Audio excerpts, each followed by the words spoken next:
Chapter 2013. Lin Dai, did not know. This was Jiang Tian's past self. He was cruel and merciless, enjoying killing. He did not have as many scruples as Jiang Tian.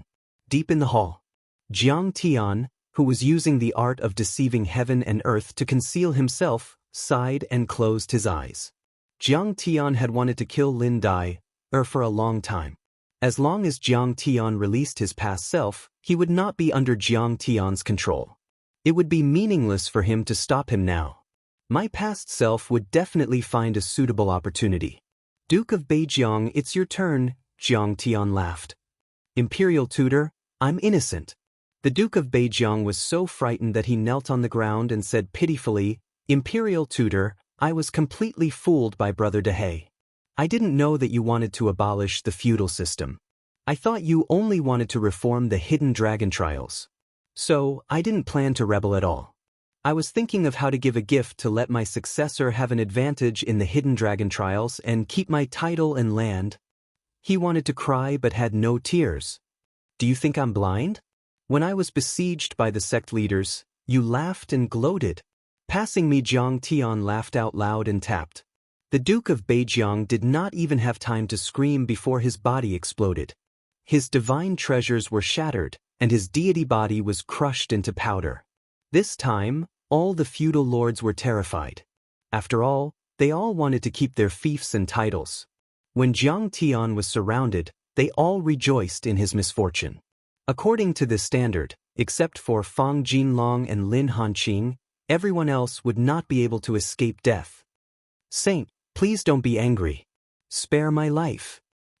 I know my mistakes and will definitely repent. Imperial tutor, please have mercy on me and forgive my sins. The Duke of Black Fox and the rest were all scared out of their wits. They knelt on the ground and kowtowed. I'm Gu He from the ancient medicine hall. I'm Wang Qing, the Grand Elder of the Nine Mysteries sect. I'm Lian Huahan, Saint Chenma. I'm here to see Saint Siqing. At that instant, a voice could be heard as a few cultivators landed on the ground. I, along with the princes and dukes, greet the seniors. Seeing this, Eastern Lu's expression froze, and he hurriedly kowtowed. His attitude was very respectful, and even a little nervous. Even eldest Princess Mou, who was known as the Empire's goddess of war, bowed in admiration. After all of the mighty figures of this continent were returned to void stage saints. They were far too powerful. Your Majesty, you're too polite. I'm just a commoner. How could I deserve such great respect? Gu He looked like a middle-aged man with sword-like eyebrows. He hurriedly half-knelt on the ground to show his respect. Then he held Eastern Lu's arm with both hands and helped him up. This person had an elegant and gentle temperament, and his attitude was kind and humble. He didn't have the domineering aura and fierceness of one of the top experts on the continent, the ruler of a holy land. When people faced him, they felt as if they were bathed in a spring breeze, and they immediately felt a sense of familiarity. This had something to do with the ancient medicine hall's cultivation technique and mission. Although their cultivation was not bad, their mission was to help the world and the people. They did not like to kill and bully the weak. You deserve it, you deserve it. The ancient medicine hall is the pillar of the continent, the leader of the righteous sections. This junior has always been full of admiration. Eastern Lu greeted the mighty figures of the sects one by one. He talked and chatted happily, but his heart was beating like a drum. He was on tenterhooks, and the back of his clothes was drenched in cold sweat. At this moment, Jiang Tian seemed to have the intention of declaring war on the sections. After destroying several large sects in succession, these mighty figures of the sects were very likely here to cause trouble for Jiang Tian. After the greetings, Gu He cupped his fists and said, I have a matter to discuss with State Advisor Siqing. Could it be that we're really going to war? At this moment, not only Eastern Lu, but also Mou, Dongfang Ying, Fairy Qingjue, and the others' hearts were hanging in the air. The dukes were also trembling in fear, afraid that they would be implicated. Everyone, do you want to fight with this seat? Jiang Tian chuckled, but there was already a hint of fear in his voice. The reason why he started a massacre was because abolishing the dukedom system was secondary. More importantly, he wanted to blow this matter up and conceal the clues that led to Yang Dingtian's death. He didn't want the undying emperor above the 9 heavens to see through his identity with the clues of Huang Linger.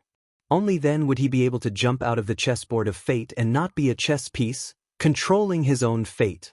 But in fact, the destruction of so many large sects was already sufficient, and his objective had been achieved.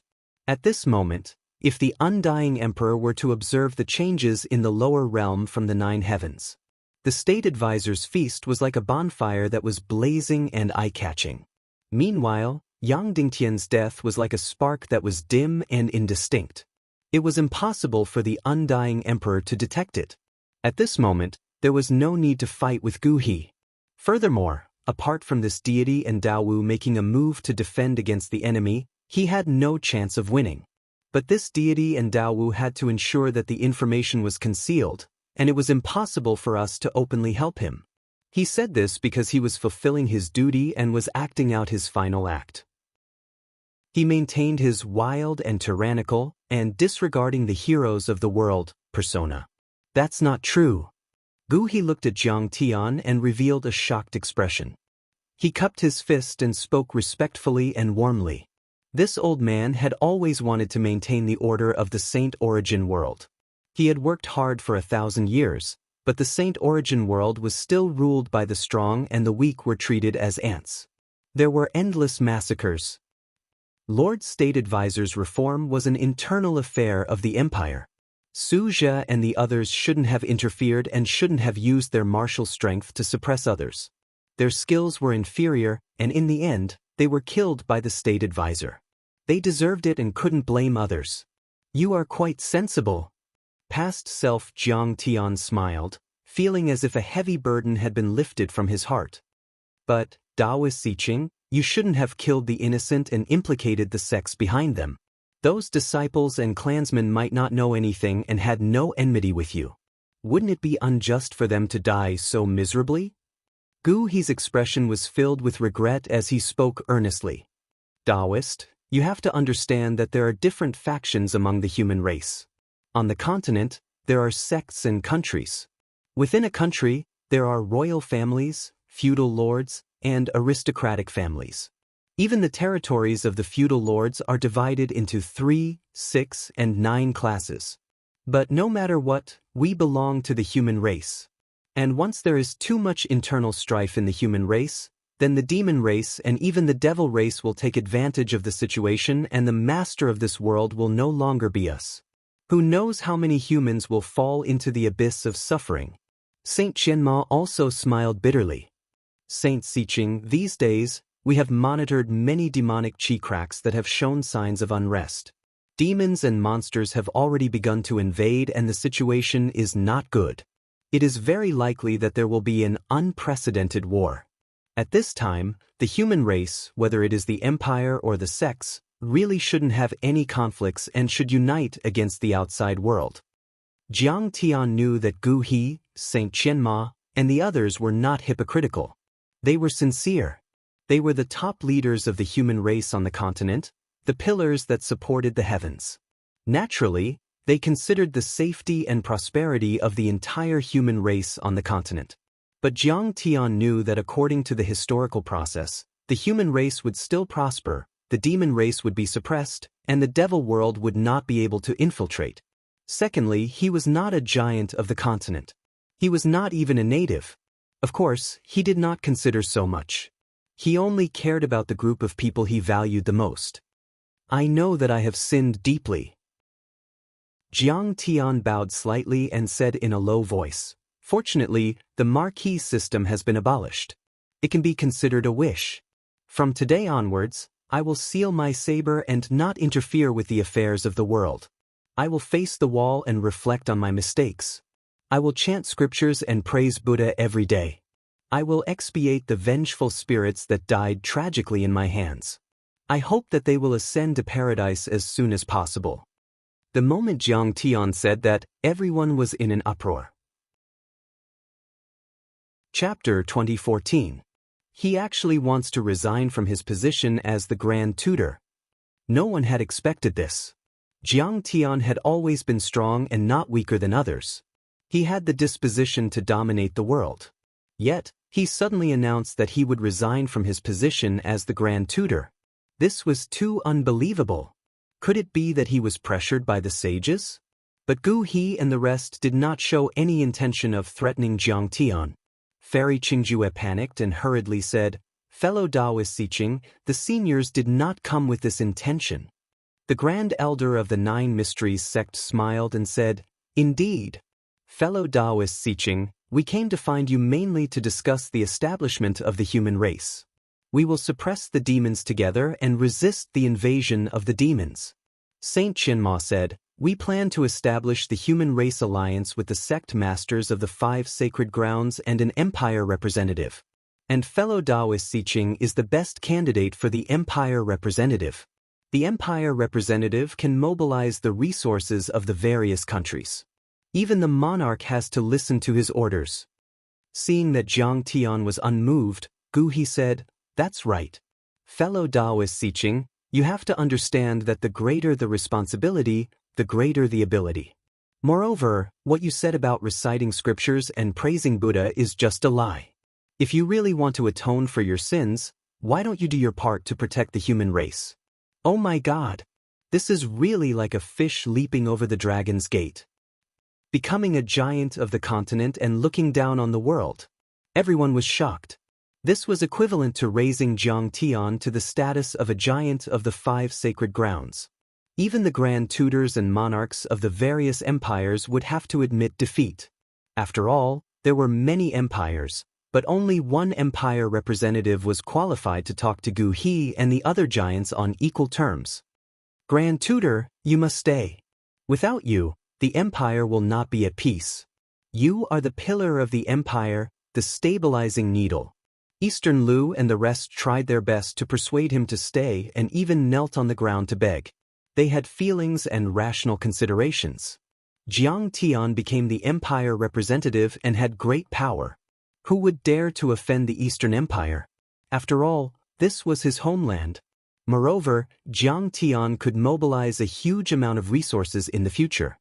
Even if it was just a little bit, it would be enough for the Eastern Empire to eat until they were full. "But I have made up my mind. The past me," Jiang Tian said with emotion, "I know my sins, but I'm also willing to bear the infamy. In order to give up my kindness, I use my sins and blood to open up a path for the common people and the common people, a path to rise. Let me bear all of this alone." In the next moment, Jiang Tian waved his hand and took out the Grand Preceptor's seal, the scepter, and many other ritual items from his storage ring and placed them on the table. "This is the strategy that I left for the Imperium. It is called the Spark New Policy. I hope that you will study it carefully." Jiang Tian once again took out a jade slip. He tapped the air and it floated into Eastern Lu's hand. "Sir, are you really leaving?" Eastern Lu solemnly accepted the jade scroll, his face full of reluctance. "I'm leaving." Jiang Tian sighed and said seriously, "Emperor, I owe the Lin family a great debt of gratitude. I want the Eastern Empire to guarantee them 100 years of glory and 1,000 years of peace. Do you agree?" "Of course I agree to this condition. Moreover, I will never violate it for generations. If I do, I will be at the mercy of Sage Siqing." Eastern Lu knelt down, followed by Dongfang Ding and Dongfang Li. "Farewell, everyone." Jiang Tian nodded with satisfaction and glanced at the crowd. Suddenly he waved his sleeve and wrapped Jiang Beibei and Dahe in it. He soared into the sky and disappeared from everyone's sight in the blink of an eye. This he actually left without saying goodbye? The lofty Grand Preceptor is second only to one person and above millions of people. He abandoned it just like that? He didn't just abandon the position of Grand Preceptor. He was a giant on this continent. The crowd couldn't believe it and was dumbfounded. But they didn't know. To Jiang Tian, St. Origin World was just a transit station on his way to the Central Galaxy. It was just a temporary stop. His mission in the Eastern Empire was almost complete. He came here to repay the kindness of the Lin family in his previous life and to make up for the regret of the Lin family's destruction. Now, the Lin family had received his personal teachings. The purple marquee was destroyed and the feudal system was abolished. The Lin family would be able to establish themselves in the Eastern Empire with the cultivation methods he taught them. In addition, there was the development trend of the Eastern Empire. Jiang Tian's abolition of the feudal system was equivalent to removing the shackles of development. The Eastern Empire would show an incomparably vigorous vitality and ambition. Under such circumstances, the pantheon of demons seemed powerful, but in fact, it had fallen into a disadvantageous position. Jiang Tian planned to stand by and watch the suppression of the demon race's rebellion. On one hand, he had confidence in the Eastern Empire and the Lin family. On the other hand, he wanted to destroy his enemies from his previous life and avenge his previous humiliation. For example, the Purple Marquis, Li Yichen, and other enemies had been mostly eliminated. Jiang Tian wasn't in a hurry to deal with the remaining enemies, such as Yan Nanxian. Yan Nanxian was indeed the culprit behind the destruction of the Lin family, but that was also because of the grudge between him and Yan Nanxian. Yan Nanxian failed to kill him and took his anger out on the Lin family. However, the fate of this life was completely different from his previous life. Yan Nanxian would not endanger the Lin family. Thirdly, he had to find Wang Lin and protect her. This was more or less done. Finally, he had to wait for the birth of that treasure and take it for himself. He had to take an important step and step into the divine transformation realm. And this had become Jiang Tian's top priority. After all, he had already walked the path of becoming immortal for a long time. Everything was ready except for the east wind. Mr. Jiang. Wait. I have something to say to you. Fairy Qingjue, eldest princess Mou, and Dongfang Ying all soared into the air and chased after Jiang Tian. However, how could their movement speed compare to Jiang Tian's? Especially Dongfang Ying. Before they even left the city, they had already disappeared. Our Dongfang family has yet to repay your kindness. You have been here for less than a year. She looked up at the direction Jiang Tian left in, her beautiful eyes filled with tears, her face full of longing and reluctance. The hidden dragon trials are still waiting for you to preside over, and you're leaving just like that. Dongfang Mou chased out of the city and could not see Jiang Tian's figure. He could not help but turn pale. Even Fairy Qingjue could not see Jiang Tian after chasing for 1,000 miles. And this only took a few flicks of a finger. How can this be? You said that you want to become Dao companions with me, but you actually left so ambiguously. Could it be that what you said before was all a lie? Fairy Qingjue stood in the void, her clothes fluttering. Her expression was disappointed, and her eyes were filled with resentment and sorrow. 2 lines of clear tears slowly flowed down her jade-white cheeks. How vast was her divine sense! It swept across the vast sky and covered the vast earth, covering everything no matter big or small. However, there was no trace of Jiang Tian. Half a day later, Jiang Tian came to the east of the Dongfang Empire. At the edge of the Great Boundary Canyon, on top of a mountain peak in the evil-infested ridge, his vast divine sense suddenly spread out and peeped into the canyon. Chapter 2015.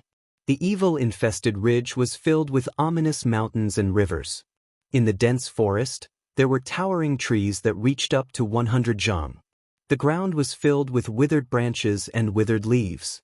The pine trees gently swayed without any wind. The needles were like teeth. The mottled bark was like the skin of a dying old man. It was horrifying and disgusting. All kinds of evil and dangerous auras filled the air. One could faintly see extremely tyrannical devil beasts roaming around. Devil beasts were originally demonic beasts, but because they were infected by evil energy, they mutated and transformed. They became even more violent and crazy. There was no beauty to speak of. Fuck, I fell into a trap. Standing on top of the evil-infested ridge and peeking at the Grand Canyon, past self Jiang Tian's heart was filled with evil thoughts. His heartbeat sped up and his mind was filled with hatred. He hated the heavens for being too fair, hated the earth for carrying things, hated people for being happy, hated things for not being his own, hated karma, hated fate for not being benevolent, hated that he didn't slaughter enough. He hated that he couldn't destroy all living things and kill the world.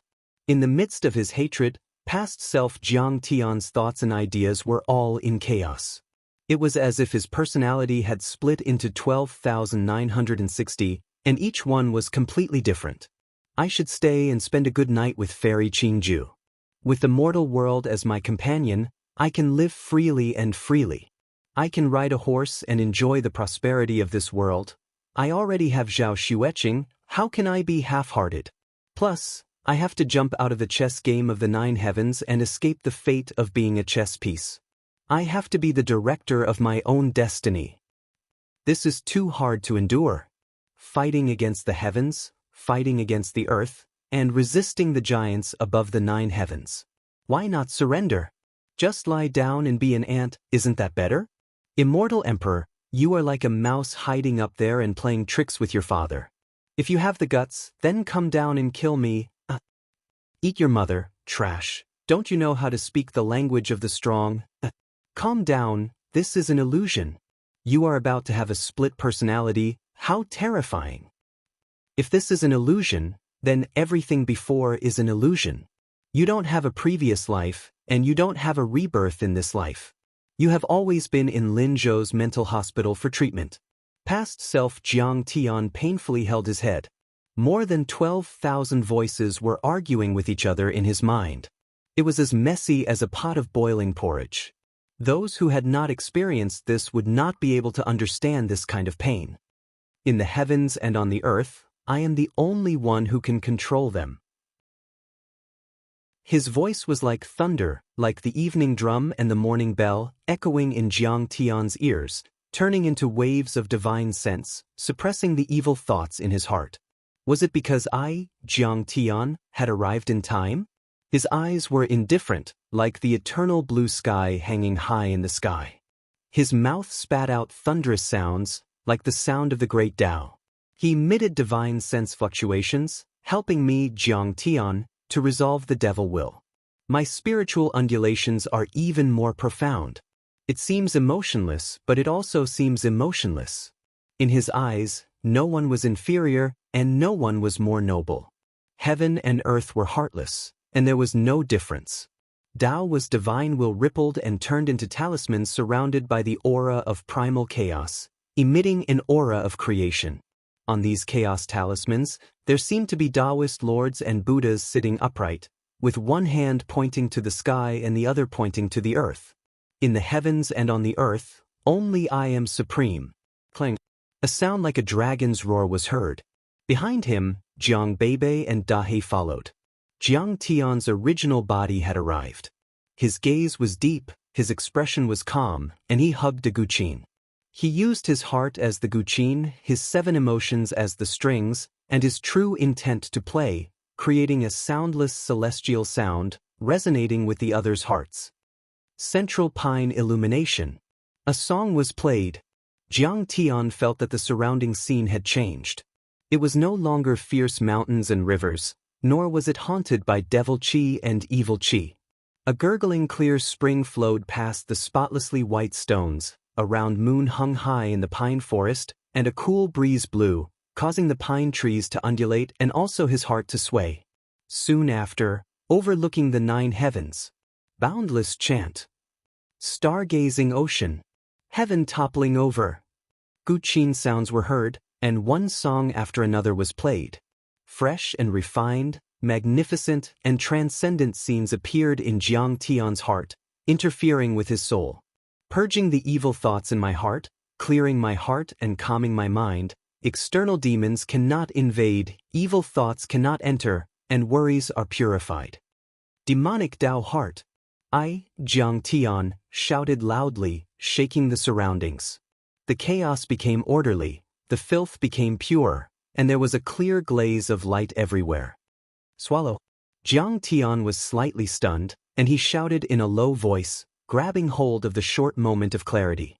In his sea of consciousness, the soul-devouring demonic god suddenly opened its eyes, quickly swallowing the many distracting thoughts, absorbing and fusing with the personality that had just been split. Phew. After a while, Jiang Tian's face regained its calmness, and he slowly exhaled. The depravity, evil, and cruelty seemed to have become stronger. But his Dao heart was also more stable. Demonic Dao heart. This was a very strange state. Jiang Tian was closer to the devil Qi, as if they were one, and he had even entered the state of demonization.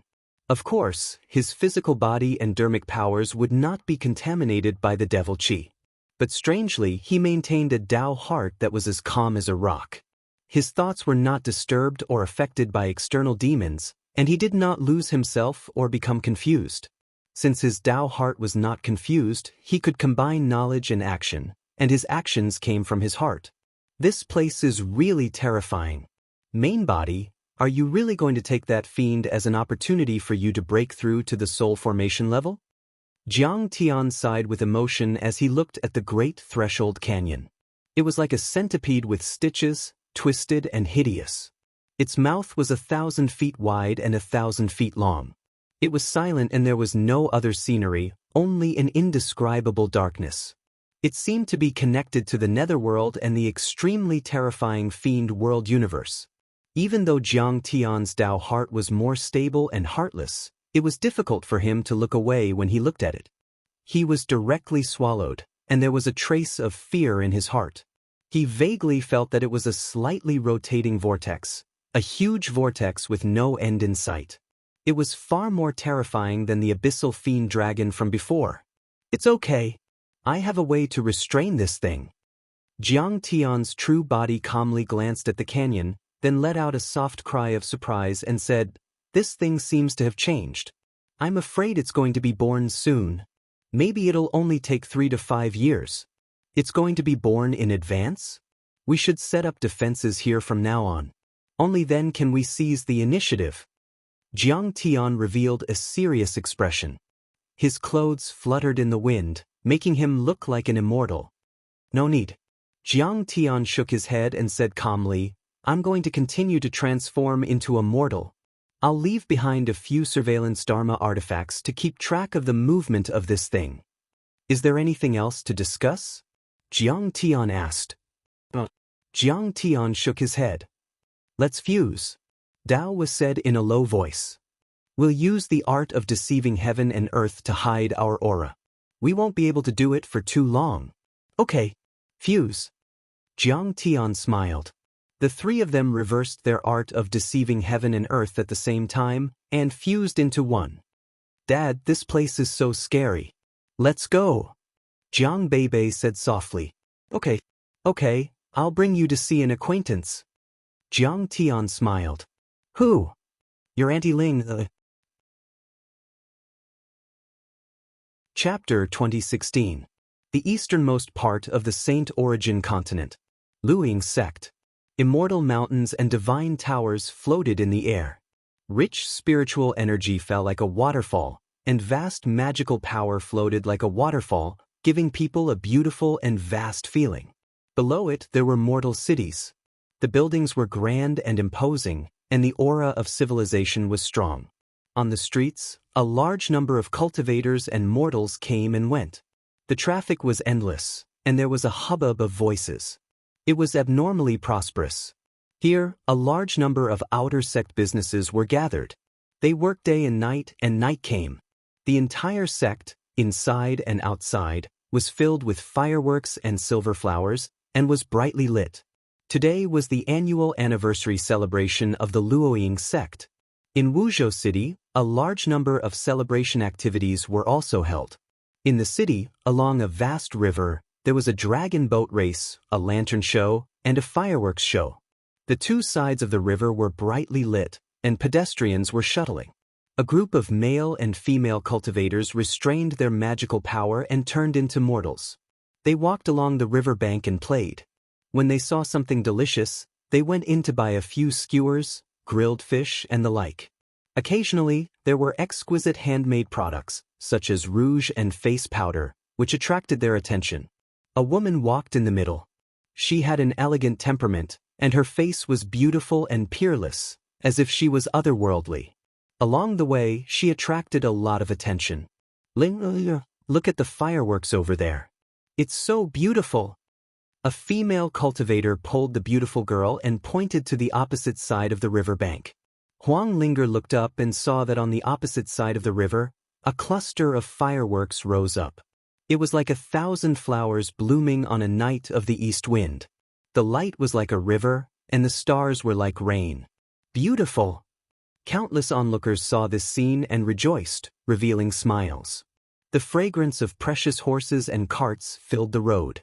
The sound of the flute moved, the light of the jade pot spun, and the night was full of fish and dragons. However, Huang Linger suddenly turned her head and looked to the side. In a corner where the lights were waning, there was a lone person sitting there. Beside that person was a flag with the words, "Waiting for Fate," written on it. Is he a fortune teller? Cultivators could sense the heaven and earth, and naturally had premonitions about the changes in the world. They could act on a whim or feel uneasy, and they could seek good fortune and avoid disaster.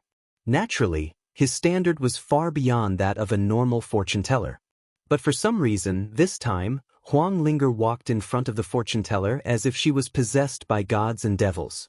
Even her several senior and junior sisters couldn't stop her.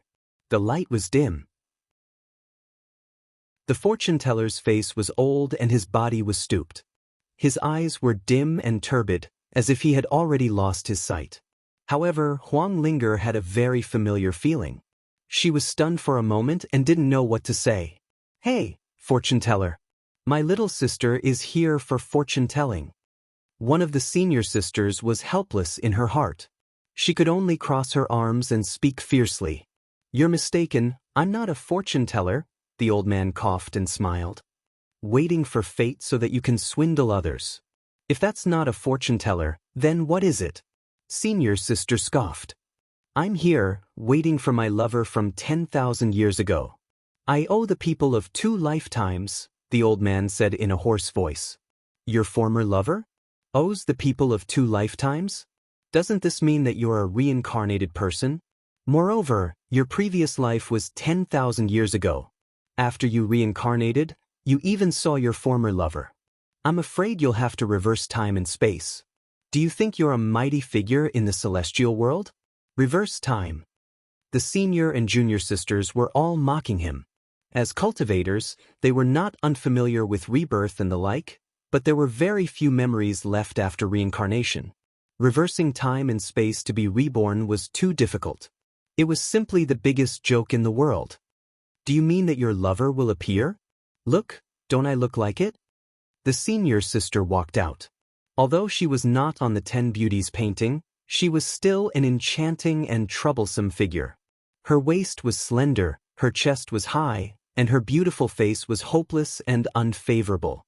Many male cultivators were fascinated by her. In the end, her flirting was useless. The old man shook his head and raised his finger to point at Huang Linger. "She's my lover from 10,000 years ago." Everyone was surprised. Huang Linger blushed and said awkwardly. The old man nodded calmly. "Old blind man, how dare you think about my junior sister? Open your blind eyes and look carefully. My junior sister is the most beloved disciple of the Luoying sect leader Lian Huahan. Moreover, she's peerlessly beautiful and famous. She's on the 100 Flowers chart and the 10 Beauties painting. Are you worthy?" The senior sister raised her hand and pretended to hit him. "Get out of here or I'll kill you. Fairy, please forgive me. It's true that the old man made a mistake. This fairy is not her. My lover is billions of light years away from the Milky Way. But the old man doesn't have the heart to tease me." The old man seemed to be afraid and quickly apologized. "Senior sister, don't be angry. The old man was just joking with me." Huang Linger said softly. "I'll give you face. Otherwise, I'll stab him to death with a finger." Only then did the senior sister give up. "Old man, do I look like your lover?" Perhaps she had nothing to do. Huang Linger actually squatted down in front of the old man, supported her chin with her hand, looked at the old man's old face, and said softly, "Old man, can you tell me the story of you and her?" "Ling, what's so good about the story of a mortal old man? You can stay here and tease him. We'll go to the front first." The few senior sisters were not interested in listening to him. After saying goodbye, they strolled forward. "I was born in a big family. I lived a life of luxury. But because of various reasons, I was exiled by the family. I gave up on myself and spent my days in the martial world, enjoying the pleasures of life. The old man spoke slowly. His face was calm, and his voice was vicissitudes of life. It was as if he instantly pulled people back to 10,000 years ago. At this time, a girl from a scholarly family, in order to pay off her father's debt, made a contract with me and became my contract lover. It seemed to be a business deal, but this girl actually had feelings for me, which I didn't expect. Wang Lin was suspicious from the beginning. Hearing this, her delicate body couldn't help but tremble violently. Her beautiful eyes were filled with tears, and she looked at the old man with infinite affection. She could already confirm that this old man was Jiang Tian. However, she had experienced too many twists and turns. She was no longer that naive and innocent girl. She instantly understood that with Jiang Tian's personality, if he didn't encounter an unimaginably strong enemy and an unsolvable dilemma, why would he hide himself like this? Therefore, she did not say a word and listened to the old man's narration. There was no need for Wang Lin to ask. Jiang Tian also told Wang Lin an important message as if he was telling a story. Jiang Tian went on an expedition to the ruins of immortality, reached the South Gate 2 stars, and won a complete victory. The South Gate 2 stars was now a colony of Earth. The Beidou demon clan's invasion of Earth failed. The entire Milky Way was centered around the solar system. It's okay. Our home is still there, our homeland is still there, and our old friends are all well. Hearing this, Wang Lin's heart surged. Tears flowed down, and her heart was filled with infinite sweetness. Chapter 2017. Alright, young lady, the story is over. I should be leaving to look for my previous lover. The old man kept the flag while trembling and spoke with a smile. Mister, take care. Will you be back? Wang Lin stood up and couldn't help but shed tears. They rolled down like broken pearls. At this moment, she had already thought through many things. Yang Dingtian must have been killed by Jiang Tian. However, in order to prevent that unparalleled giant from finding out Jiang Tian's true identity, he had no choice but to start a massacre at the state preceptor's housewarming banquet. She didn't know how much risk Jiang Tian had taken for this perfect plan. It was practically a narrow escape. Of course I will be back. This story isn't over yet. I want to give it a very happy ending. The old man smiled and staggered as he turned and walked towards the distance. Master? Immediately after, a young man and a young lady supported him. This is Bebe and Big Black. They are actually here too. Jiang Bebe had already changed her appearance and had grown up a lot. Big Black had also been reborn and had transformed into a human form. However, as though they were telepathic, Wang Lin immediately recognized the two of them. She was extremely excited and was filled with the pleasant surprise of meeting an old friend in a foreign land. Mister, I will wait for you to come back and tell me the second half of the story. Give me a perfect ending. Wang Lin looked at Jiang Tian's departing figure and muttered. Jiang Tian, Jiang Bebe, and Big Black disappeared once again. A few days later, Jiang Tian, Jiang Bebe, and Big Black, who had changed their appearances again, rented a small shop in Wuzhou City for 8 low-grade crystals and lived in seclusion again. To become a god, one had to become a mortal first. One had to experience life and walk in the mortal world to build a solid foundation. In fact, Jiang Tian had already walked very far on the path of becoming immortal. However, he still wanted to walk for a while longer. He also took advantage of this period of time to make ample preparations for the birth of that treasure and the upcoming chaotic world. If the previous path of becoming immortal in the Eastern Empire was to experience the height of the imperial court, then the upcoming path should be to experience the vastness of the pugilistic world. This time, he was immortal without any cultivation. He was truly a small hermit who lived in the wilderness and a big hermit who lived in the city. The shop that Jiang Tian and the others rented was not on the main street, but in a remote alley. It was very remote and had very few people. In fact, due to its small size, it would be difficult to find it if one didn't look carefully. But Jiang Tian didn't mind. Jiang Tian opened a medicine store, so he would also take care of some simple injuries. The herbs that were sold had very thin spiritual energy. In this world, they were classified as herbs. The guests were naturally not cultivators.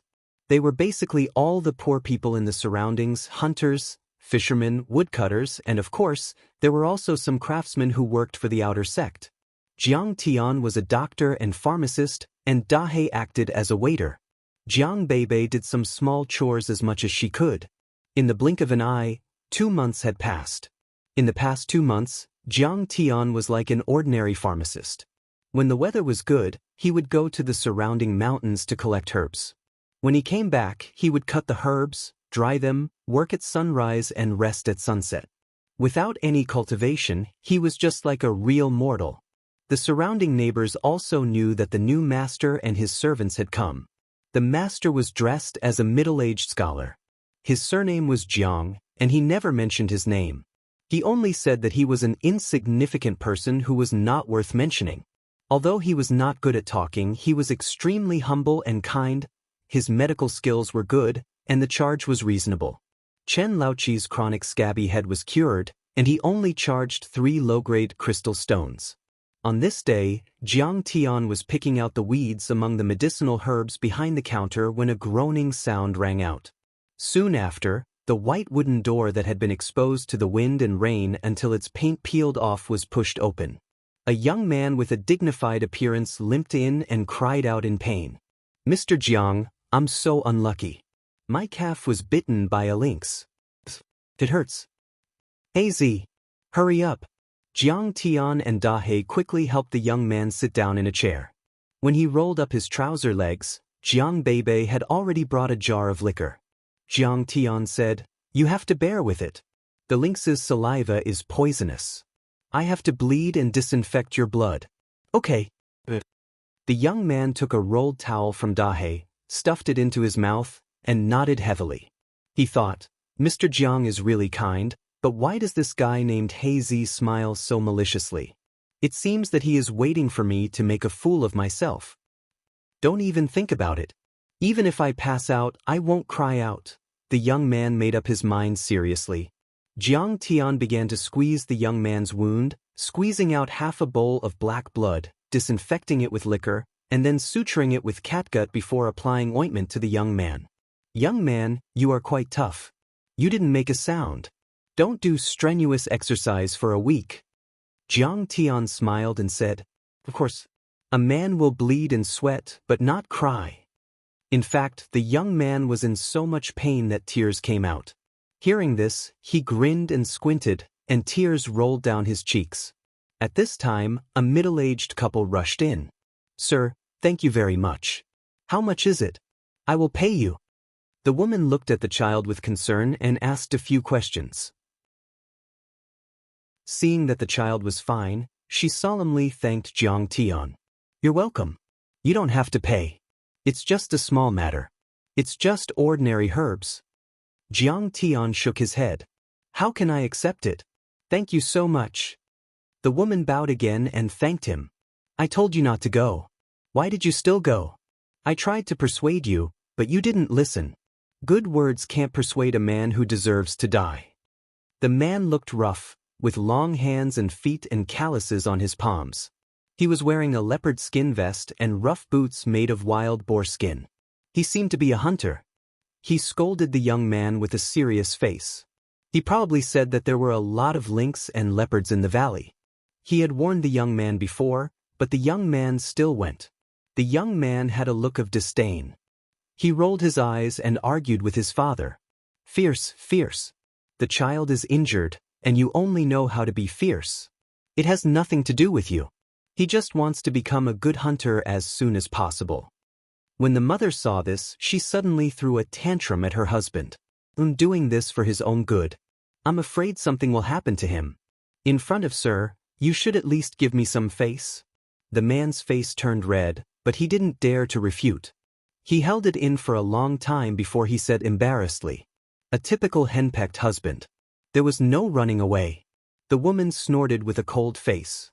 When she turned to Jiang Tian, she had a smile on her face. "Mr. Jiang, if you don't mind, Come and have lunch with us. I've brewed fruit wine for half a year. It's not inferior to the ones in the restaurants outside. The woman was very grateful to Jiang Tian and wanted to repay him.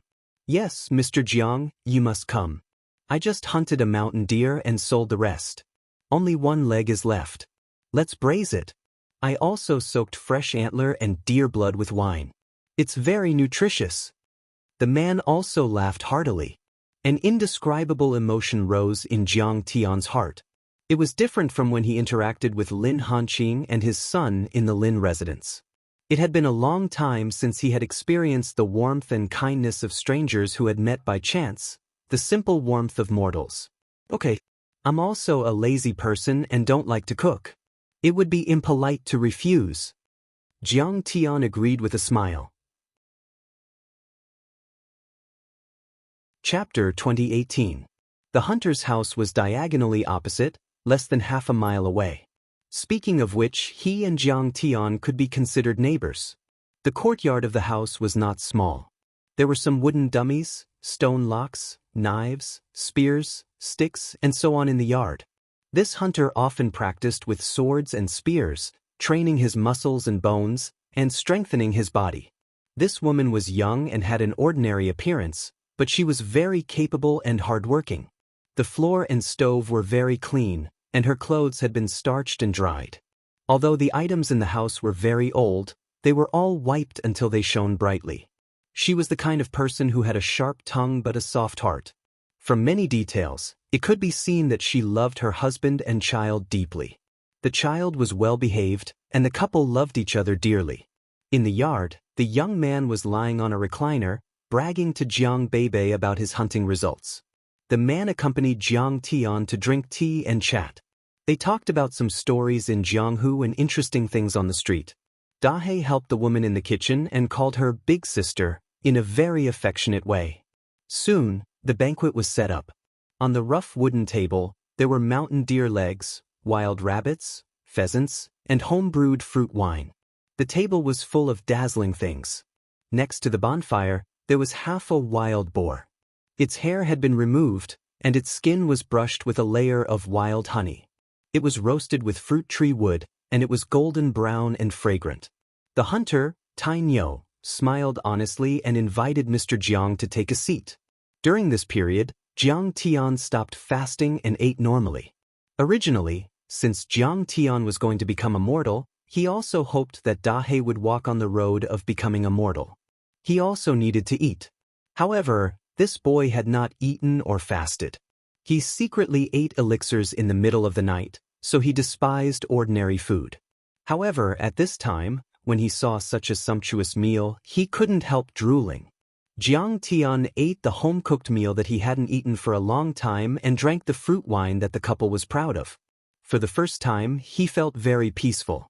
He seemed to have forgotten that the powerful people above the ninth heaven were coveting him, that Zhao Xueqing was taken away, that he had fought against the heavens, that he had forgotten his homeland, and that he had forgotten the cruel and bloody battles in his previous and current lives.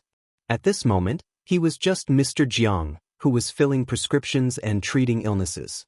He was making a living in this strange city with his daughter and a servant. In this glorious era, in the prosperous Saint Origin world, he was willing to be a nobody without any cultivation base and end his life in peace. However, his magic power was recovering 10 times faster than before. In fact, Sherwa was also injured in the battle with Suzhou and the others. After all, Suzhou was a true return to Void Stage Sage. Under normal circumstances, if Jiang Tian wanted to kill Suzhou alone, it would be a long and arduous battle. However, at that time, the late Jiang Tian wanted to show his divinity in front of the masses and intimidate others.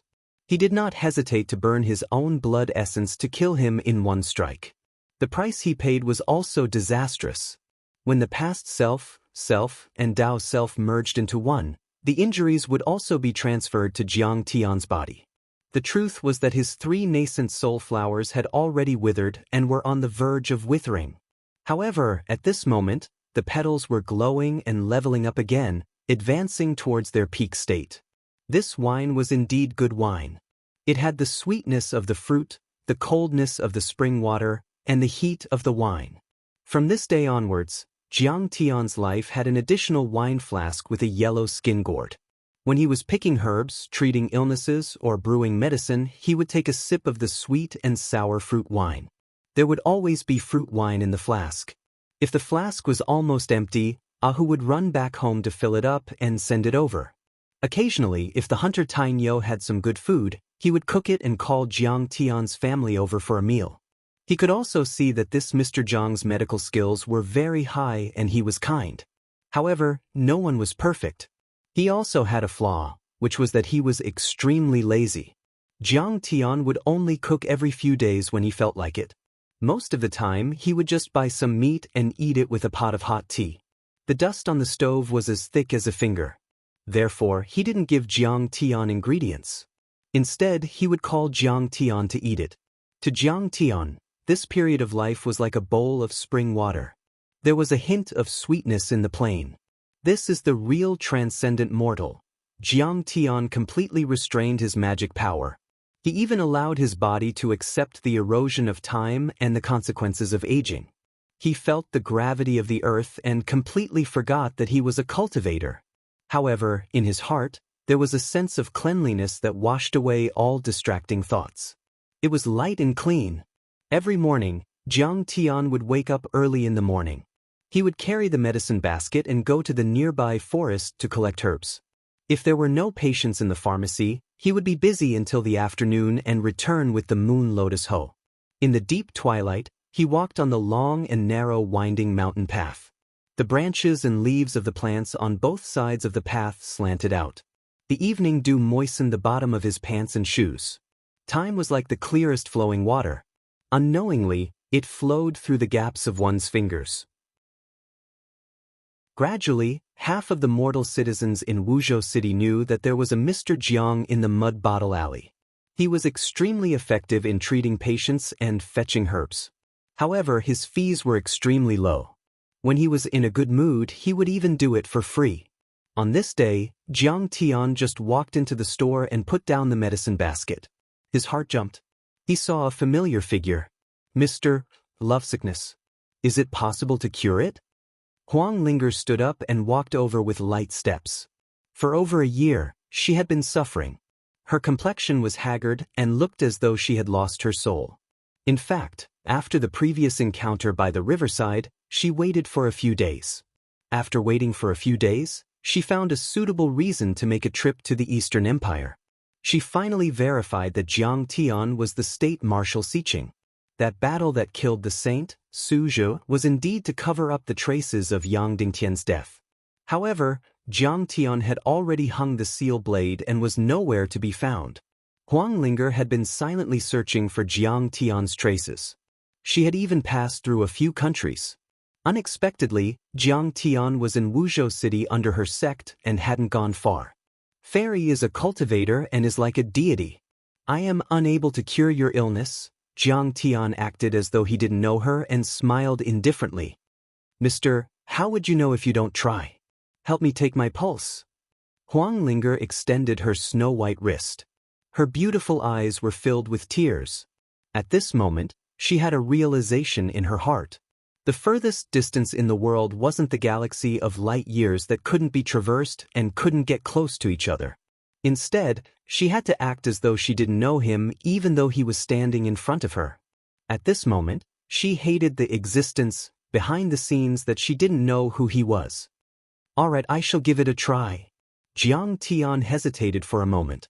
Finally, he smiled bitterly, shook his head, and pressed his finger. Could it be that this is the feeling of ascending in broad daylight? Otherwise, why would someone bitterly pursue to become an immortal? Young lady is a cultivator and pursues the Tao of deity. Jiang Tian felt the subtle touch of her delicate and warm skin on his fingers, and his heart felt sour and touched. After a long time, he moved his hand away and said earnestly, "You're right. I might only be immortal, but I have heard that those who have truly reached the peak of cultivation aren't as simple as immortality. Furthermore, they can turn back time and occupy all the possibilities of the past and future. It is as though there are billions of different lives. What is a mere temporary yearning? Chapter 2019. Sir, I've learned my lesson. When Wang Lin heard this, she forced herself to calm down. She also knew that her feelings for Jiang Tian were too infatuated. If she got too close to Jiang Tian, it was very likely that Jiang Tian's identity would be exposed, and he would be replaced by the powerful expert behind the scenes. From this point of view, it could even be said that she wasn't a qualified cultivator. One had to know that most cultivators were extremely rational.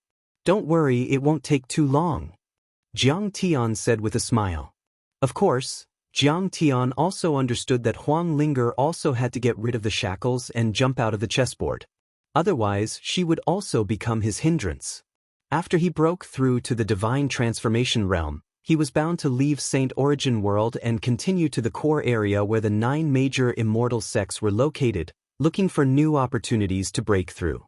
He had to take Wang Lin with him. After all, he didn't feel at ease leaving her here alone. The real problem with taking Wang Lin away was that she had never changed her identity. It was easy for her to be used as a clue and be targeted by the immortal monarch. Jiang Tian had also thought of a way to deal with this. That was Wang Lin faked her death to escape, and then cultivated the deceiving heaven and earth mysterious technique to conceal her aura. She could transform into a fish and dragon without a trace and live with another identity. Thank you for your advice. Wang Lin restrained her emotions, calmed down, and got up to leave. It was a dark night with no moon. The stars were even brighter. In the past year, Jiang Tian could clearly feel that his mentality was slowly getting rid of the life of a cultivator and becoming the same as that of a mortal. For example, nowadays he rarely meditated. This was something that was impossible in the past. Whether it was in his previous life or now, he had been diligently cultivating, using all the time he had to improve his cultivation. His life was full of intrigue, and the weak were prey to the strong. The slightest carelessness could lead to death. He had almost never laid down to sleep like this. Even late at night, he only spent it in meditation. This kind of life, although exciting and passionate, had a trace of regret and a trace of peace. It was incomplete and twisted. And now, it seemed like the path of transcendent mortal had given Jiang Tian a reason to rest. There were no fights in his life. Although his life was ordinary, it was like a trickling stream that cleansed his soul. At first, Jiang Tian was extremely unfamiliar with this feeling. But as time slowly passed, his mentality gradually accepted the current situation and he began to live the life of a mortal. Jiang Tian sipped his fruit wine as he lay on a bamboo chair in the courtyard, looking up at the starry sky. The world was unhurried and boundless. The universe was deep and profound. He couldn't sense a single human figure or any traces of civilization. They were so magnificent. Compared to this, he himself was so insignificant. However, it was precisely this kind of insignificant cultivator that, upon reaching the return to void stage, would possess an inner world of its own.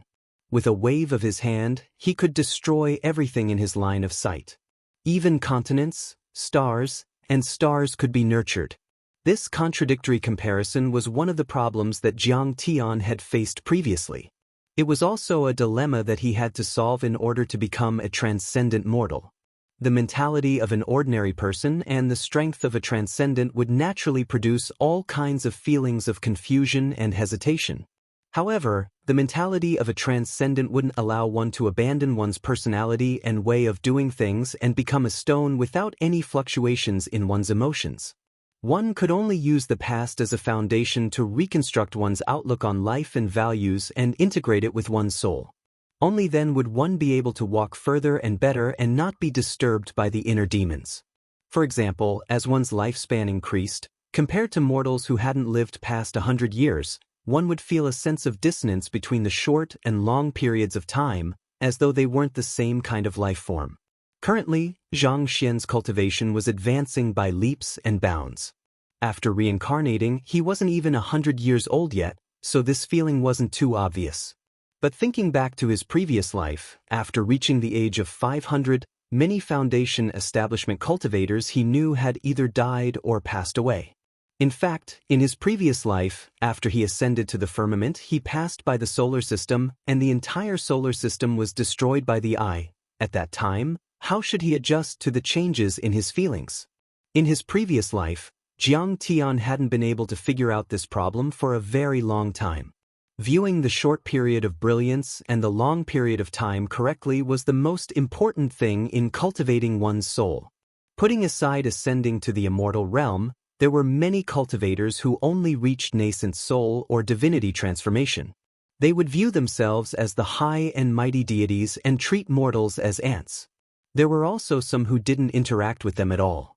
Life forms of different levels didn't share a common language. There was no right or wrong in this, but Jiang Tian didn't like it. What he admired the most was the attitude of a senior.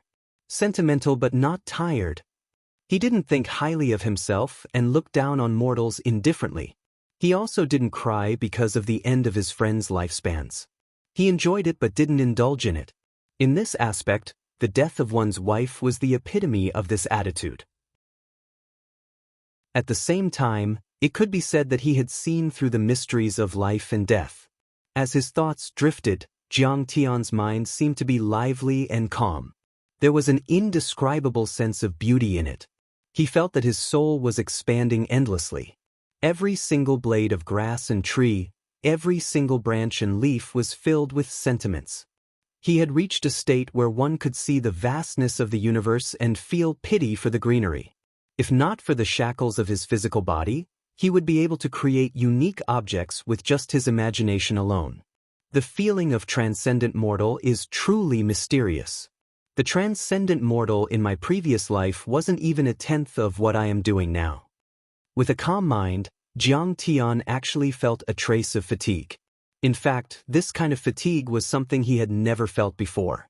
When he closed his eyes, a thought appeared in his mind. However, transcendent mortal isn't enough. From tomorrow onwards, I will seal my cultivation completely and walk the path of transcendent mortal to its limits. When he woke up the next day, Jiang Tian took a deep breath and suppressed his cultivation completely. In an instant, the cries of customers, haggling, and chatting in the streets and alleyways drilled into his ears. It was hard to distinguish one from the other, but it had lost the sense of clarity it had in the past. With his ear aperture closed, it was difficult for him to distinguish between so many sounds. All he could feel was a chaotic mess and his head was spinning. In fact, the feeling of heaviness was extremely strong. It was as though he was carrying a 1,000-gene burden on his shoulders, making it difficult for him to even move his hands. Even though he hadn't truly lost his cultivation completely and was only suppressing it, he still felt a little frustrated and flustered. This is the true feeling of a mortal.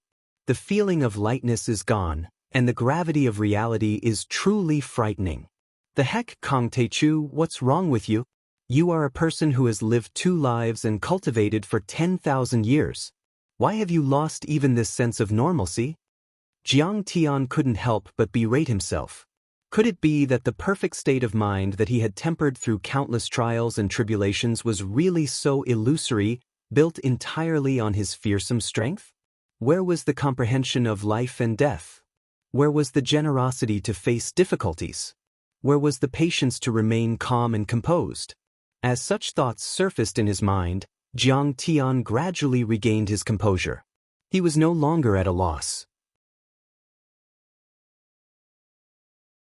Chapter 2020.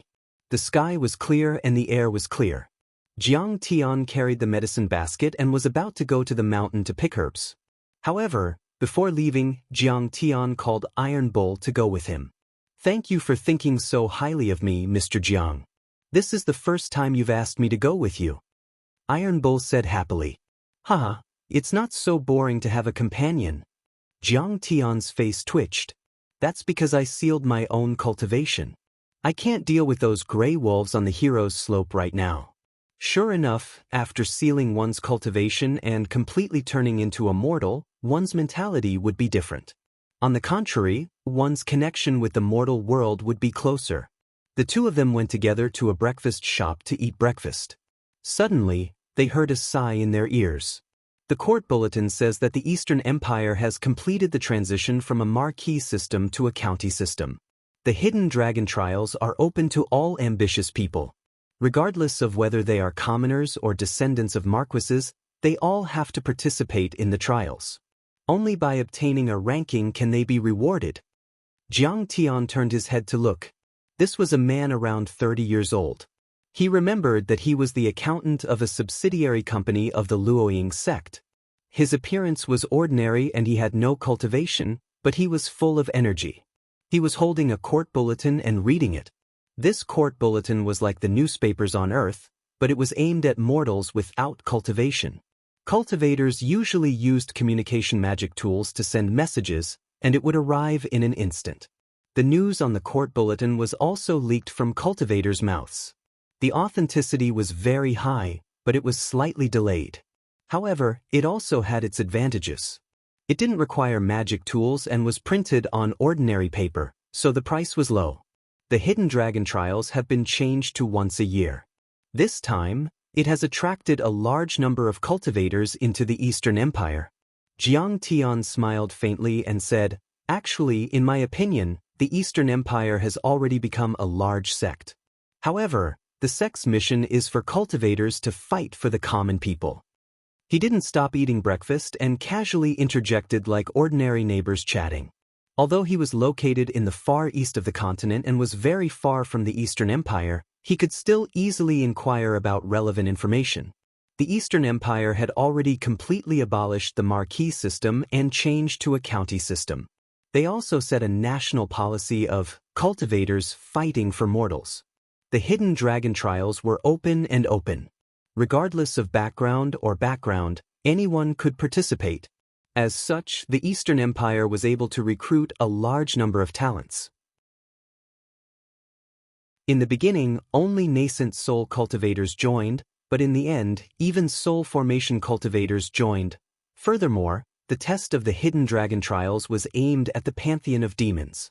Surprisingly, the hidden dragon trials had achieved quite a lot, crushing the pantheon of demons. Judging from the current situation, it was only a matter of time before the pantheon of demons was destroyed. Mr. Jiang is right. Right now, the Eastern Empire is implementing the two national policies of fairness and independence left behind by Imperial Advisor Xiqing. A single spark can start a prairie fire. It is known as the Spark Revolution. The accountant was also extremely respectful to Jiang Tian. He cupped his hands, nodded vigorously, and said with an excited smile, "They established the Starfire Academy, and anyone can apply for it. As long as they have the aptitude, are willing to work hard, and pass the examination, they can enroll for free. However, they must sign a soul contract and serve the Eastern Empire. In the future, when they participate in the hidden dragon trials. Although it is a condition, serving the Empire and participating in the hidden dragon trials to become an official is not a bad thing in the first place. Many commoners want this opportunity but don't have it. The most important thing is this free cultivation academy. It is really too good. The Luoying sect is so rich. Apart from those with exceptional talent, even if you have the cultivation of nascent soul stage, you still have to pay a tribute to enter the sect." As soon as his words fell, many diners around him immediately echoed his words. You all know Qi Laosen from Stone Alley, right? He was originally a refugee with a poor family. However, when he participated in the Starfire Academy's examination, he was actually tested to have a 9th grade spirit root.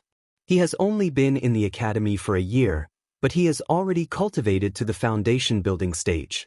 I heard that many countries have begun to learn from the Hidden Dragon Trials reforms. For example, the Black Moon Empire. Now, many sects have also begun to reduce their tributes so that they can recruit disciples.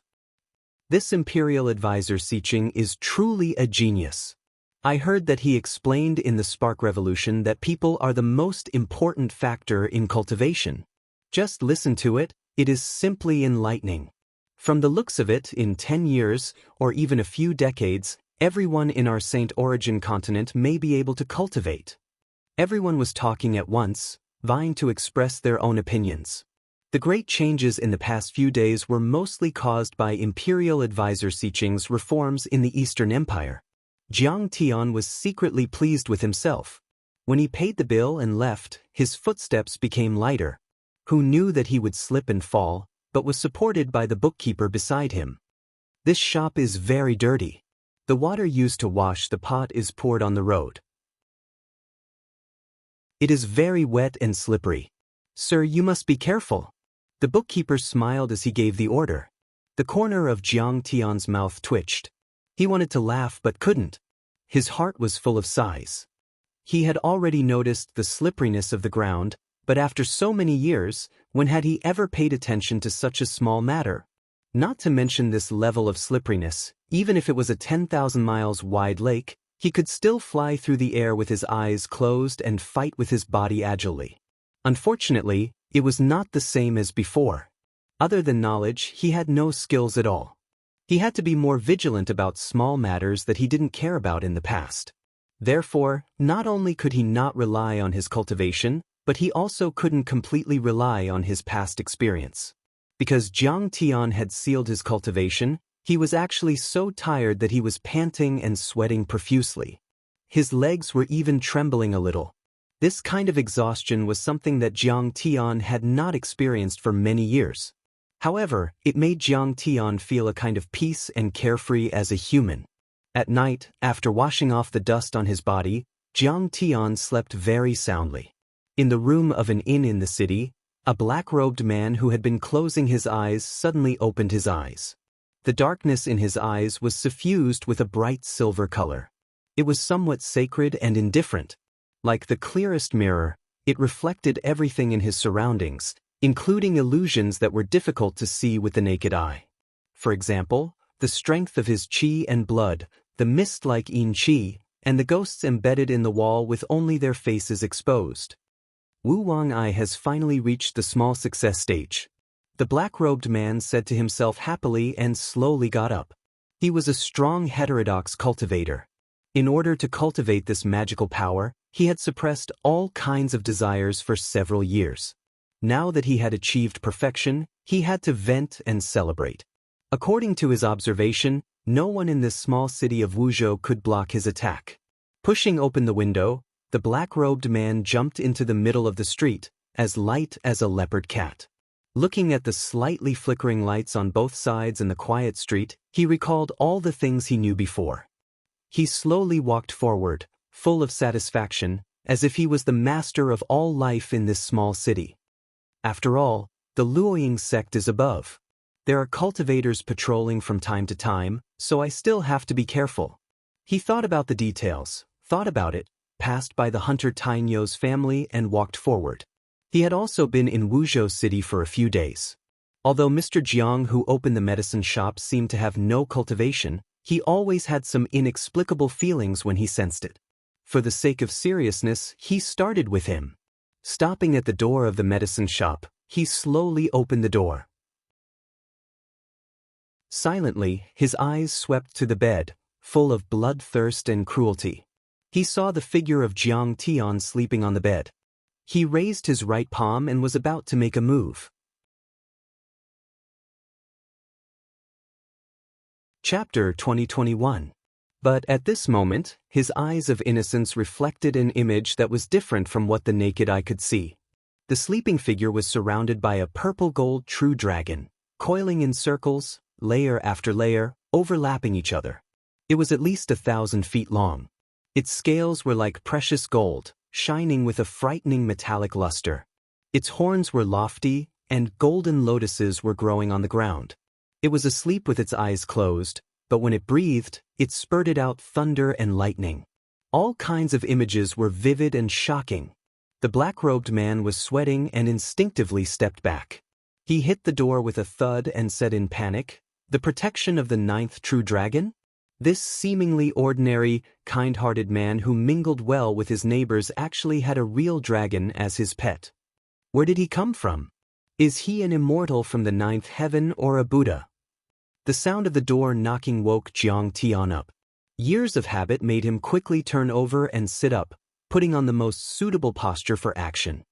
He narrowed his eyes slightly and looked at the black-robed man in front of him, while the sound of the protection of the ninth true dragon echoed in his ears. Dahe's strength was extraordinary and its bloodline was amazing, but after all, it had played the role of a big black dog for so many years. Like other pets, it was used to snuggling up to its master. At night, when Jiang Tian was asleep, it ran to the bed at Jiang Tian's feet. However, it was in a deep sleep. It dispersed the restraint of the shape-shifting skill and turned into the true dragon. In a short time, he had outlined the general process of the matter.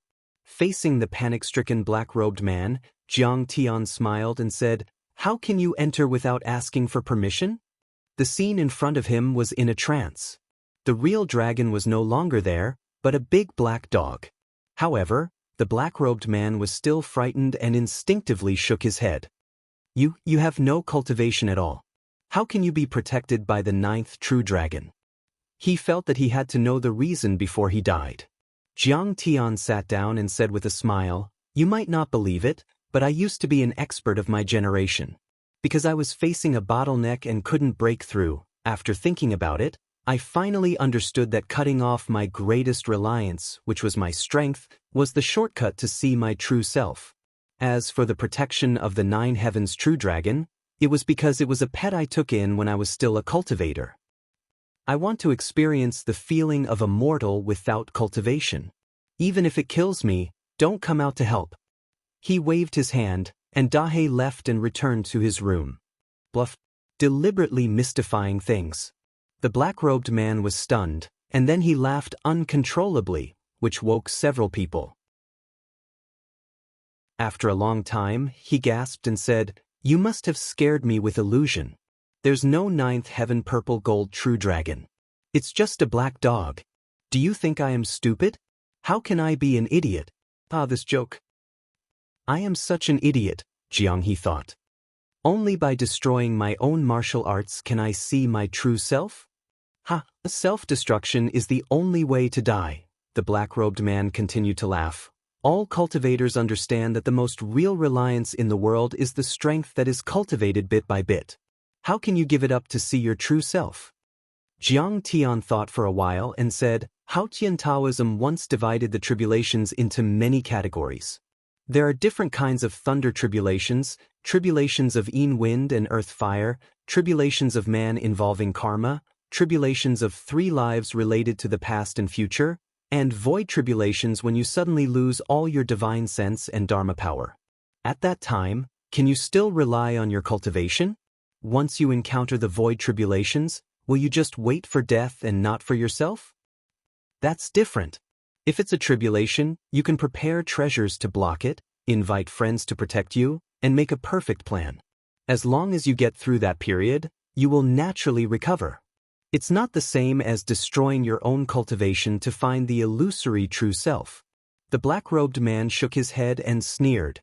He still felt that this master, who was protected by gods and Buddhas, was joking with him. There must be a master with great divine sense who could make him unaware of his martial arts. But how could there be a master who would do such a stupid thing as destroying his own cultivation? Jiang Tian said seriously, "What if the void tribulations last for 1 year, 5 years, or even 10 years? How can there be such a long tribulation?" The black-robed man didn't believe it at all. Jiang Tian didn't argue and said with a smile, "Aren't I the same as what you said? I can get the protection of the ninth heaven purple gold true dragon, have treasures that can automatically protect me, and if I want to do something, there are not many people in the world who are willing to help me and not abandon me because of the loss of my strength.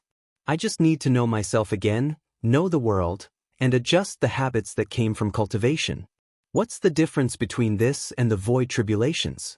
But others can recover once the tribulation is over. Destroying one's own cultivation is a slim hope. It's more like giving up on oneself." The black-robed man still couldn't accept this choice. For a martial arts cultivator, strength is life, strength is everything. Jiang Tian didn't answer directly. Instead, he looked out of the window and pointed to the floating mountains of the Luoying sect and said, "When I had cultivation, I could walk in the sky and go to the Luoying sect that is tens of thousands of miles away was just a matter of time. Now, if I want to go there, I can either ask for help or find a refining sect and use their ingenious magical artifacts to travel. Then he pointed to the dark mountain peak again. Look at the steep mountain peak over there. When I had cultivation, it was just a step. Now, if I want to climb up, I have to be prepared and cross mountains and rivers to get there. In the past, when I wanted to do something, I could do it myself. Even if I was far away, I could do it from a distance. Now, I have to take a detour and waste people's time. Many of my past experiences, habits, and cognition collapsed in front of my eyes with the loss of my cultivation. I have to reconstruct them to match the current situation. So, I have to understand what the pattern is and what the outside is. I have to rely on them but not rely on them. I have to be limited by them and cover my eyes. His voice was low and his tone was normal. He described all kinds of changes that seemed to be natural. The black-robed man was in disbelief at first, but gradually he fell into deep thought. It seemed that there was some truth in what he said. He responded from time to time.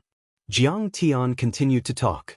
Unknowingly, the east was slightly bright and the sky was burning. The black-robed man suddenly frowned and said, "You said so much. Are you trying to persuade me to seal my cultivation and become a mortal like you?" "No, I'm just comforting myself."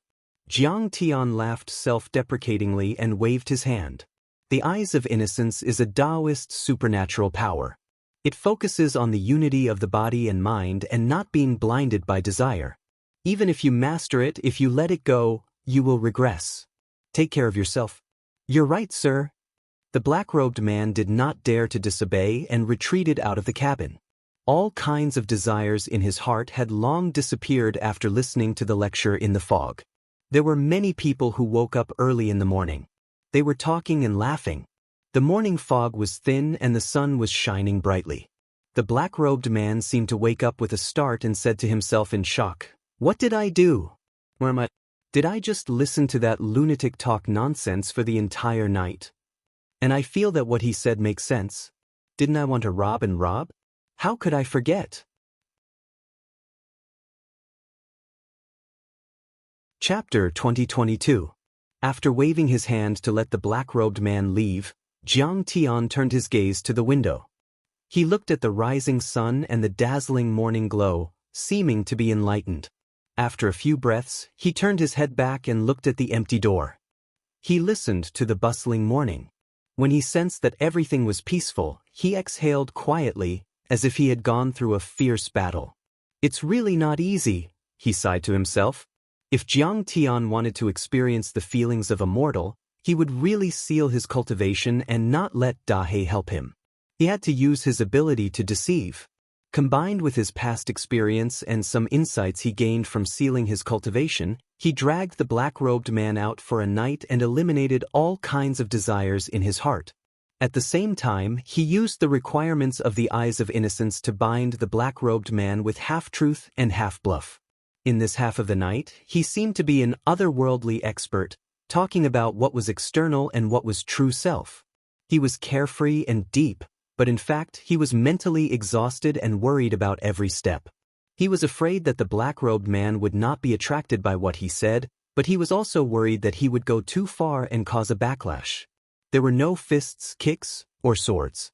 This night's chat did not seem like a fierce battle, but it was true, although the black-robed man might not feel it. "Fortunately, I still have a mouth." Jiang Tian touched his temples, feeling a little self-deprecating and self-satisfied. In his previous life, when he was in the university dormitory, he was addicted to martial arts and fantasy novels. He was the best at livening up the atmosphere, gossiping, and fooling around among his roommates. He led a group of them astray, and they joked that he only had a mouth left. They told him quite sincerely that in ancient times, Confucius became a sage and was known as Confucius. Today, there was the king of talking, so he should be known as Mouth. Sure enough, without martial arts, he had to change his attitude, way of thinking, and way of dealing with things. After this night, Jiang Tian had a deeper understanding of the path of becoming immortal. It was not his cultivation that blinded his eyes, but his experience, habits, inherent cognition, and instinctive judgment formed after relying on his cultivation that interfered with his mind. Under certain circumstances, they were very correct, but if one completely believed in them and followed them, they would inevitably be conservative and stubborn. Sooner or later, they would reach the threshold without knowing it, and from then on, they would be stuck. It was precisely because of this that a true transcendent mortal, severing oneself to see one's true self, didn't mean giving up on one's cultivation and strength. Instead, it was to see through the limitations and see through the limitations of the Dharma. Once he broke through and saw his true self, he would be able to completely control his cultivation and strength. He would be able to control it and not be restrained by it. It was like building a boat to cross the sea, but when you reached the other side, you didn't let go of the boat. That was putting the cart before the horse, confusing the means and the purpose. This kind of thing was not something that could be easily seen through. The experience, cognition, and habits that were almost ingrained into one's instincts would always play a role unknowingly, moistening things silently. It was very difficult for one to notice the difference. Even if he had a corresponding thought in his mind, he wouldn't be able to recognize it. After all, those closely involved cannot see the game clearly. It would take a long time to examine it bit by bit before it could be seen through. It was enough to be called a big problem on the path of cultivation. This was a true transcension of mortals, and it wasn't a superfluous move. Instead, it was a rewarding one. By giving up the strength of cultivation, the contradiction between the experience, cognition, habits, and reality directly surfaced. Although it was intense, it was indeed quite obvious. It made the heart that had been stubborn after many years of cultivation become lively and quick-witted, allowing him to experience completely different experiences from time to time. Time passed quickly. Like flowing water, day and night flew by quickly. In the blink of an eye, another 4 years had passed. This was already Jiang Tian's 7th year in the capital. Tainyo's son, Ahu, grew taller and taller. His body became stronger and stronger. He turned from a teenager into a young man. Jiang Beibei also grew up a lot. She was already a budding young girl with a slim figure. It was obvious that she was a beauty in the making. There were a few fewer and a few more neighbors around them. The boss of the Kong family's textiles shop passed away because of a serious illness. The shop was sold to someone else. Old Zhao quit the Zhao family's blacksmith shop and passed it on to his eldest son. Slight wrinkles gradually appeared on the faces of Ahu's parents. Although they were still young, they couldn't stand the washing of time. It was worth mentioning that in the past 2 years, many of the neighbors had come up to Jiang Tian to propose marriage. Although Jiang Tian had a daughter who wasn't young, she looked quite young. Moreover, her medical skills were extraordinary and her medicine was miraculous. In the eyes of mortals, she knew many cultivators. That was already very impressive. Every time, they were tactfully rejected by Jiang Tian. Spring went and autumn came, and the sun and moon alternated. In the past few years, Jiang Tian saw birth, old age, illness, and death. He felt rather emotional in his heart. He had already recovered the 3 ultimate flowers, but in the past 2 years, he had only meditated and breathed out twice. He didn't even care about his own cultivation. It had been a long time since he used his inner vision to check. In the past 2 years, Jiang Tian's medicine shop gradually became famous in the entire Wuzhou city. Although there weren't many customers, it was still much better than not opening for a year. However, now, in Jiang Tian's medicine shop, most of the people who came were not mortals, but cultivators. Basically, 6 out of 10 people would be martial cultivators. They found that the herbs that Jiang Tian mixed, even if the spiritual qi wasn't that rich, could still heal many cultivators' injuries. It was even very beneficial for cultivation. The matter of Wuzhou City having an extraordinary person gradually became famous in the cultivation world here. Jiang Tian's mentality was always calm and there was no change. What he sought was the mentality of a mortal, to experience a mortal's life and feel the reincarnation of the heavenly Tao. The medicine shop was only a tool for him to comprehend the heavenly Tao. It was the same for seeing patients and getting herbs. At this time, Seeing that the new year was coming, Wuzhou City was decorated with lanterns and colored banners. New peaches were replaced with old talismans. Jiang Tian walked out of the shop and sat at the door of the shop, looking at the pedestrians outside. In his eyes, there was a deep reminiscence. This was the 7th new year he had spent in Wuzhou City. Every time, the feeling was different. However, there was only one thing, and that was the nostalgia for his childhood. In those years, in the Milky Way galaxy that was light years away from the Milky Way, on that vast blue planet, the Lunar New Year there was really full of New Year's atmosphere. In the hunting shop diagonally opposite the shop, Ahu quickly ran out, holding some fireworks in his hand. He brought a few children to play excitedly. Seeing Ahu, Jiang Tian's eyes revealed a trace of joy and relief. He had watched this child grow up in the past few years, from an 11-year-old child to an 18-year-old young man. Last year, Ahu could not stand his father's nagging and gave up his dream of hunting. He began to learn how to forge iron tools from a blacksmith on the street. This way, he would be more peaceful. However, once he had free time, he would still run to Jiang Tian's place to watch him treat people and get medicine. Although Ahu did not come often, a pot of fruit wine every day had never been stopped. While setting off fireworks, Ahu shouted and ran to Jiang Tian's side. He sat down on the cold wooden stool next to him and did not feel cold. Instead, he winked and said, "Uncle Jiang, a few days ago, I heard from my father that shopkeeper Liu in the east wanted to betroth his daughter to you. Why didn't you agree? I secretly saw his daughter. She was very beautiful." Jiang Tian smiled slightly, touched the youth's head, and said, "Uncle has a wife. Otherwise, how could I have your sister Bebe?" "Ah? Really? She's still alive. I thought she had already passed away." Ahu stood up with a swoosh, his face full of surprise. "She's waiting for me in a place far away.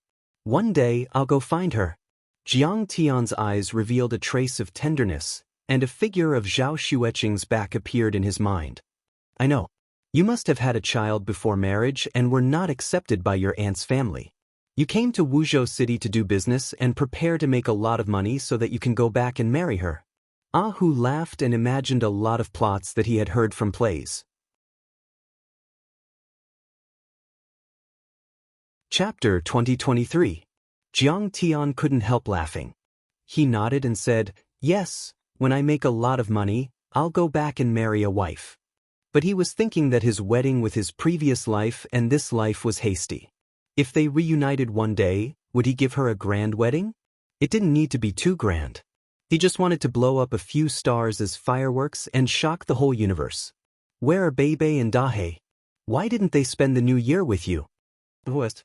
They have something to do." Jiang Tian smiled bitterly. Jiang Bebe had begun her first closed-door training to break through to the Foundation realm. However, this closed-door training place was not at home. Jiang Tian didn't accompany her, but let Dahe guard her.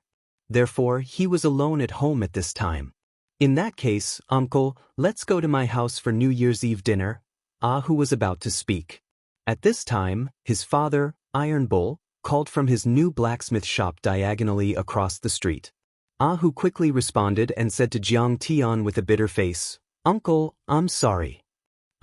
Uncle Jiang, I have to forge again." As he spoke, he helplessly returned to the ironware shop. From the shop, Ahu's father's reproach came out. Jiang Tian took a sip of wine and sat at the door, listening quietly. At this time, some snowflakes gradually fell from the sky. Gradually, the snowflakes became bigger and bigger. The first snow of this year fell silently from the sky. The temperature suddenly dropped. The snowflakes hit Jiang Tian's face and quickly melted into ice water. Jiang Tian looked up at the dusky sky. After a long time, he stretched out his right hand and casually clenched it. Suddenly, the surrounding snowflakes instantly gathered. Jiang Tian took a deep breath and released his right hand. The snowflakes immediately collapsed and drifted around again.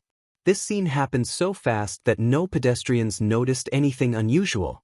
They just lowered their heads and hurried on.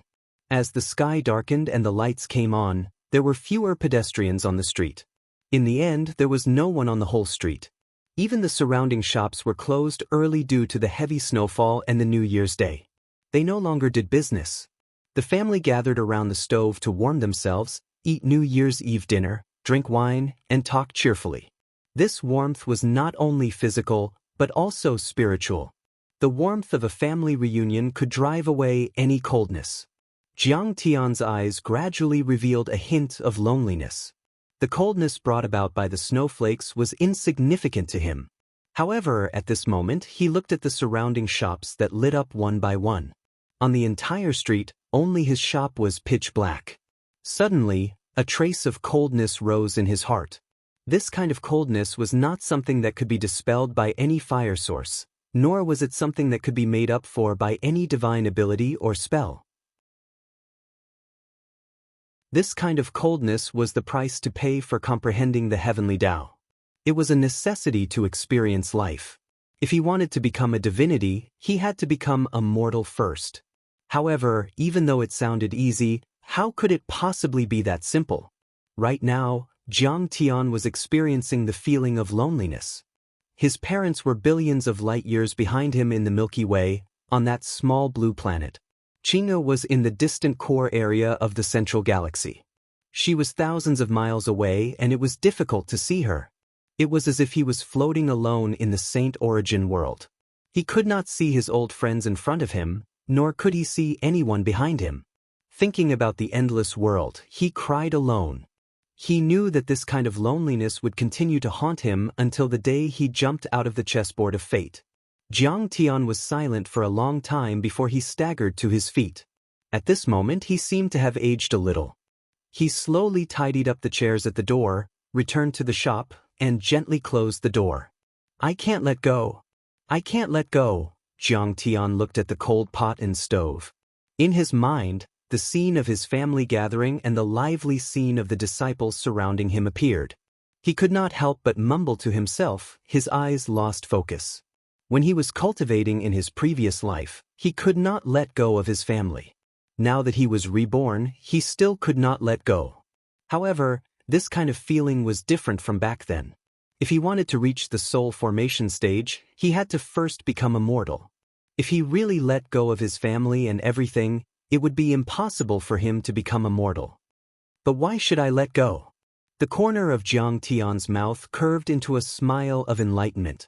Every soul formation cultivator was powerful not only because of their cultivation, but also because of the deeply hidden feelings in their hearts. Feelings but not tiring. They did not cut off their 7 emotions and 6 desires, but they also did not cry because of a short separation or the death of a loved one. They enjoyed their feelings but did not indulge in them. It was this kind of emotion that allowed them to become immortal. Using this emotion, they could break through the nascent soul stage and reach the soul formation stage. It was because of this obsession that Jiang Tian did not encounter too many setbacks in becoming immortal. Instead, he gradually felt the feeling of being immortal. At this moment, he was immersed in the longing for Qing'er, Ling, his parents, and his homeland. He quietly felt this feeling. The magic power in his body began to rotate crazily again. This rotation gradually spread out of his body. Above all the herbs in the shop, a trace of spiritual energy suddenly rose. It fluctuated in the same way as the magic power in Jiang Tian's body, rapidly rotating. Gradually, this kind of spiritual energy rotated faster and faster and spread out of the shop. When the falling snowflakes fell from the sky and landed on the roof of the shop, they also rotated, forming spinning snowflakes that quickly slid in all directions. The snow became heavier and heavier. It was silent. After a long time, Jiang Tian gradually came to his senses. He stood up and opened the door of the shop. A gust of cold wind blew in his face, mixed with countless cold snowflakes. Jiang Tian looked up at the sky and said calmly, "The soul formation stage, I'm determined to get. No one can use me as a chess piece." The snowflakes falling from the sky became heavier. A thick layer of snow accumulated on the ground. At this moment, the door of the ironworks shop opposite suddenly opened. Hu and his father were about to go out when they saw Jiang Tian standing opposite them. They could not help but be stunned. Then, Ahu ran a few steps and stepped on the snow, making crunching sounds. He came to Jiang Tian's side and shouted, "Uncle Jiang, did you know that we were coming?" As he spoke, he entered the room and sat by the fire. Ahu's father, Tainyo, held a wooden basket with a silly smile and said to Jiang Tian, "Brother Jiang, are you busy?" Jiang Tian smiled and said, "No, come in and talk." The father and son entered the room and opened the lid of the wooden basket. There were 4 home-cooked dishes and 2 pots of fruit wine in it. Jiang Tian glanced at it and looked at Ahu's father with a faint smile. In the past few years, he had often been in contact with him. This was the first time that he had seen this straightforward man act like this. Obviously, he had something to do with him. "Brother Tainyo, if you have something to say, just say it," Jiang Tian said. Ahu's father hesitated, rubbed his hands, and said awkwardly, "It's okay. It's okay." Ahu looked at the dishes in the wooden basket. He swallowed his saliva and reached inside. His father glared at him, and Ahu was so scared that he quickly withdrew his hand and muttered discontentedly, "I just want to borrow some crystal stones. What's there to be embarrassed about?"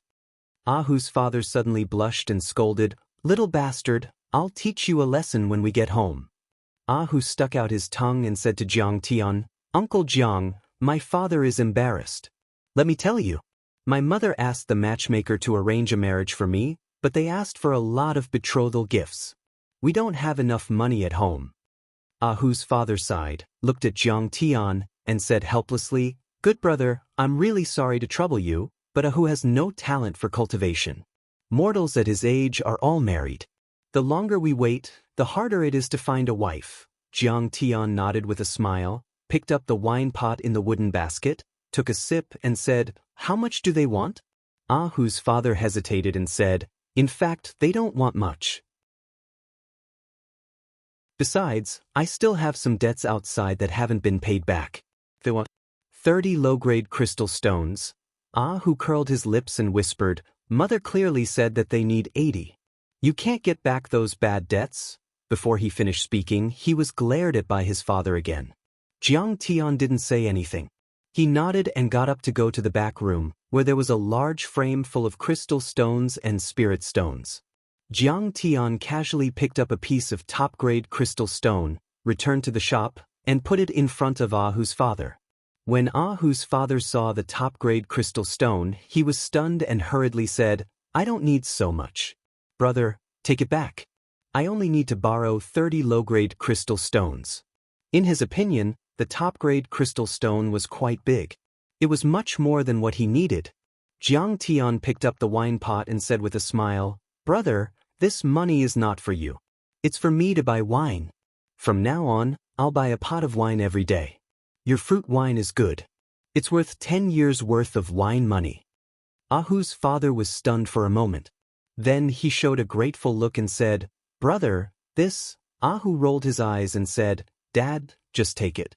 Uncle Jiang is different from you. He's a craftsman. Any herbal medicine is worth more than 10 low-grade crystal stones." Ahu's father glared at him again. Then he took a deep breath, picked up the wine pot, poured himself a large cup, took a big gulp, and nodded. "Brother Jiang, you don't need to worry about 10 years or 8 years. As long as you live here for one day, my family will send you a pot every day." Jiang Tian chuckled. Looking at the father and son in front of him, his heart gradually felt warm and was no longer cold. That night, Ahu's father drank a lot. 2 pots of wine were obviously not enough. Ahu served him on the side. He didn't drink enough until he brought the 10th pot. In the end, Ahu's father was drunk and passed out. But he had been holding the top-grade crystal tightly in his hand. He was helped back by Jiang Tian and Ahu. When Jiang Tian went back, Ahu whispered to Jiang Tian, "Uncle Jiang, my family has a lot of this wine. My father doesn't allow me to tell others. In fact, there are several large pots in the cellar of my family, which were left by our ancestors. I heard that there are still many pots buried underground. But my father said that you like them, so he kept them for you. If my father didn't insist on selling them, my mother wouldn't let him borrow money. She could sell them at the winery for a lot of money."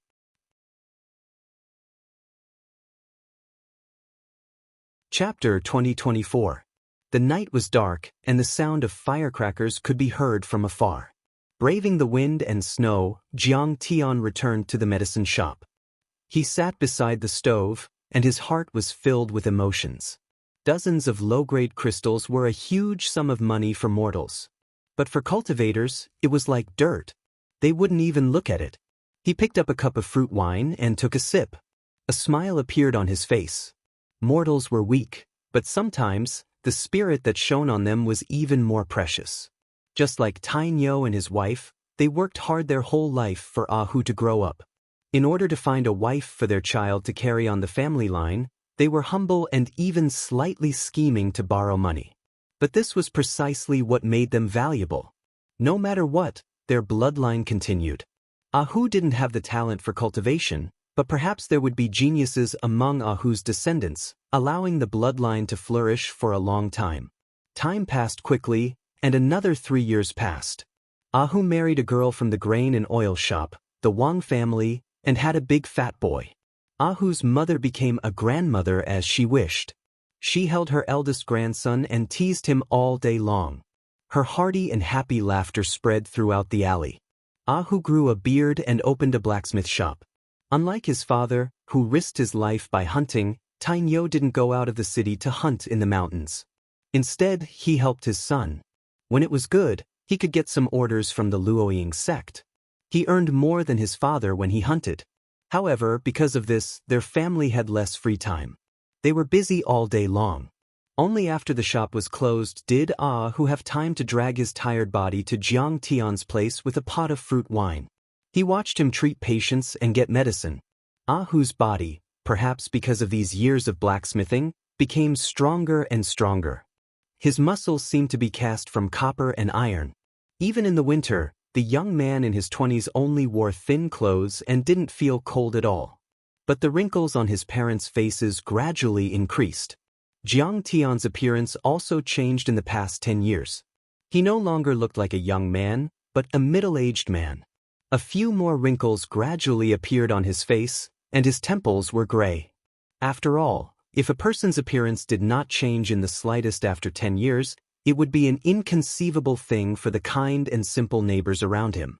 In the next 3 years, Wang Lin came to Jiang Tian more often. Almost every month, he would come here. However, she was much more meticulous than before. Her cultivation had already stepped into the middle stage of the nascent soul stage, and she had become the hall master of the outer sect alchemy hall of the Luoying sect. It was reasonable for him to come to Jiang Tian's place to buy medicinal herbs. Furthermore, she would also give Jiang Tian some pointers on the art of alchemy, allowing Jiang Tian's alchemy and medical skills to be extremely high. Even if the mighty figures above the 9 heavens were to look at Wang Lin, they wouldn't be able to detect any abnormalities. In the late autumn of this year, the willow trees on both sides of the street were blown by the wind, and their withered yellow leaves slowly fell off amidst the rustling sounds. They were blown far away by the wind, and became rootless leaves. Fallen leaves could be seen everywhere on the street. Jiang Tian walked out of the shop. He was wearing thick clothes, and a leather hat was pressed low on his head. His waist was slightly bent, and his hands were in his sleeves. He carried a wine pot in his arms, and his body exuded a faint smell of wine and bitter medicine, giving off a sense of cowardice and decadence.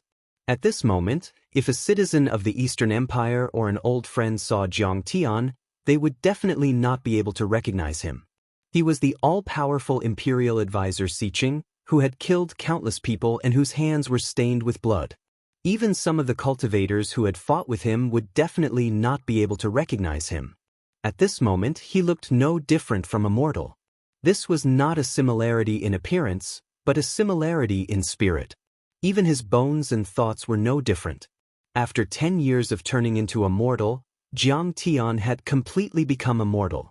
Now, his temples were gray, his facial features were ordinary, and his face was slightly old. Moreover, he had the carefree feeling of a mortal middle-aged man who had given up on fighting. He was no different from a middle-aged mortal who had been busy all his life and had run into obstacles everywhere. In the end, he was satisfied with the status quo.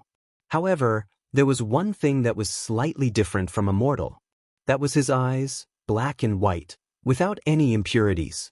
There was a faint glimmer of light, which made him look extraordinary. In the last 3 years, Jiang Tian had not meditated or cultivated once. Outside the shop, a gust of wind blew against his face, bringing with it the chill of autumn. Jiang Tian tightened his collar, closed the shop door, and then slowly walked into the distance. At this moment, a rather sturdy young man walked out of the ironworks shop opposite. He carried a bucket of waste charcoal in his hand. After leaving the shop, he immediately saw Jiang Tian, so he grinned and said, "Uncle Jiang, going to listen to books again?" Jiang Tian turned around, took out a wine pot from his arms, waved it, and said with a smile, "Ahoo, I'm almost done drinking." The young man responded, poured the charcoal in his hand to the side, and hurried into the shop. Not long after, he ran back with a wine pot and filled Jiang Tian's glass with fruit wine. With concern in his eyes, he said, "Uncle Jiang, you're old. You should drink less of this wine to warm your body." "Uncle, I know." Jiang Tian nodded with a smile. He took the wine pot, patted Ahu's shoulder, and turned to leave slowly. Looking at Jiang Tian's back, Ahu felt bitter in his heart. In the past 10 years, the omnipotent Uncle Jiang in his eyes had aged a lot. Until now, he still remembered Uncle Jiang from 10 years ago. His face was full of heroic spirit and his eyes were as bright as stars. He always remembered that Uncle Jiang once said that when he made a lot of money, he would go back and marry a wife who would wait for him. However, 10 years had passed in the blink of an eye, and he still hadn't seen Jiang Tian's wife. Regarding this, he didn't ask any more questions. Perhaps the aunt he had never met was the daughter of a rich family. It should be known that Uncle Jiang had made a lot of money and bought the Daoist tea house, but it was still not enough. As for her, she was already married to someone else. In the past few years, his daughter and the servant called Dahe didn't come back to accompany him. Uncle Jiang must be very sad, so he drinks so much wine every day. Ahu sighed and turned to go back into the shop. His father was also a little old, and now he was doing the main work of the shop. Even after the shop was closed, there were still many things to do. The habit of visiting Jiang Tian for treatment and medicine, which he developed when he was a teenager, could no longer be continued. It was just that every few days, he would take some time out to accompany this lonely Uncle Jiang. Endless falling trees rustled, and the wind was cold. Jiang Tian walked slowly with his hands in his sleeves. Occasionally he met acquaintances and he would stop and chat with them. After a while, Jiang Tian finally arrived at the Daoist tea house at the corner of the street.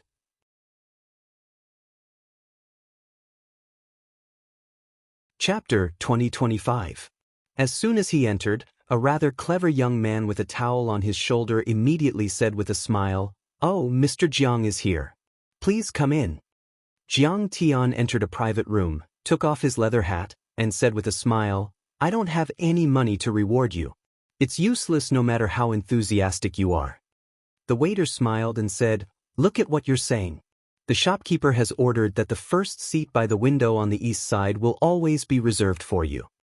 As he spoke, he walked quickly to the seat by the window on the east side. He swept the towel in his hand and bent down to step back. Jiang Tian sat on the bench. Not long after, the waiter served a few dishes and a small charcoal pot with boiling water. Jiang Tian put the flagon in his hand in the small pot and began to warm the wine. He poured a cup of wine and drank it from time to time. Jiang Tian just sat there and watched people enter the tea house one after another. Gradually, more and more people entered the tea house. After about an hour, a storyteller in a black robe with 3 strands of white beard came out from the back room. As soon as this person appeared, the tea house was immediately filled with cheers and it was quite lively. Bang! The storyteller slammed the gavel and the guests below fell silent. The peach blossoms without an owner, the tobacco leaves with night crows. A few old wells surrounded by ruins have always been mine. The storyteller said, "Today, the Vermilion Bird sect of the Black Moon Empire rebelled. With the help of his teacher, the Iron Hand Saint, the Crown Prince of Yacheng slaughtered 13 dukes and abolished the feudal system. He became the Emperor of Yacheng. However, the other 8 dukes were unwilling to lose their fiefs and titles, so they sent troops to suppress them. The Black Moon Empire fell into chaos, and the people were in a terrible situation. In fact, his book was half true and half false. It was like a historical novel with some deductions of historical events. It could be said that Jiang Tian's reform in the Eastern Empire had a far-reaching impact. In 10 years, the advantages of the county system were fully revealed. It completely stimulated the potential of the people. Talents came out in large numbers. The country was strong and the people were rich. The central government centralized power, and the people were still full of vitality. It entered a glorious era. Today, although the major empires through different ways, they all implemented the county system. Some of them were drinking a cup of wine to dispel their military power, some were attacking them one by one, and some were waging war. Jiang Tian listened to the storyteller with a smile while drinking fruit wine. He had been living like this for more than a year. A moment later, a slightly plump middle-aged man wearing a thick cloth jacket hurriedly walked out from the back room. He quickly walked to Jiang Tian's side and sat down. The waiter respectfully served him a pot of wine. The middle-aged fat man immediately filled the cup and drank it in one gulp.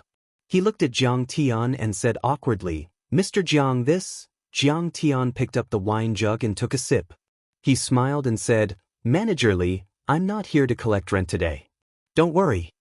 The middle-aged fatty immediately heaved a sigh of relief and said with an apologetic smile, "Business isn't good. Although I have a lot of people here now, it cost me a lot of crystals to invite this storyteller troupe. Sigh, it's not easy to do business in this world." Jiang Tian smiled and didn't say anything. Instead, he quietly listened to the storyteller. The middle-aged fatty's surname was Li, and his name was Jiang Tian. Until now, he still didn't know.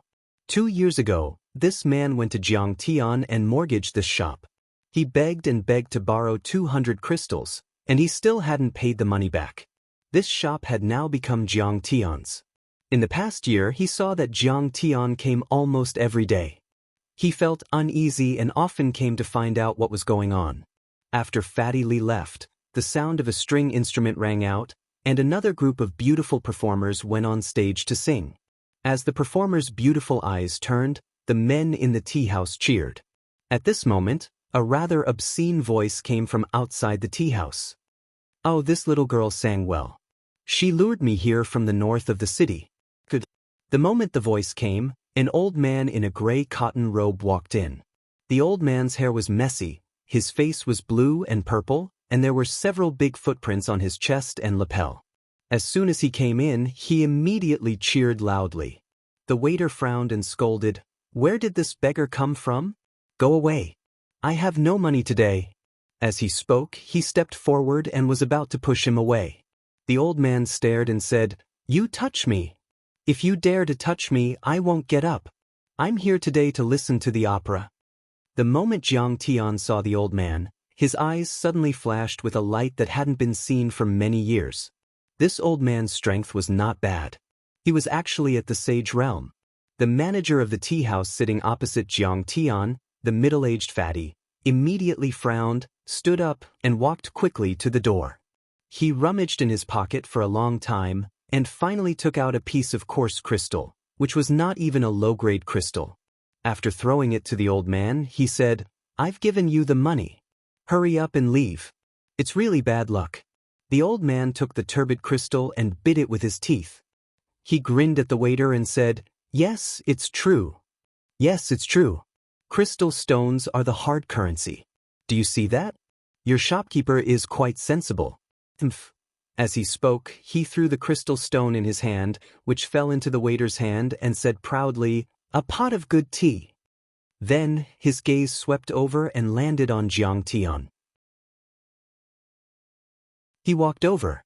Jiang Tian's heart skipped a beat, and he narrowed his eyes slightly. Could it be that this man knew that he was a cultivator? But after a while, he realized that he should be overthinking. At this time, in the whole tea house, only Jiang Tian's table was occupied.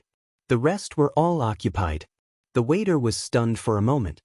He looked at the turbid crystal in his hand, and then looked at the manager with a helpless face. He had seen many beggars, but this was the first time he had seen one who asked for money to buy tea.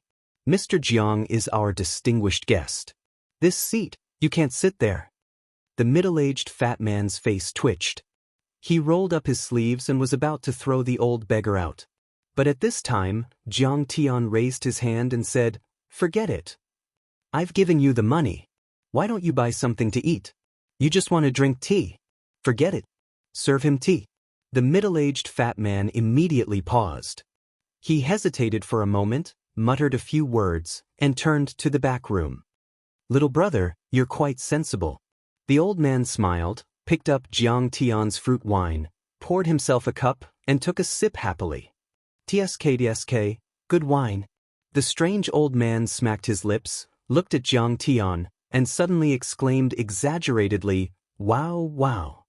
Wow, incredible, incredible." This old man saw a beam of spiritual light shoot out from the top of your head. "You know that at such a young age, you have a body of muscles and bones. You must be a rare cultivation genius." Jiang Tian was speechless. This line, why was it so familiar? The old beggar suddenly took out a tattered book from his bosom. His face became stern as he solemnly said, "This is the first time I've seen you. As the saying goes, if I don't go to hell, who will? Are you interested in cultivating with me and practicing peerless skills? The great task of punishing evil and promoting good, and maintaining world peace is handed over to you. I'll sell you a copy of the peerless godly skill, the Buddha's palm. Only 50 pieces of low-grade crystal stones."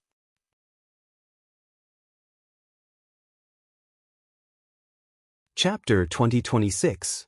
Jiang Tian's heart was slightly moved. On the continent, there were only a few void-returning saints. Even though Jiang Tian had never met them before, he still had a thorough understanding of them. According to his behavior, it was not hard to guess that this person was the famous mad saint, Ren Fenglu. This person was obsessed with beauties and created the 100-Flower Atlas and the 10 Beauties painting. He loved good wine and good food and was not bound by the rules of the world. He was not like the other saints who always acted high and mighty, thus he was called the Three Addicts Saint. Ordinary sages always seem to be detached from worldly affairs, like dust, ethereal and otherworldly. However, Ren Fenglu liked to hang around in the marketplace, selling the 10 Beauties painting and the 100 Flowers chart in exchange for money to buy wine. He even turned into a beggar to experience the mortal world, crazy and foolish. Even though this person hung around in the marketplace and was often ostentatious, he should have leaked more information than the other saints. However, after Jiang Tian studied his information, he discovered that he was even more mysterious. He had all sorts of unfathomable and inconceivable aspects. In any case, I'm in the dark and you're in the light. I want to see what tricks you can play. Jiang Tian smiled and took out 50 low-grade crystals. "It's not expensive anyway. I'll buy it and take a look." The old beggar immediately gave the Buddha's palm to Jiang Tian, then he took the crystals and left with a smile. Today's business was not bad. I made a big profit. The Dashi Tea House's dishes are too ordinary. It's best to go to the Great Pine restaurant to eat." Jiang Tian wanted to open the Buddha's palm to take a look, but suddenly, the observation treasure in his chest trembled. Jiang Tian's expression greatly changed. The treasure in the critical Grand Canyon is moving. Very quickly, Jiang Tian hurriedly left. On this day, the critical Grand Canyon suddenly emitted a bright light. The vast spirit energy was 10 times or even 100 times denser than before. Universal laws and grand Daoists were even more condensed. Along with this surging spirit energy, there were the remains of battleships, fragments of saint weapons, and the remains of powerful existences that fell on the evil-infested ridge.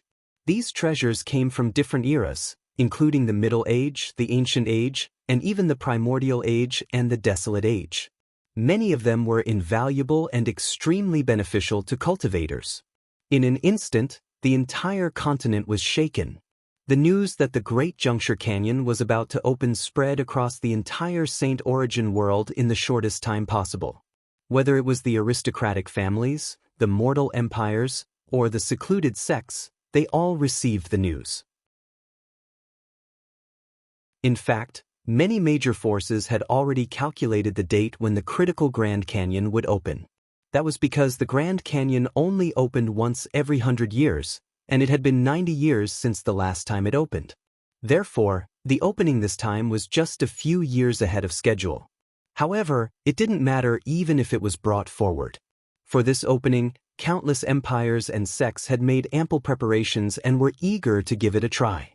For everyone, the opening of the Grand Canyon meant a great opportunity. There were large amounts of spirit medicines and medicinal grasses, godly stones and treasure metals, and even the sloughs of almighty existences. When the Grand Canyon opened, it meant that the harvest season had arrived. Although the Great Juncture Canyon was dangerous in the eyes of many sects and aristocratic families, it was also a land of treasures. This place was rich in divine metals, spirit medicines and medicinal grasses, fierce beasts roared, and demonic beasts gathered in groups. It was simply too rich. As for the origin of the Grand Canyon and why there were so many sloughs, no one could explain it clearly. Some said that the critical Grand Canyon was born on this piece of land. Some said that the Grand Canyon came from outer space. Some even said that the Grand Canyon was the passage between the continent and the Devil Realm, and that these magic treasures belonged to the Devil Realm. However, Jiang Tian knew that the canyon wasn't connected to the Devil Realm. The real Devil Realm was incomparably vast, even vaster than the Central Galaxy. Its diameter was calculated in terms of 100,000 light years, and a mountain was tens of thousands of kilometers high.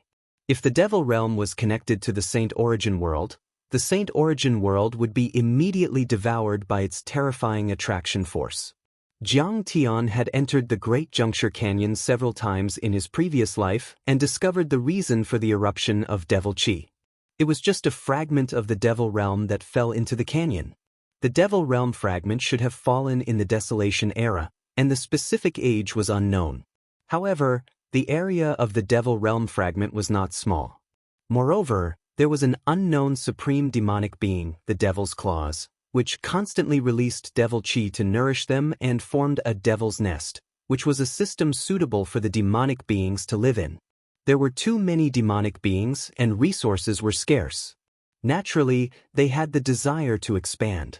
Therefore, from the Desolation era to the ancient times and the Middle Ages, the Devil's Tide broke out from this place again and again, causing great turmoil and Devil's calamity. Of course, the mighty figures of the human race wouldn't sit idly by. Since the Desolation era, there were leaders of the human race who organized armies of cultivators to suppress the demonic beings and destroy the Devil's Nest. In the final analysis, this area had become a battlefield between the human race and the demon race. Of course, there were many treasures and wreckage left behind. In the end, an unparalleled sage in the Middle Ages planted a subimmortal tree in the Devil's Nest, which suppressed the supreme demonic being, the Devil's Claws. Therefore, there was no Devil's Tide after that. Of course, the overflow of Devil Chi was inevitable. Even though the Grand Canyon was in the territory of the Eastern Empire, once it was opened, the Eastern Empire directly opened this area to the rest of the world. Because of this opening, there was a surge of spirit energy and cultivation resources. However, in the historical records, it was often accompanied by the appearance of demonic beings. Once a high-level demonic being entered the continent, the Eastern Empire would bear the brunt. Because of this, the Eastern Empire's attitude was to allow everyone to come and pick up treasures. However, once the Devil's Tide broke out, there would be people to stop it. The Eastern Empire opened its doors and allowed cultivators to enter the Devil's Nest and the Grand Canyon. In just a moment, the experienced great sects and countries all sent out their disciples to the evil-infested ridge to see if there was a great fortune to find the legendary treasures. As for the host, the Eastern Empire, they had already sent out an army of cultivators to guard the entrance of the evil-infested ridge.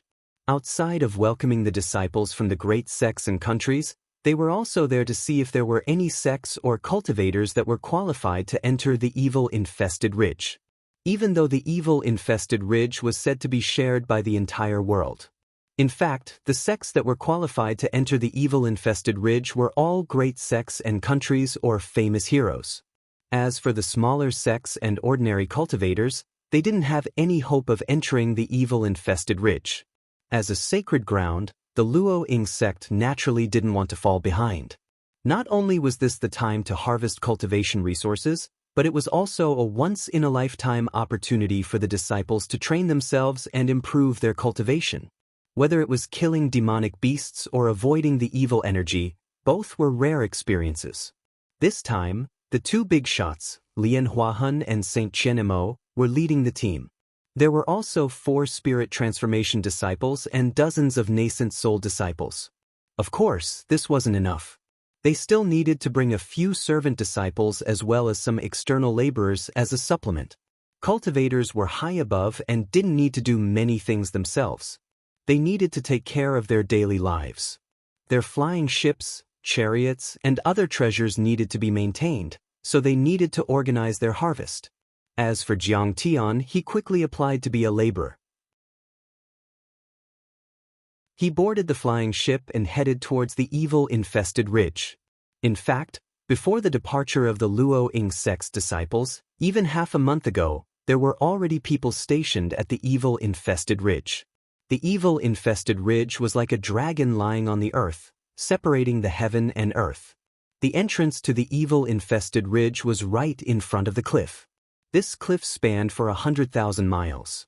Standing on top of this cliff and looking at the 8 directions made people feel that the 8 directions were small and they themselves were insignificant.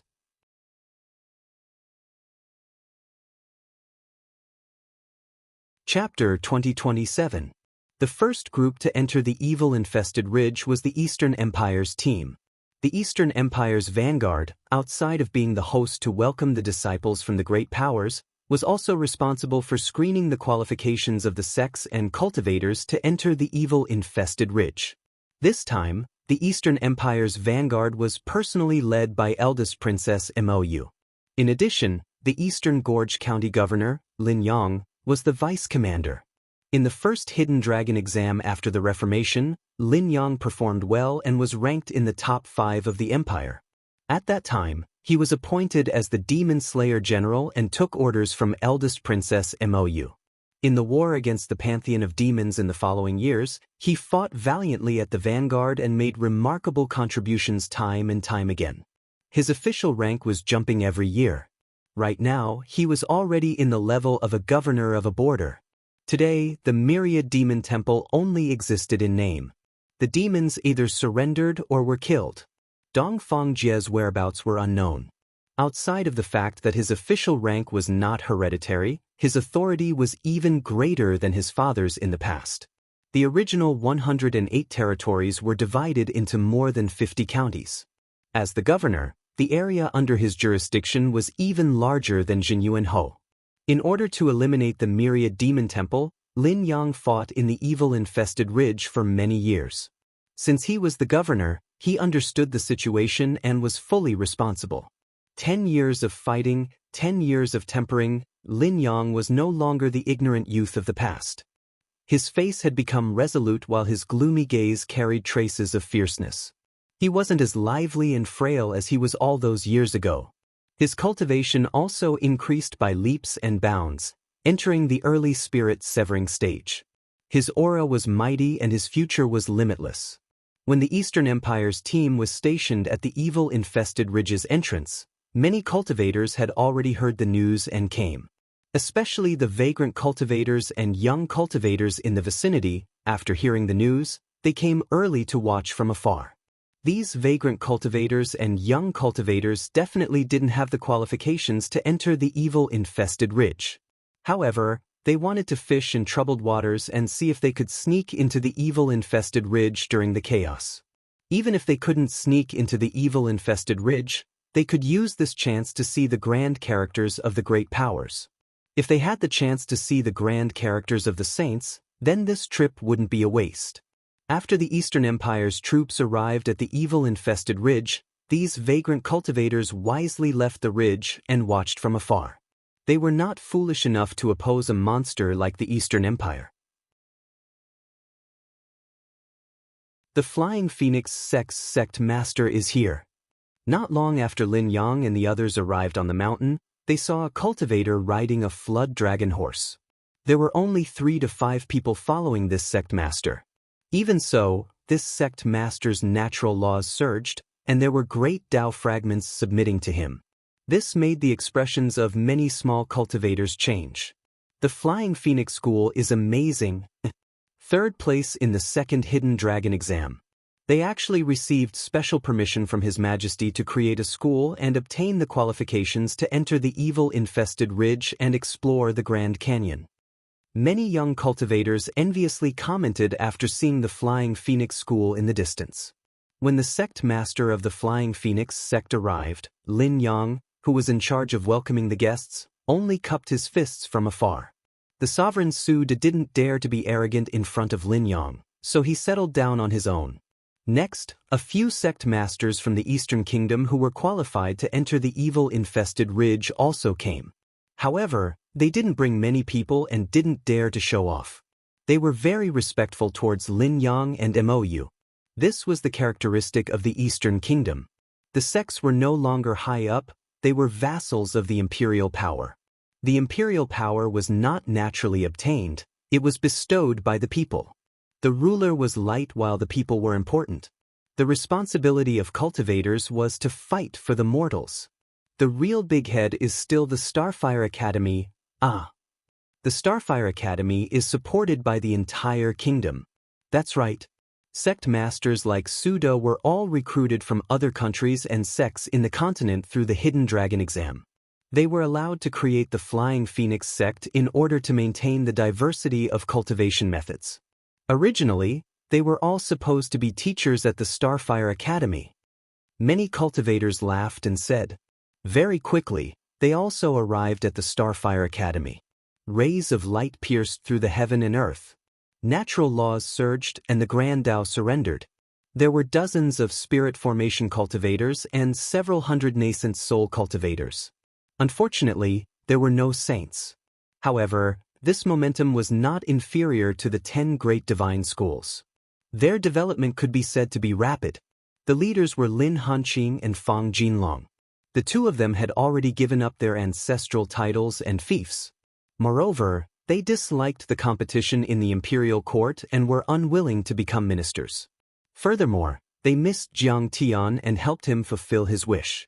Thus, they became the principals of the Starfire Academy and nurtured talents for the Eastern Kingdom. Even though 10 years had passed, the Eastern Kingdom still missed Jiang Tian. The Starfire Academy erected a stone statue of him that was as high as the clouds. Moreover, he would always be the honorary principal. The Black Moon Empire's Emperor Yang is here. As the days passed, experts from the other great sects and countries outside the Eastern Kingdom arrived one after another. Boom, boom, boom. In the horizon, a series of rumbling sounds echoed. Suddenly, a group of armored cavalry trod on the sky. This armored cavalry trod on the void, and the divine steeds under them were like lightning.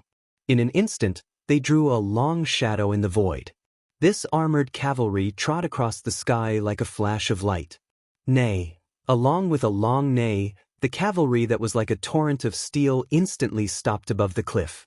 The entire cavalry was close to 1,000 people, but they stopped in an extremely orderly formation, and their movements were like moving clouds and flowing water. This armored cavalry troop was all equipped with divine steeds and armor. It was as if they were a triumphant iron brigade that had just returned from the battlefield. Every disciple of the armored cavalry troop was cold and murderous. Such an entire troop was cold and merciless. Their murderous intent soared to the sky, making it hard for people to breathe. Seeing such an armored cavalry troop, everyone sucked in a breath of cold air. To be able to cultivate such an armored cavalry troop, one could only imagine how shocking their origin was. What kind of powerful sect and country was this? It's the Yachang Emperor and our teacher, the Iron Hand Saint. After the Yachang Emperor arrived, Mou and Lin Yang personally welcomed him. The Yachang Emperor was the crown prince of Yang. After 10 years of bitter cultivation and countless opportunities, he had already reached the cultivation of a half-saint. What was even more terrifying was that behind him stood an old man dressed in hemp clothes. The old man was tall and burly. The laws around him were as vast as the sea, and the great Tao was as heavy as a mountain. The pressure of a void-returned saint was released mightily, causing everyone to tremble in fear. Iron Hand Saint. Mou hurriedly bowed respectfully. The strength of the Iron Hand Saint was much stronger than that of Suj. Moreover, he could be said to be one of the strongest saints in the secular world. Greetings, Iron Hand Saint, Yecheng Emperor. Lin Yang also bowed his head, concealing the hatred that flashed in his eyes, but a chill appeared in his heart. 10 years ago, if it weren't for Yacheng's instigation, although his sister Lin Dai was stupid, she wouldn't have rashly provoked Jiang Tian and ended up being killed with a palm strike. There were dozens of disciples of the Iron Hand Saint, and all of them were extraordinary. With one look, one could tell that most of these disciples had stepped into the divine transformation realm. As a disciple of the younger generation, to be able to step into the divine transformation realm was already very impressive. Especially in recent years, the Black Moon Empire had been reforming the system of counties and counties. Feudal lords were rising, and the flames of war were spreading. The essence of heaven and earth was exhausted, and cultivation was very difficult. The Tianluo sect is here too. Yan Nanxian is leading the group. I heard that Yan Nanxian was extremely lucky. A dozen years ago, he was only at the mid-divine transformation realm, but now he has reached the half-step void return realm and is known as a half-saint. As the deputy sect leader, he has a chance to become a true saint in the future. Someone said emotionally. When the Tianluo sect arrived, they were also extremely arrogant. The man in the lead wore a simple and natural long robe. His beard was as dense as steel needles, and his expression was solemn. There was also a long sword on his back. If there were knowledgeable people, they would be able to tell that the scabbard was made from the thinnest piece of dragon skin on the back of the silver-bearded golden-eye dragon. Although this kind of dragon was only a nascent soul realm demon beast, it was extremely rare and lived in the forbidden area of the universe. If Jiang Tian was here, he would probably be greatly shocked as well. This was because at this time in his previous life, Yan Nanxian was only at the mid-divine transformation realm, but now he was at the half-step void return realm. This was probably due to Jiang Tian's return, which more or less caused a butterfly effect and changed the course of history. For example, the pantheon of demons was destroyed earlier, the eruption of the canyon earlier, and Yan Nanxian's advancement earlier. The man and woman behind him were his son Yan Beifei and his disciple Zhao Feifei. The man wore a white robe that shone brightly. He was tall and straight like an unsheathed sword. He had reached the early divine transformation realm and was also a sacred grade god. As for the woman, she was dressed in crimson clothes. Her waist was slender like a snake, and her 2 long legs were wrapped in a short skirt. Her entire body was like a burning flame, but her pretty face was delicate and pretty. Her black hair hung down like ink, and she lowered her head slightly. Her 2 big eyes blinked just like the girl next door. However, her cultivation level was not to be underestimated. She was also at the early divine transformation realm. Why haven't I seen any ancient saints come? As the mighty figures of the divine sects, holy grounds, and aristocratic families arrived one after another, some inexperienced cultivators did not know the reason and asked curiously. The so-called ancient sages were still return to void stage saints, but they had already reached the return to void final stage. Ancient saints basically did not show themselves. They were all in a state of concealment, so they were even more mysterious. Some people even said that the ancient saints were just illusory legends and that they had all died out long ago. You don't know. Legend has it that the critical canyon is very strange. Even saints at the mid and late divine transformation realm can't pass through the barrier. An old cultivator said, "Ancient saints won't appear easily now." An even older cultivator shook his head gently and said, "In the past 30,000 years, no new late divine transformation realm ancient saints have appeared on the continent. The original lifespan of the ancient saints was more than 30,000 years, and the lifespan of a return void cultivator is 30,000 years. Therefore, they are either at the end of their lifespan or have stopped their blood flow and are unwilling to come out." That's right. Although the critical canyon is a great opportunity, it's not enough for a return void cultivator to reach the Dao integration realm. If they come out, it'll be a waste of their essence. It's not worth it. Some people expressed their agreement. With the arrival of the disciples from the great sects, the evil-infested ridge became a sea of people and many cultivators set up camp. Some sects had treasure pavilions that were floating in the air, and their disciples directly lived in the pavilions. Some sects came with a huge ancient ship, which was both their flying treasure and their temporary residence. There were also cultivators who gathered in groups of 3 to 5, chatting loudly and rubbing their palms together, waiting for the right moment to strike. However, the number of cultivators that came to the evil-infested ridge was not limited to just these. In the sky, there were disciples from the great sects that came from time to time. Some rode on swords, some rode on rocks, and some rode on huge flying mountains. There were all kinds of colors and strange things. It could even be said that those below the nascent soul realm and vagrant cultivators that didn't have the backing of a great sect didn't dare to enter. After all, there were too many powerful forces here. Outside of the ancient saints that didn't take action, it could be said that the experts of the entire continent had gathered here with an unprecedented lineup. Even though there was a certain amount of order, if you offended an expert and they wanted to kill you, no one would risk their life for a little cultivator like you. That would be an unforeseen disaster. In this chaotic atmosphere, Jiang Tian arrived with the identity of a servant with the Luo Ying sect. He saw Xianxia at first glance.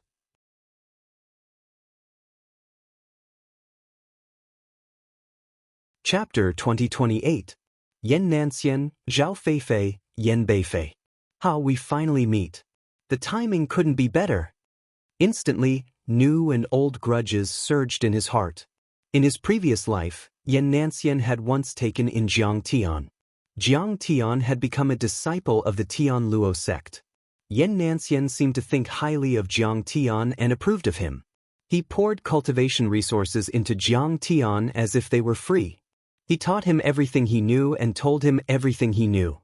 In fact, when Zhao Feifei had feelings for Jiang Tian, his son, Yan Beifei, had a conflict with Jiang Tian out of jealousy and hatred. Xianxia still stood on Jiang Tian's side to uphold justice. He was furious and scolded his son, punishing Yan Beifei to reflect on his mistakes for 3 years. Because of all these reasons, Jiang Tian in his previous life was extremely grateful to Xianxia. He saw him as a father and brother. Not only was he grateful, he also trusted him.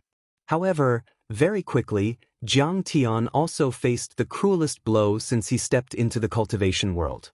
It was the saddest and most tragic disillusionment. When Jiang Tian was about to break through, Xianxia lowered his status and took the initiative to protect him. However, he was actually after Jiang Tian's body and wanted to occupy it. Previously, he gave many benefits because he wanted to push Jiang Tian's cultivation level up as soon as possible so that he could possess him. His grace to Jiang Tian was also to dispel his wariness. If Jiang Tian had not received the blessing of Zhao Xueqing's providence in his previous life, he would have died on the spot. Although Jiang Tian was not afraid of death and had great providence to escape, Xianxia still sent out countless disciples to hunt Jiang Tian down. They turned the entire Saint Origin world upside down for more than 10 years. During those years, Jiang Tian was like a lone wolf. No, it should be said that he was like a stray dog or a rat crossing the street. He hid from place to place and lived a precarious and dark life. What made Jiang Tian even more miserable was that he was unable to track down Jiang Tian. Xianxia had targeted Jiang Tian's relatives and friends. All of Jiang Tian's friends in Saint Origin world were killed by him, including Lin Yang's family. There was only one reason, and that was that they knew Jiang Tian. Xianxia's actions were not just to vent his anger, but also to force Jiang Tian to come out. He firmly believed that Jiang Tian was a kind-hearted person who valued friendship and righteousness. He would not drag out an ignoble existence and watch as his friends and family were killed. However, he had underestimated Jiang Tian's desire to live. Jiang Tian knew that he would die if he went out, so he chose to protect himself. Although it was shameful, he still managed to keep his life. Countless nights, Jiang Tian recalled how Xianxia had fooled and deceived him. Crazy hatred gnawed at his soul like a poisonous snake, burning his anger. More than that, there was guilt and self-doubt. Many times, he felt that he was worse than a beast. In order to save his own life, he silently watched his friends and family being killed. The torture of his soul and the interrogation of his soul made him unable to calm down. There were several times when he almost went crazy. Coincidentally, it was as if there was the hand of a supreme god that was invisibly fiddling with everyone's fate. Jiang Tian met Xianxia when he was preparing to go to Saint Origin World in the carriage of Zhuma Star.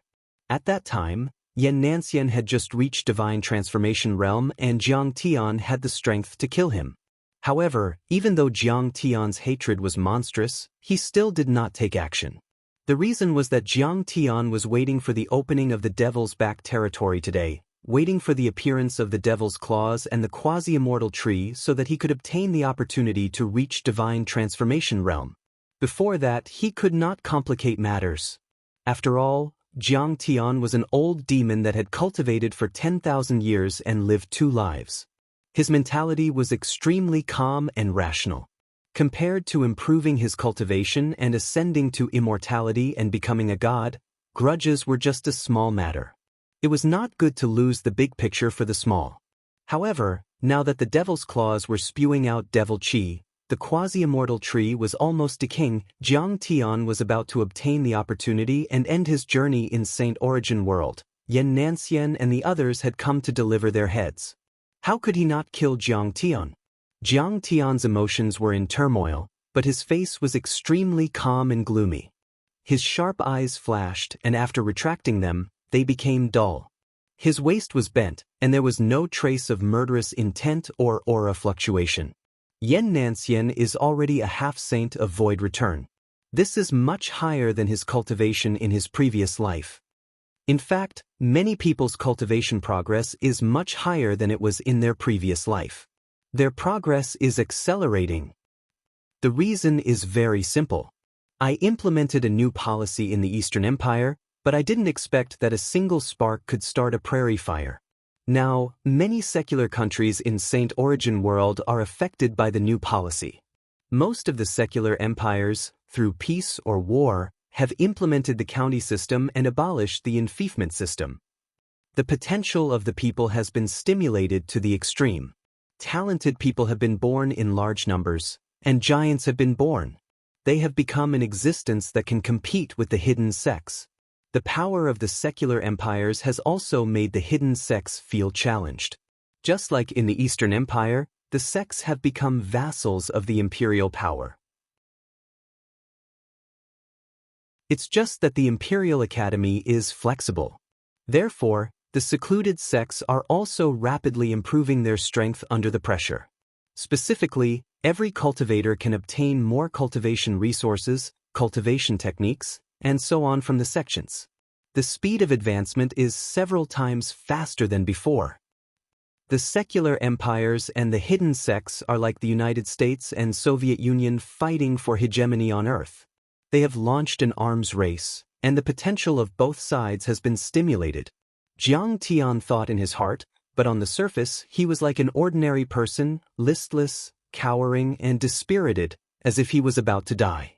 His gaze fell on Emperor Yichang, who was talking and laughing with Princess Mou. Looking at Princess Mou's frown, he could guess what Emperor Yichang was talking about. Probably he's pursuing Princess Mou and wants to marry her? Although Mou has a fiery temper, she's not a fool. She won't fall for it. Jiang Tian's eyes revealed traces of ridicule. Jiang Tian naturally knew that the reason why Lin Dai jumped out to oppose him at the Imperial Advisor's Mansion's housewarming banquet 10 years ago was because of Yichang's instigation. Wu Yichang was not a mediocre person.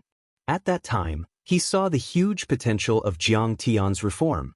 The county system would make the Eastern Empire look brand new, from poverty and weakness to a peerless power. Furthermore, the Black Moon Empire was adjacent to the Eastern Empire. As the saying went, how could one allow others to sleep beside one's bed? Of course, the Eastern Empire's strength was what Yichang was most unwilling to see. therefore he sabotaged it. Ha, it wasn't convenient for you to settle those debts previously. But now I can settle them all together. A trace of killing intent emerged in Jiang Tian's heart again. Back then, Jiang Tian wanted to kill Yang Dingtian and protect Huang Linger. He needed a world-shaking battle to cover up the clues. Ye Chang's instigation and Lin Dai's questioning and provocation were exactly what Jiang Tian wanted. But Jiang Tian wouldn't be so forgiving when Ye Chang harbored ill intentions back then. Naturally, he wanted to eliminate him. When the critical realm opens, the devil chi will be exposed, and the immortal chi will be suppressed. The great sects and powerful countries will rush in to search for opportunities. The battlefield will change rapidly. It's too easy to take advantage of this opportunity to eliminate a half-saint. Even if you bring along your master, you still won't be able to stop it.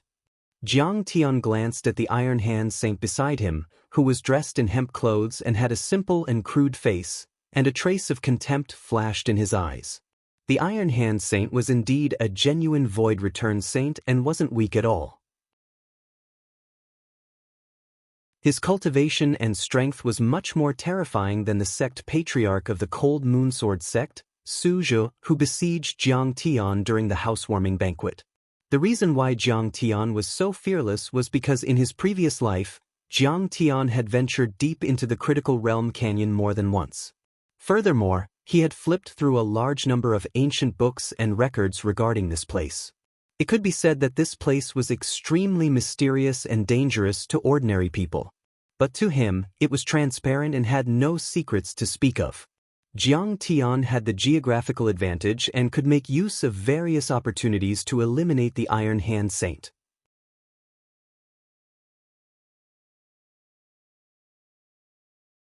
Chapter 2029. The Luoying sect was led by Lian Huahan and Saint Qianma, not the sect master. However, the Luoying sect was still a holy land. Moreover, Lian Huahan was the saintess and Saint Qianma was also a giant. Therefore, when he arrived, he attracted a lot of attention. Immediately, someone came over to greet them. After all, the opening of the critical realm was extremely dangerous. At this time, they needed to work together to overcome the difficulties. Of course, they had to build a good relationship in advance. The guardian of the Eastern Empire greets the seniors of the Luoying sect. The first to arrive was Mou, who brought Lin Yang, Fang Gouyu, Fang Jinlong, and Lin Hanqing. Their posture was very humble as they bowed like disciples. It was not for Lian Huahan, but for Saint Qianma. She had followed the great ancestor Emperor Dongfang Run to conquer the world and establish the empire. Her seniority was very high and her status was incomparably respected. Honored guests, your arrival brings light to my humble dwelling. On the Luoying sect's side, Lian Huahan and Saint Qianma would personally meet them. Under the greeting of Huang Linger and a few other disciples, the empire's representatives boarded the Luoying sect's flying ship and sat down in a spacious and bright hall. As a servant, Jiang Tian, after serving tea, he stood at the door with his back hunched and was on duty. In the seat, Lin Yang sipped his tea and subconsciously glanced at Jiang Tian. Suddenly, his pupils constricted and emitted a strange light. "Husband, what's wrong?" Beside him, Fang Gouyu asked softly. 10 years of wind and rain, 10 years of hardships. Fang Gouyu had personally witnessed Lin Yang's transformation from a playboy to a mature and steady general of the empire. Especially after experiencing several years of cruel war against the pantheon of demons, Lin Yang had killed countless enemies and had long developed a heart as hard as iron. He was usually cold and calm, and his expression would not change even if Mount Tai collapsed in front of him. "It's nothing." Lin Yang shook his head gently and glanced at Jiang Tian again. Only then did he withdraw his gaze, and his eyes dimmed. "The feeling he gives me is very similar to Mr. Jiang." He did not know why, but when he saw the old man serving tea, he actually had a sense of familiarity. However, he quickly expelled this strange thought from his mind. After all, back then, Imperial Preceptor Siqing was a terrifying existence who dared to make enemies of all the sects in the world. She was all-powerful and had killed people like flies. However, the old man in front of him had no cultivation at all. Of course, Lin Yang also knew that Jiang Tian often used mysterious methods to hide his true cultivation and had a backup plan. However, this old man's temples were white, and he was shivering and dispirited. Even his gaze was dim and without any sharpness. He was completely an ordinary person who had achieved nothing, ran into walls everywhere, lost hope in fame and status, and gave up on struggling. He only wished to live out his remaining days in peace and stability. One's cultivation could be concealed, and one's posture and actions could be faked. However, a person's charm could not be changed. Sigh, I wonder where Mr. Jiang went. It's probably because I miss him too much that I have this illusion. Lin Yang's mind was in a mess. Suddenly, the laws fluctuated slightly, and would attribute spiritual energy filled the air. A woman in palace attire and a woman in green walked in.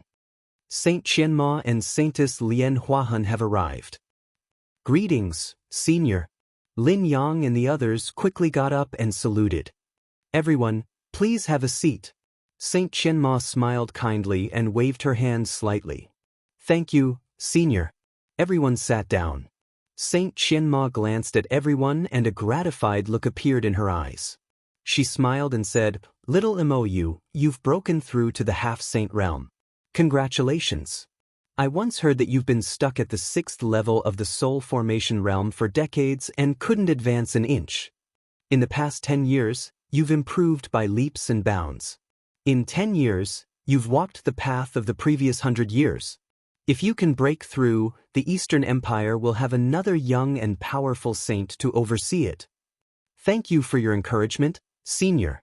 Eldest Princess Mou bowed deeply, then sighed and said, Actually, I have to thank Imperial Preceptor Xiqing. Saint Qianma's gentle face was filled with curiosity. Back then, Imperial Preceptor Xiqing saw that I was concerned about the affairs of the country and was eager for quick success and instant benefits. Therefore, she taught me a set of 12 divine sounds of Longhuan. Eldest Princess Mou's clear eyes revealed a look of longing as she said gently, This song is like a heavenly immortal sound. Whether it's played or listening, it can calm me down, eliminate the evil, cleanse the cover, and see the true me.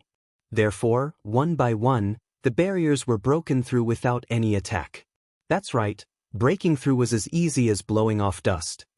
As soon as she finished speaking, the entire place was silent. The soul formation realm cultivators of the Luoying sect were shocked. Even Lian Huahun's beautiful eyes were wide open. Saint Qianma murmured in a low voice, When the conditions are right, it's as easy as blowing off dust. This Imperial Preceptor Xiqing is really a great talent. However, when she mentioned Imperial Preceptor Xiqing, it was inevitable that people would think of Purple Marquis who was killed by Jiang Tian. And Purple Marquis Shenhigu was the descendant of Saint Qianma. Senior, Purple Marquis was bewitched by the demon clan and ended up like this. I deeply regret and regret. I hope you can. In his seat, Lin Hanqing stood up and bowed, full of apology and sincerity. In fact, Lin Hanqing was a kind and honest person. From the beginning to the end, he had no intention of harming others. He did not want Purple Marquis to end up like this. However, everyone had their own motives and were in different camps. The conflict had reached an irresolvable point. Director Lin, don't blame yourself. Saint Qianma waved her hand and smiled. I've long been indifferent to the life and death of my bloodline. Besides, my lifespan is so long.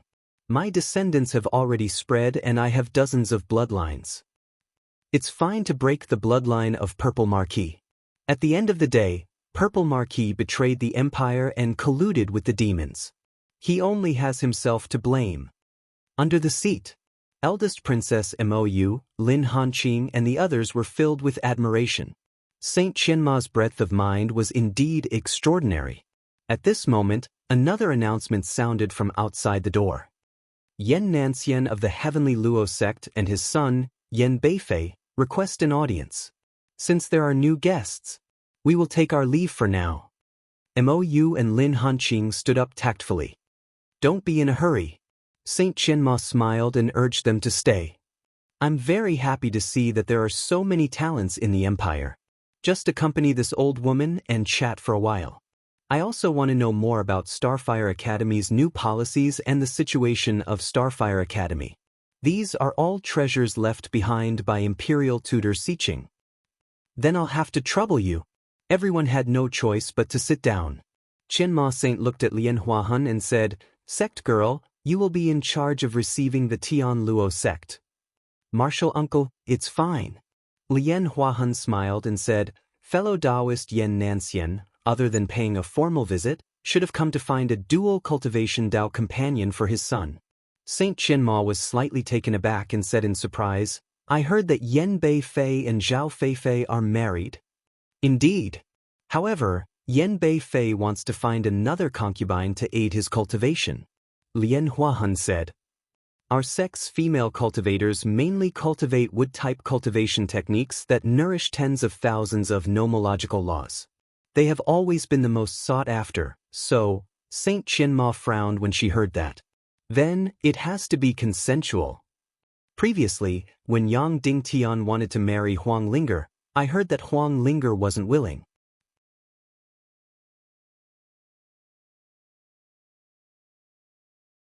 Chapter 2030. Sai, Senior, we're all experienced people. Don't you understand? Little girls are always restrained by their emotions and are not rational enough. Hearing that, Lian Huahun explained, "However, when she grows up, she will understand that in this world, what can compare to increasing her cultivation level and climbing the long path of immortality? The Dao companions I found for her are all geniuses and elites. I'm doing this for her own good." Lian Huahun was a sect disciple and had a noble status. However, Saint Qianma and her great-grandfather were of the same generation. Therefore, Lian Huahun maintained respect for her. Saint Qianma shook her head and said, "That depends on her own wishes. Our motto is that all living beings are equal, love with impartiality and non-aggression. Do you have to force your own disciple? Using power to oppress others is essentially using force to coerce them. Besides, everyone has different pursuits. She might think that being happy is more important than becoming an immortal and attaining the Tao. It might even be so for the rest of her life. If you force her like this, won't you make her suffer for the rest of her life?" Jiang Tian, who was outside the door, heard that and praised in his heart. Regardless of whether he agreed with Saint Qianma's overly idealistic and naive theory. However, Jiang Tian admired this woman's knowledge and action. She never pretended. "I've learned my lesson." Lian Huahun nodded with a smile. Saint Qianma did not know if she had really listened. However, it was not good for her to be long-winded and force him. She nodded and said, "Then go and greet the fellow Daoists of the Tian Luo sect. I'll have a chat with my old friends from the Eastern Empire." Soon, Lian Huahun led Huang Linger and the other disciples to meet Yan Nanxian and the others in another hall. Jiang Tian and the other servants served tea as usual and stood outside the hall to wait for orders. "I heard that Yan Beifei has taken a fancy to Huang Linger this time. I wonder what the sect disciple thinks." "What else can I think? Of course I agree. Huang Linger was originally brought here by her from a desolate star realm. She came from a humble background. It's her honor to be Yan Beifei's concubine." "That's true. Yan Nanxian is already an elder of the Tian Luo sect. He has a chance of ascending to the position of sect master in the future. Huang Linger has the Yi-Wood spirit root and a 9th grade physique. It's neither too good nor too bad and is most suitable for dual cultivation." Outside the door, a few outer court disciples who were in charge of managing the odd jobs were gathered together and whispering to each other. Not only did Yan Beifei get married early, he even took a fancy to Huang Linger. Fate is truly unpredictable. Jiang Tian's heart skipped a beat. Just a flap of a butterfly's wings could cause a hurricane on the other side of the ocean. His and Huang Linger's involvement in this world was only a small variable, but due to various chain reactions and magnification effects, it had greatly changed the fate of many people and even the course of the continent's history. "But why has she never mentioned it to me?" Jiang Tian was puzzled. But after thinking about it for a moment, he quickly figured it out. Huang Linger had a meticulous and quiet personality. She knew that he was deliberately hiding his identity, so she was worried that if she told him, he would casually make a move and expose his strength. At this moment, in the main hall, Lian Huahan and Yan Nanxian had already started talking. Yan Nanxian first flattered Luo Ying's sect and Lian Huahan. Finally, they talked about the purpose of their visit. They wanted to find a dual cultivation concubine for Yan Beifei and had to give a generous betrothal gift. As a sect disciple, Lian Huahan considered the long-term development of the sect. The more friends she had, the better. She had long been accustomed to this kind of marriage alliance, so she did it very smoothly. After calculating in her heart, she felt that it was extremely worth it. Thus, she smiled and nodded. Yan Beifei, may I know which disciple of my sect you have taken a fancy to? Behind her stood more than 10 female disciples. All of their cultivations were above the nascent soul realm, and there were even some at the soul transformation realm. Among the crowd, she was different from the other female cultivators with a smile on her face. Huang Linger lowered her head slightly, her hair falling down to hide her appearance.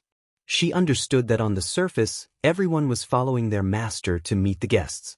However, they were actually chosen by Yan Beifei. It was like choosing livestock. One had to look at the size of their teeth. However, her expression was even more beautiful in Yan Beifei's eyes, causing his heart to skip a beat. You must be fellow Daoist Huang Linger, right? I've heard a lot about you. I've also seen you in the 10 Beauties painting and the 100 Flowers painting. Yan Beifei smiled. I didn't expect that an elite disciple of Tian Luo sect like you would also be interested in such boring works. Huang Linger raised her head and smiled with a hint of mockery. On the way here, Jiang Tian had already explained to Huang Linger how to conceal himself from the heavenly secrets. This time, after obtaining the treasures in the Great Liminal Canyon, he would bring Huang Linger out of Saint Origin World and travel to another continent far away in the Sea of Stars to find a new opportunity to become an immortal. Furthermore, there were various laws of the Devil World in the Great Liminal Canyon that concealed the probing of divine senses. It was mysterious and deep. Jiang Tian could kill people as he wished without being detected by the supreme experts. Therefore, it was not hard to imagine that anyone who coveted Huang Linger would be killed by Jiang Tian. Even if the other party was not killed by Jiang Tian, there was nothing they could do if she escaped far away.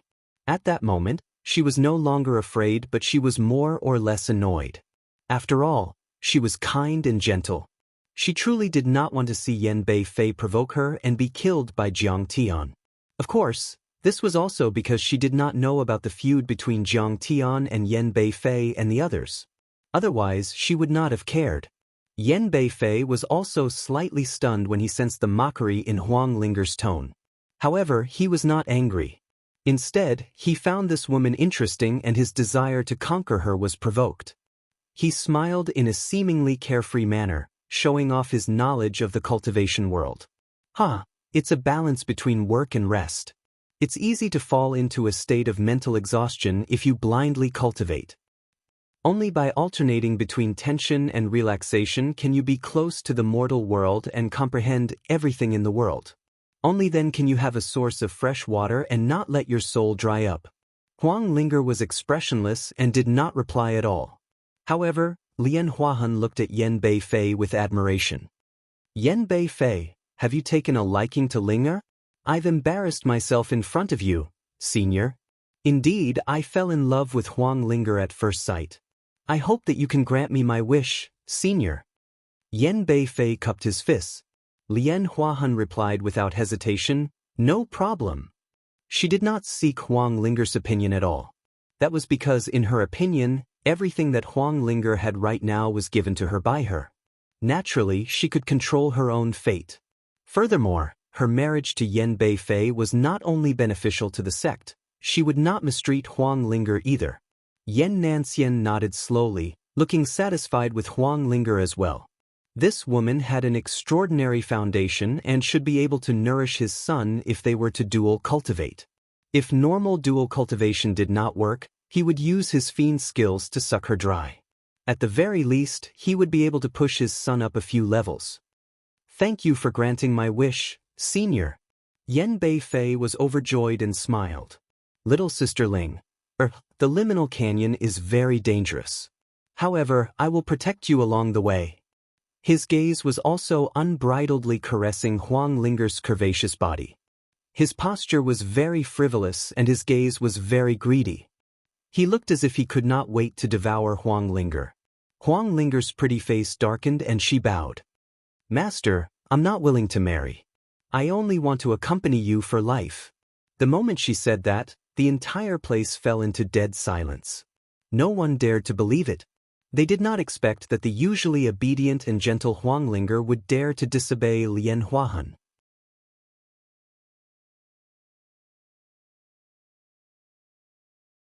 Chapter 2031.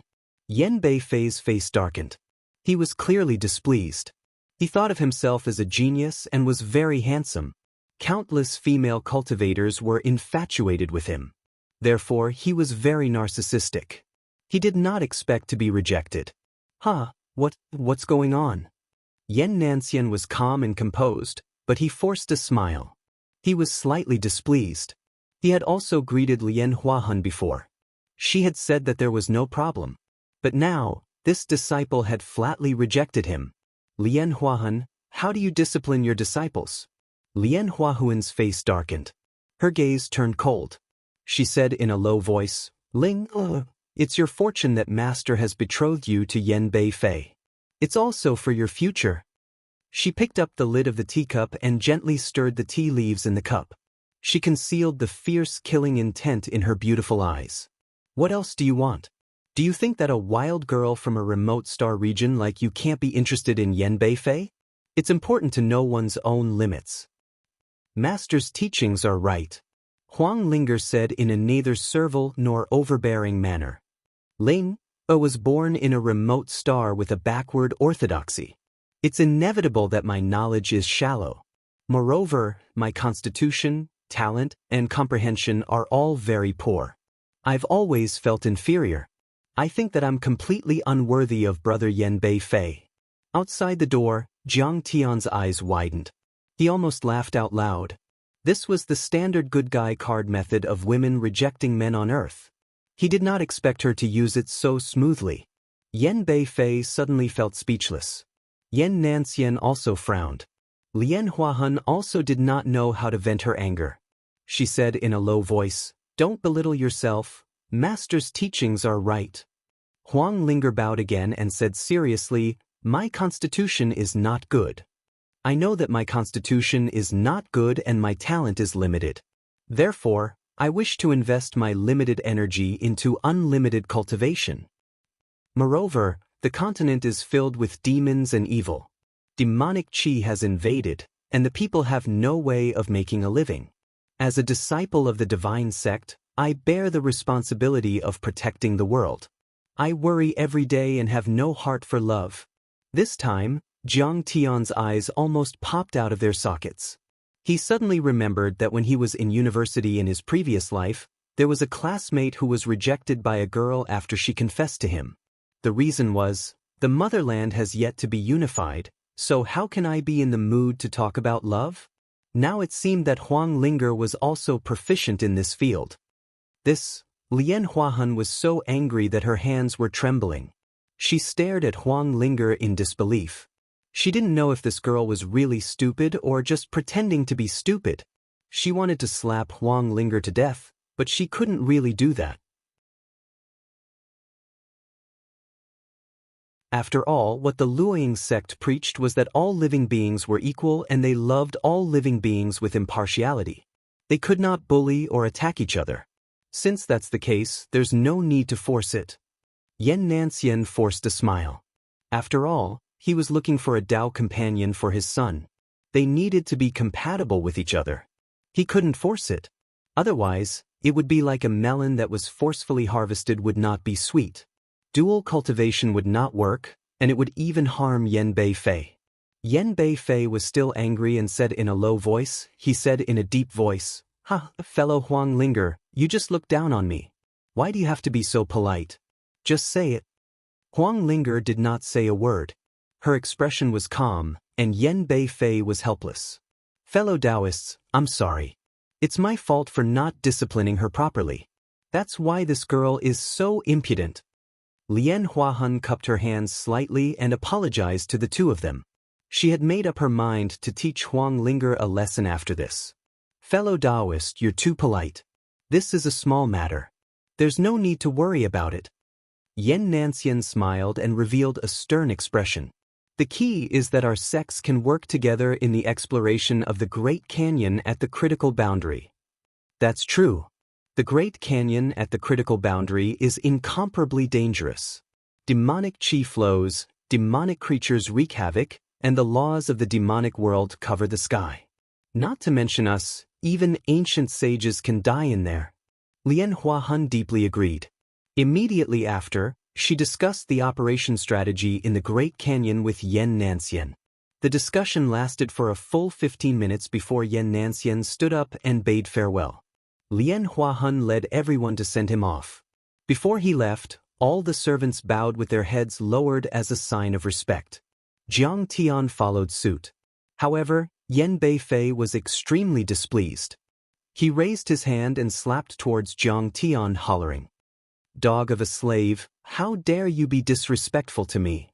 He wanted to kill Jiang Tian with a single slap to vent his anger. At the same time, he wanted to scare Huang Linger as an example to others. Jiang Tian's exposed cultivation was faintly discernible. In Yen Beifei's eyes, a mere servant was akin to an ant. So what if he killed him? At that moment, Huang Linger was shocked. She did not know if she would expose Jiang Tian's identity if she interfered. Lian Huahun, on the other hand, watched coldly from the sidelines. She was completely unmoved and did not care about Jiang Tian's life or death. Some of the other disciples were furious but did not dare to say anything. Some of them just watched from the sidelines. As for Yen Nanxian, he merely pretended to scold, "Child, is there a need to make things difficult for an ant?" It was as though Jiang Tian's soul was about to return to the nine heavens and dye the ground red with his blood the next moment. However, with a bang, an invisible barrier of laws suddenly appeared beneath Yen Beifei's palm. Yen Beifei's ferocious and domineering attack of laws was like a basin of water splashed on glass, dissipating in all directions. Yen Beifei merely felt a boundless and irresistible recoil. Opening his mouth, he nearly spat out a mouthful of blood. "Yen Beifei, you're a little hot-tempered." A beautiful figure appeared in the hall not far away. Her robes fluttered in the wind and she had an otherworldly bearing. "Greetings, fellow Daoist Qianma." Yen Nanxian's expression froze as he revealed a look of deep wariness. He hurriedly bowed. "Greetings, Saint Qianma." Yen Beifei and the others bowed as well. "I know my mistake." In particular, Yen Beifei was so frightened that his legs trembled. Saint Qianma was not far from becoming an ancient sage. She was an unparalleled giant and was at the level of a sect leader. Even Yen Nanxian was far from her, let alone them. Although she did not like killing, she liked to uphold justice and help the weak. If she were to argue with him, all she had to do was say a few words to the sect leader of the Tianluo sect, and he would not be able to bear it. "Yen Beifei, it's best to know your mistake and correct it. It's not enough to know your mistake. The key is to correct it. You have to practice it." Saint Qianma looked deeply at Yen Beifei and said meaningfully. He was so frightened that he was drenched in sweat. His face was as pale as paper as he apologized profusely. "Old man, thank you, Saint Qianma, for saving me." Jiang Tian seemed to have just reacted. He hurriedly bowed to Saint Qianma, befitting the image of an old and frail mortal.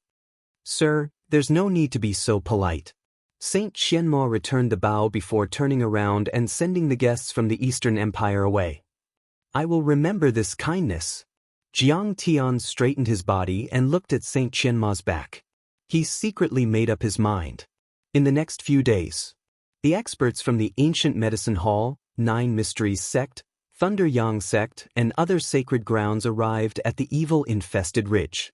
Soon after, the leaders of the various sects and countries gathered together to discuss a plan of action. "Your cultivation is not high. You might even have no cultivation. But no matter, we will do our best to ensure your safety. On this day, Saint Qianma gathered Jiang Tian and the other servants and said softly, "Once you cooperate with us to complete the mission, you will directly become an elite disciple of my sect." The laws of the evil world would consume the laws of the cultivators and backfire on them. However, it did not have much effect on mortals. Sometimes, mortals would play a role that cultivators could not replace. This was also the reason why they brought a group of mortal servants.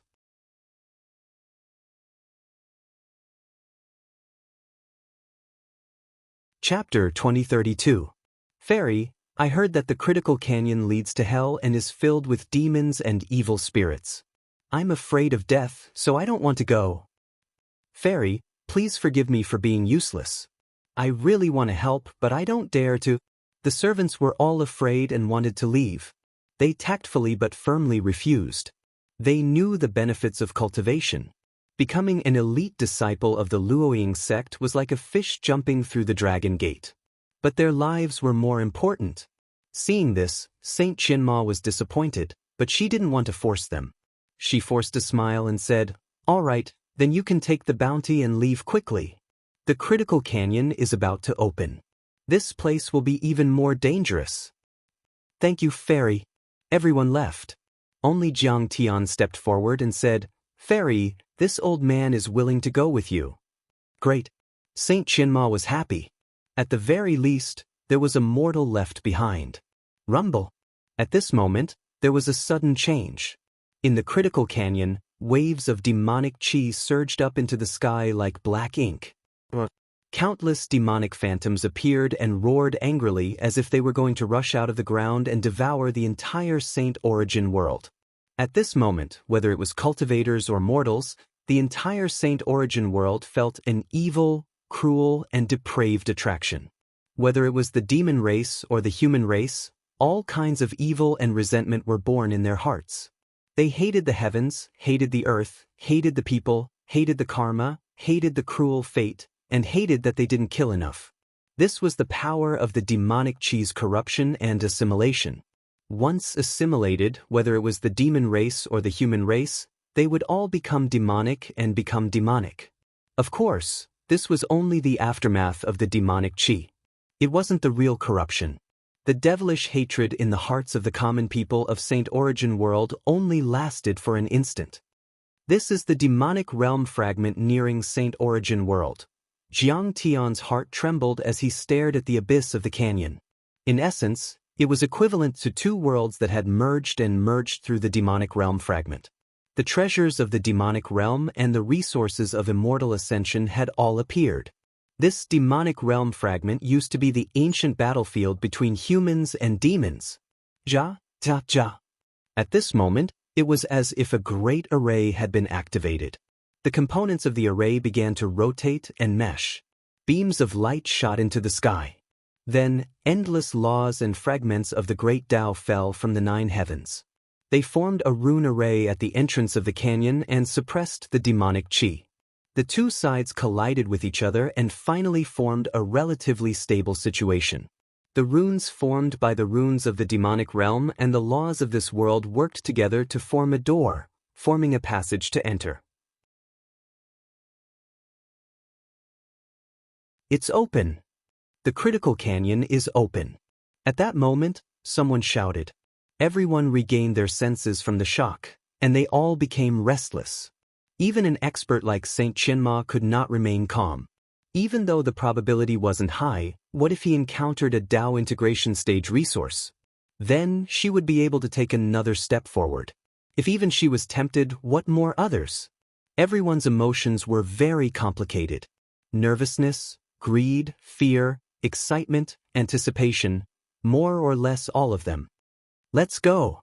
An elder from the Hall of Ancient Medicine let out a loud roar as he led his disciples into the door and disappeared in the blink of an eye. Master, let's go as well. The Black Moon Empire's Yachang Emperor asked for permission from the Iron Hand Saint. After the latter slightly nodded, he waved his hand and thousands of armored horses broke through the sky and rushed into the door. Rumble. At this moment, the evil-infested ridge was very lively. Each sect and each country prepared their horses and armed themselves with weapons. They activated all kinds of magic treasures for concealment and defense and rushed towards the door in an orderly manner. Dao friend Huang Linger, once you enter the canyon and encounter danger, you can ask your brother for help. Rumble. At this moment, the Tian Luo sect also moved. When they passed by the Luoying sect, Yen Beifei looked at Huang Linger and openly teased her. This is the Huang Linger from the 10 Beauties painting that you were talking about? She's only her appearance is only good-looking. Beside her, Zhao Feifei also looked at Huang Linger with interest. She was not jealous, but rather looked down on her. After all, Yen Beifei married her and made her his servant. What was there to be jealous about? No need. Our Luoying sect's strength is not inferior to yours. Huang Linger's pretty face became cold and she frowned. She felt as if she had eaten a fly and was disgusted to the core. You don't need to be polite. Your brother is not a narrow-minded person.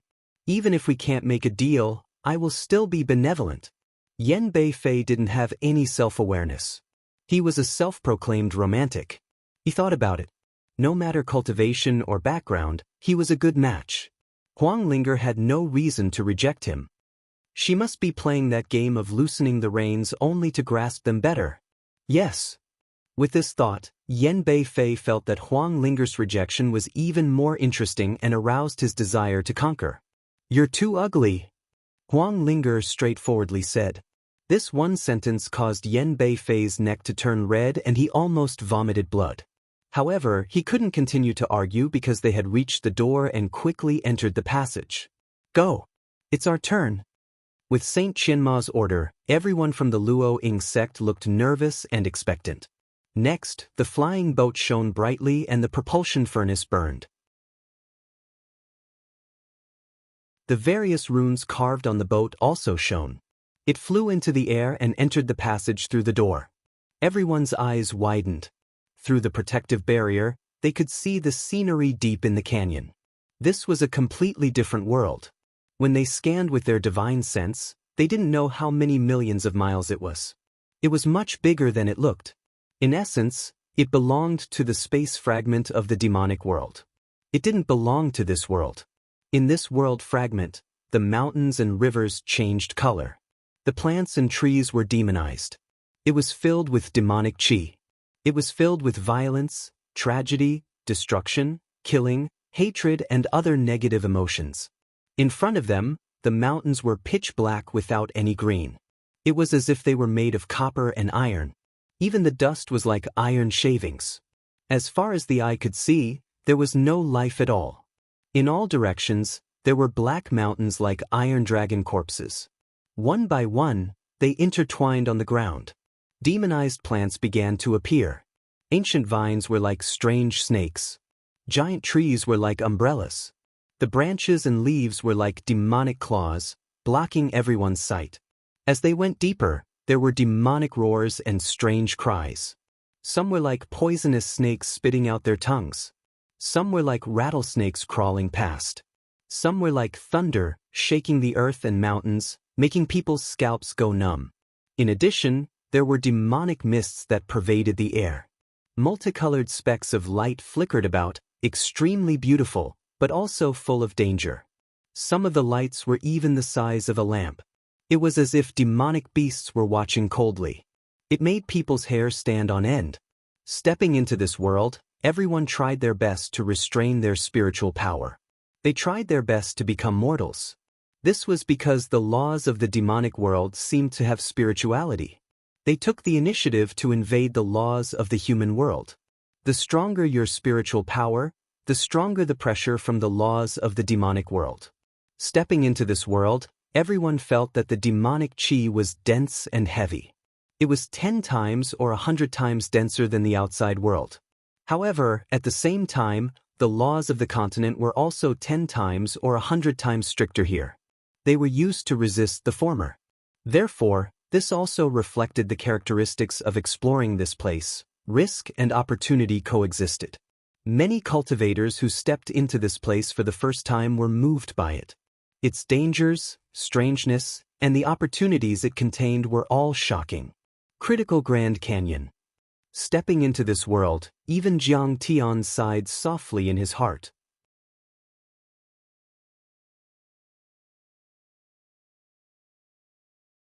Chapter 2033. There were too many theories about the origin of this world, and Jiang Tian did not want to delve too deeply into it. However, it was inevitable that he would feel a little emotional when he revisited this place. In his previous life, he had explored this place many times. His friends had fallen, he had also gained a lot, he had been betrayed, and he had also been helped by cultivators he had met by chance. Don't be too rash. Remember to support each other and don't stray too far away from the other sex teams. If you are alone and encounter a large demonic beast, even a sage will not be able to save you. In the team, there were often elders of the large sects and imperial advisors who reminded them like this. They were very cautious. Many sects and countries knew their limits. Although there were coveted treasures and elixirs in the Great Critical Canyon, it was still extremely dangerous. There were a large number of demonic beasts and even demons. Moreover, the deeper they went, the stronger the cultivation of the demon soldiers. Some demon commanders were even stronger than sages. In fact, Jiang Tian knew that when the two worlds overlapped, not only did the human race use this area as an exploration ground, but the demon race also used this area as a hunting ground. In the long river of history, many cultivators who entered this place had fallen. Among them, there were many soul formation stage powerhouses and even a few sages. Therefore, they had learned their lesson and no longer took risks. Instead, they worked together as a team and even discussed the route they would take. Jiang Tian had also studied their route and there was not much of a problem. Therefore, he decided to hitch a ride and follow the Luoying sex team. Rumble. In the mountains, an earth-shattering demonic chi soared into the sky. A demonic beast appeared. It had 3 heads and 6 arms. Its fangs were dense and its body was covered in scales. It was extremely heavy as if it was cast from black iron. It rushed towards the Luoying sect's flying boat with a gust of evil wind. The tragic killing aura filled the void as if it could freeze one's soul. Elder. Countless people took out their Dharma treasures and instantly fell into a bitter battle. They looked at Saint Qianma and exclaimed. When everyone faced a demonic beast, they felt a huge sense of discomfort. Many of their attacks were like clay oxen entering the sea and had no lethality at all. Once they were contaminated by the demonic chi, the Dharma treasures that they were proud of seemed to be imprisoned. They could not unleash 1/10 of their power. Saint Qianma took a step forward and opened her right hand. She slapped down without any ripples of mana. She won with pure physical strength. The vast power smashed down like a mountain, and the space below seemed to shrink like a piece of paper. The demonic beast was instantly torn apart, and blood gushed out like waves. Broken bones and flesh fell down like rocks. Saint Qianma is so strong. Everyone was sighing, and their spirits were lifted. Saint Qianma was like a Buddha made of precious gold. She was indestructible and invincible. Her power seemed to be limitless. Not bad. Even Jiang Tian nodded slightly. Saint Qianma didn't use her magic power and used her physical strength to kill the devils. This way, she wouldn't attract more devils. Many sects were doing the same. They tried their best to restrain their magic power fluctuations as they moved stealthily. As the group ventured deeper, casualties began to appear. Rumble. A demon general appeared. He was equivalent to a soul formation cultivator.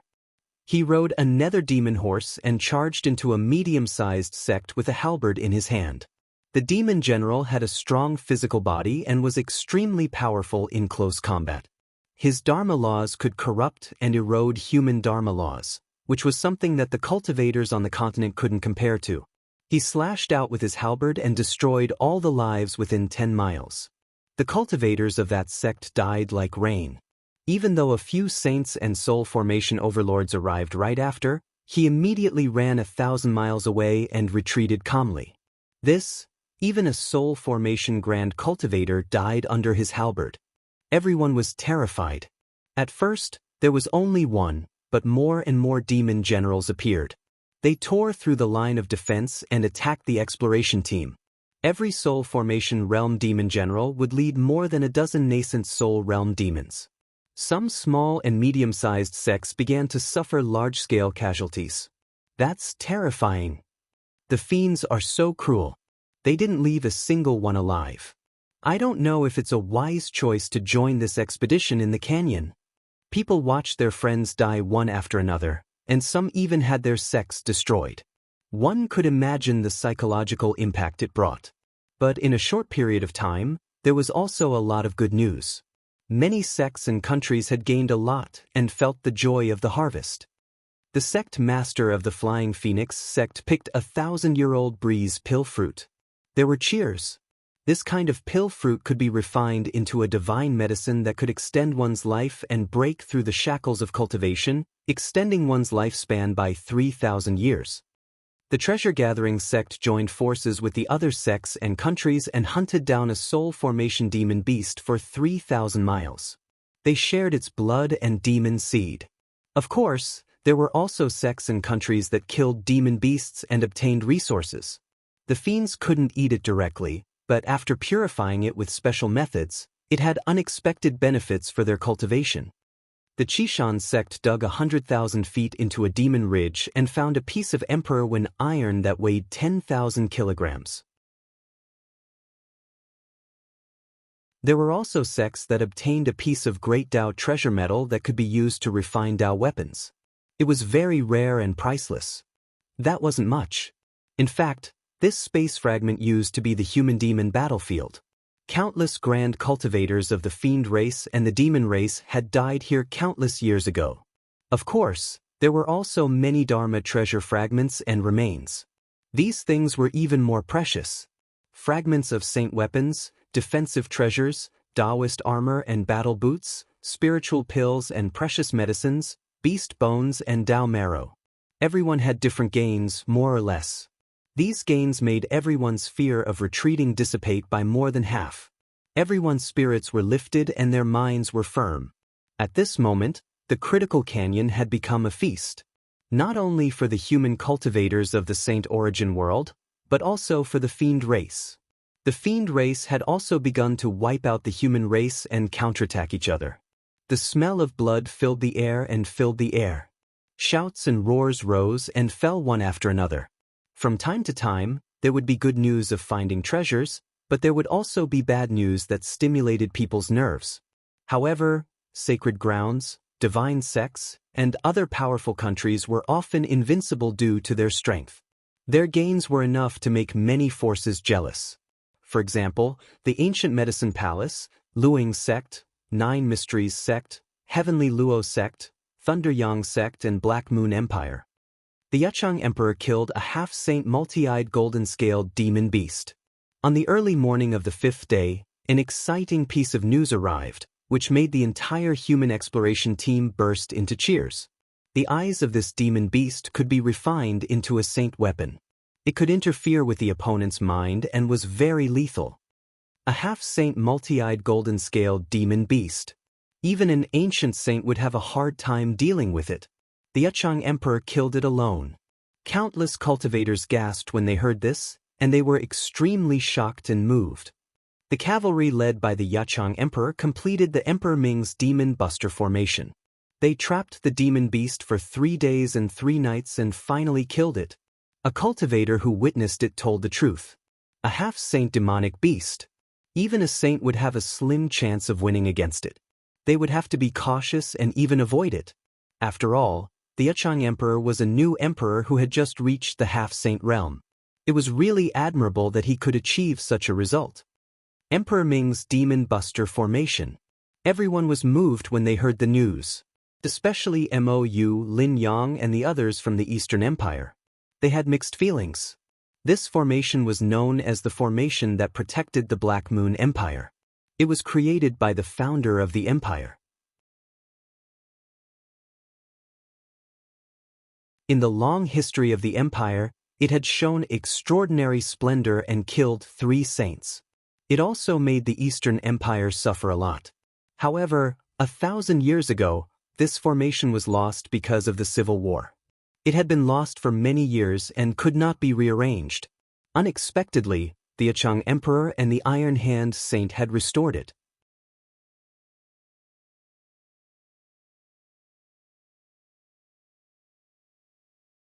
Chapter 2034. Yan Beifei entered an ancient cave by chance and found a piece of green cloud jade mountain copper. It's a great Dao treasure metal and can be used to forge a sacred weapon. More cries of surprise rang out, filled with envy. He's so lucky. I'm afraid that Yan Beifei will be rewarded by the sect leader when he returns. Yeah, after all, a sacred weapon material is too rare. There's no market for it. Even a mountain of high-grade crystals can't be exchanged for it. You can't be envious. He dared to enter the dangerous area. There are many demonic beasts in that ancient cave. Hearing such good news, everyone was so jealous that their eyes were bloodshot. There were even people who were brave enough to enter the dangerous area. However, they didn't have the strength and died. Great Dao treasure metal contained natural Great Dao patterns and was extremely powerful. Once a sacred weapon was used, its power would increase by several times and activate the corresponding Great Dao. It was said that this piece of Great Dao treasure metal contained the Great Dao patterns of cloud and mountain. It was extremely rare to be able to activate these two Great Daos. Elder, sect leader, I heard that an elder from the ancient medicine hall found 100,000-year-old silver-rich grass. However, it was eaten by a toad. In the Luing sect's flying ship, a disciple received the news and reported it to Lian Huahan and Saint Qianma. 100,000-year-old silver-rich grass. Lian Huahan and Saint Qianma were moved and looked at each other. In the Saint Origin world, the Luing sect, which specialized in wood-type cultivation techniques, was the most profound in the study of spiritual herbs and plants other than the ancient medicine hall. This grass was a priceless treasure. With other precious herbs, it could be used to refine a sacred pill that could help a void return sage break through 2 or 3 levels. What kind of toad is it? Saint Qianma asked. It's completely red and extremely fast. It can spit out demonic flames. I heard that many powerful experts were present, but they couldn't catch it. The disciple hurriedly replied. Fire speed vermilion toad. Jiang Tian's eyes narrowed. He recalled many details about this toad. This toad wasn't conspicuous, but it was a true treasure. It could only live in places with abundant immortal qi and eat supreme-grade spiritual herbs as its food. The toad meat on its body contained endless spirit qi and could help it break through several levels. Even a divine-grade nascent soul cultivator could use this to break through, let alone ordinary cultivators. Normal return to void stage saints might not even be able to withstand the effects of the toad crackers and their bodies would explode. It could be said that the so-called priceless silver-rich grass was like a weed in comparison. Although Saint Qianma and Lian Huahan did not know the origins of this toad, they knew that the silver-rich grass was priceless. That fiery red toad probably hasn't digested the silver-rich grass yet. If we catch the toad and peel open its stomach, we might be able to find the grass. Follow the original team and search for the fiery red toad. Zhong Nu and I will drive the flying boat. Saint Qianma said in a deep voice. This expedition was not only to search for treasures, but also to train the disciples. The path of cultivation had always been bumpy. How could a flower in a greenhouse withstand the wind and rain and grow into a towering tree? Many disciples agreed. Remember, you can't be more than 5,000 kilometers away from the flying boat. If there is any danger, call for help immediately. Saint Qianma gave a few instructions before letting everyone leave. This time, I'm bringing Mr. Jiang along. Huang Linger glanced at her 2 teammates and said softly. Senior Sister Ling, why are you bringing him along? Isn't he a burden? Her 2 teammates were instantly reluctant. In an expedition, the advantage of mortals was that they did not have any nomological fluctuations and would not be counterattacked by the demonic nomological laws. They would not alarm demon beasts and could carry out some sneak attack missions. However, they were already deep in the hinterland and demon beasts and demon generals were everywhere. They could devour mortals in a single bite. What was the point of bringing Jiang Tian along? Mr. Jiang has explored this place many times and is experienced. Huang Linger persuaded. Please. Of course, I won't force you guys. If you guys don't agree, you can follow other teams. Alright, I'll join other teams. A team member named Huang Liang chose to leave immediately. It was not difficult to join other teams. With more members, the strength of the team would naturally increase as well. Their team leader had no reason to refuse. I'll follow junior sister Ling. The other cultivator, Sima too, chuckled. Of course, he looked down on Jiang Tian. However, he felt that Huang Liang's choice was simply brainless. This old man is indeed a burden. However, if he is really trapped by demons and demonic creatures and is in danger, you can just sit and watch him die. He can't be a burden to you, right? He can even be a meat shield. Sima too glanced at Jiang Tian with contempt. Soon, many cultivators entered small flying boats. The small flying boats left the main body and flew in all directions to search for the flaming scarlet toad according to the previous information. Chase towards the east. Jiang Tian glanced at the map and suddenly said in a deep voice. Alright. Huang Linger immediately steered the flying boat and flew towards the east. Junior sister Ling, something's not right. According to its trajectory, it should be heading towards the west. Sima Tu's hair was white and he was old and steady. Seeing this, he was also puzzled. He was an elite disciple of Saint Qianma. He was not a personal disciple and only received guidance once or twice a year. Although he was an elite, he was not that elite. He had been a disciple of Saint Qianma for many years and his cultivation was still at the nascent soul realm. However, after experiencing so many storms, he still had some experience and knowledge. Its nest is in the east. Jiang Tian smiled without batting an eyelid. The flaming scarlet toad's intelligence was not high. Right now, the entire expedition team was searching for it. Driven by its instincts, it would definitely run towards the safest place, its nest. Foo-foo. Sima too laughed in disdain. However, he did not insist and had an indifferent attitude. He was an old fox. He did not participate in this operation to train himself or to gain some benefits. Under the premise of ensuring his safety, wouldn't it be great to slack off and accumulate some merit points for the sect? Under Jiang Tian's command, the small flying boat streaked across the sky like a meteor. Based on the subtle traces left behind by the flaming scarlet toad, he knew that they were getting closer. Jiang Tian did not want to use this flaming scarlet toad as a resource to break through to the soul formation realm. However, he could refine it into a divine elixir after he reached the soul formation realm and it would not be a problem for him to break through 1 or 2 small levels. Jiang Tian wanted to catch this toad wholeheartedly. However, at this juncture, trouble came knocking on his door. A few hundred kilometers away from its nest. Suddenly, a group of cultivators arrived on their swords. Instantly, they split up and surrounded the flying boat. There were dozens of cultivators, and it could be said that they surrounded the flying boat so tightly that not even a drop of water could escape.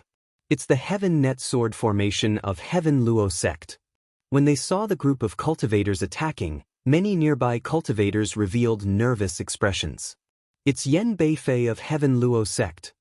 Immediately after, when everyone saw Yen Beifei in the lead flying towards the flying boat on his sword, their expressions changed and they discussed fervently. Everyone, I have some private matters to discuss with Fairy Huang Linger. Please make it easy for me. Yen Beifei had a smile on his face as he cupped his fists in a circle. He looked very handsome. To put it simply, I want you guys to scram. Also, if anyone dares to spread a single word about what happened today, I'll kill them without mercy. Behind Yen Beifei, a level 1 soul formation young man swept his gaze across the surrounding cultivators arrogantly and sneered. The moment he said that, a ferocious aura surged out and spread in all directions, causing everyone's hearts to palpitate. The murderous aura sent chills down their spines.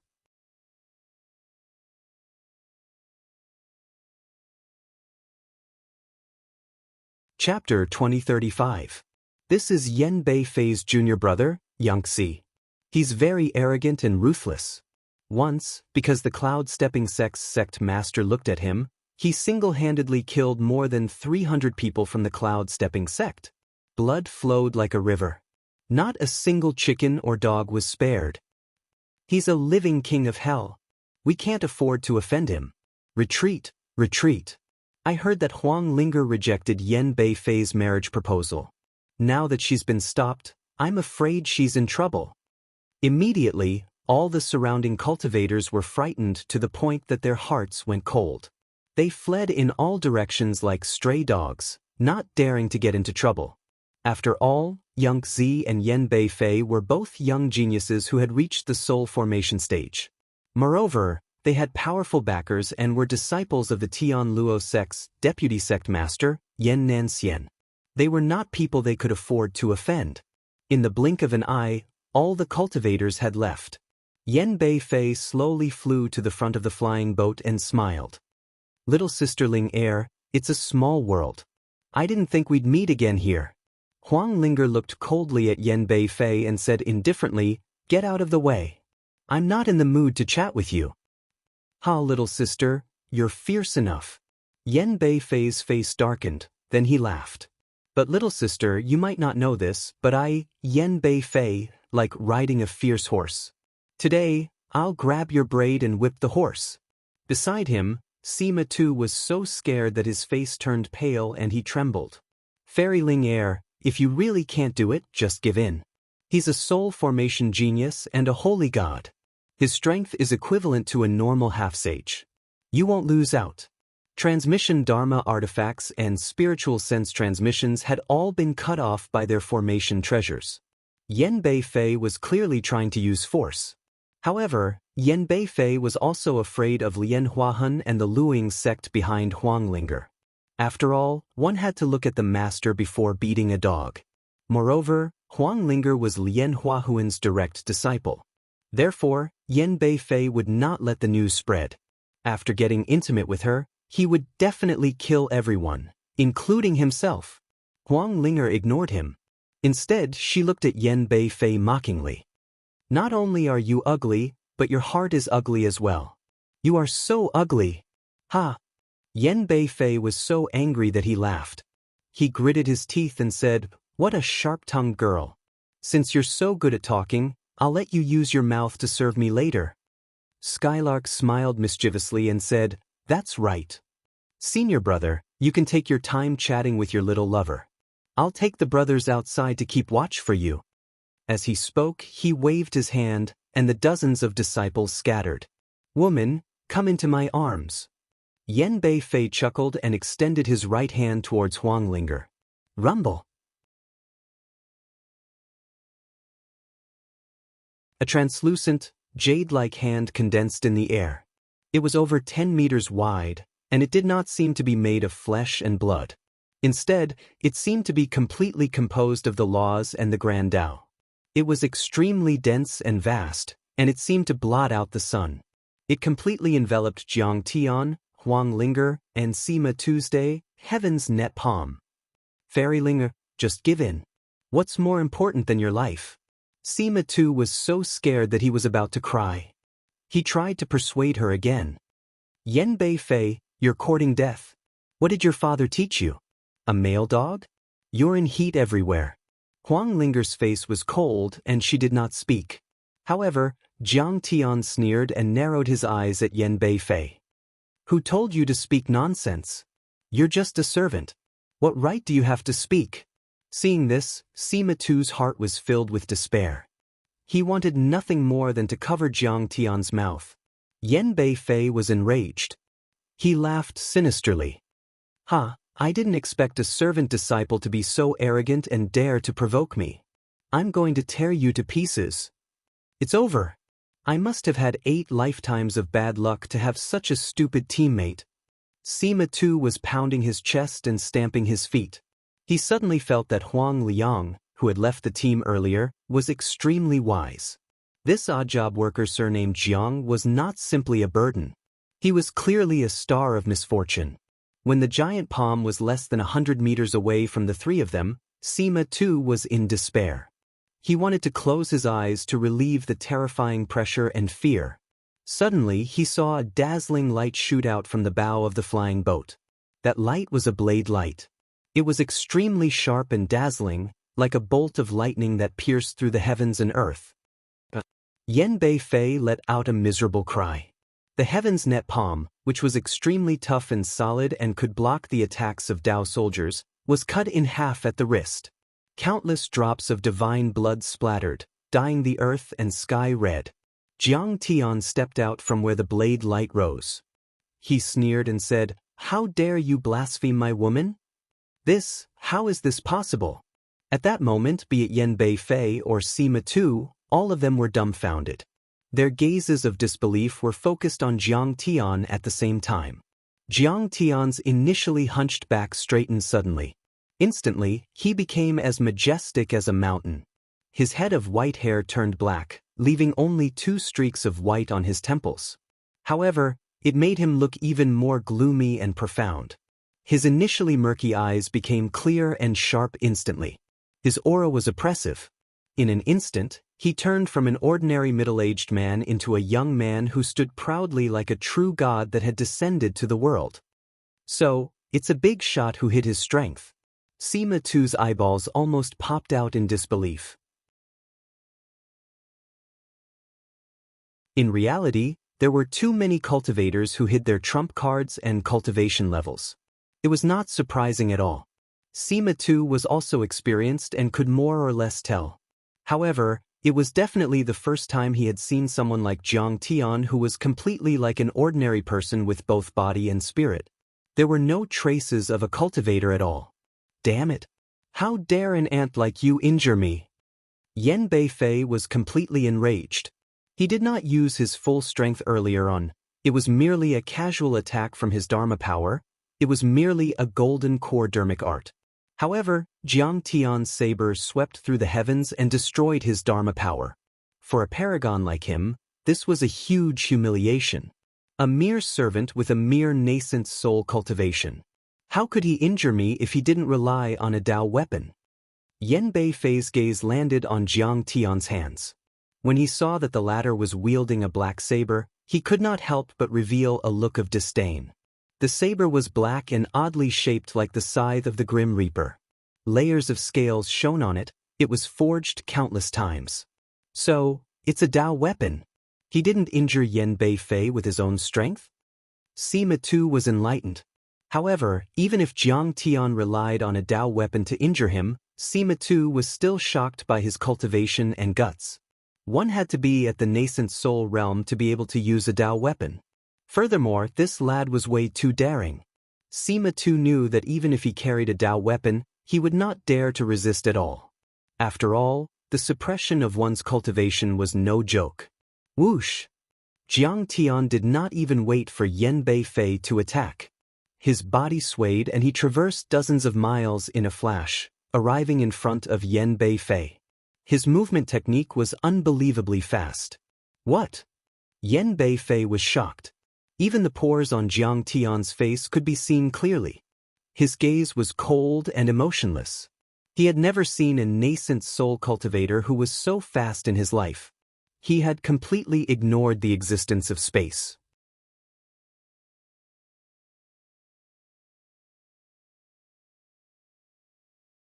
Chapter 2036. Could it be that this kid has a celestial-grade nascent soul? Yan Beifei instantly realized that he had met the strongest opponent in his life.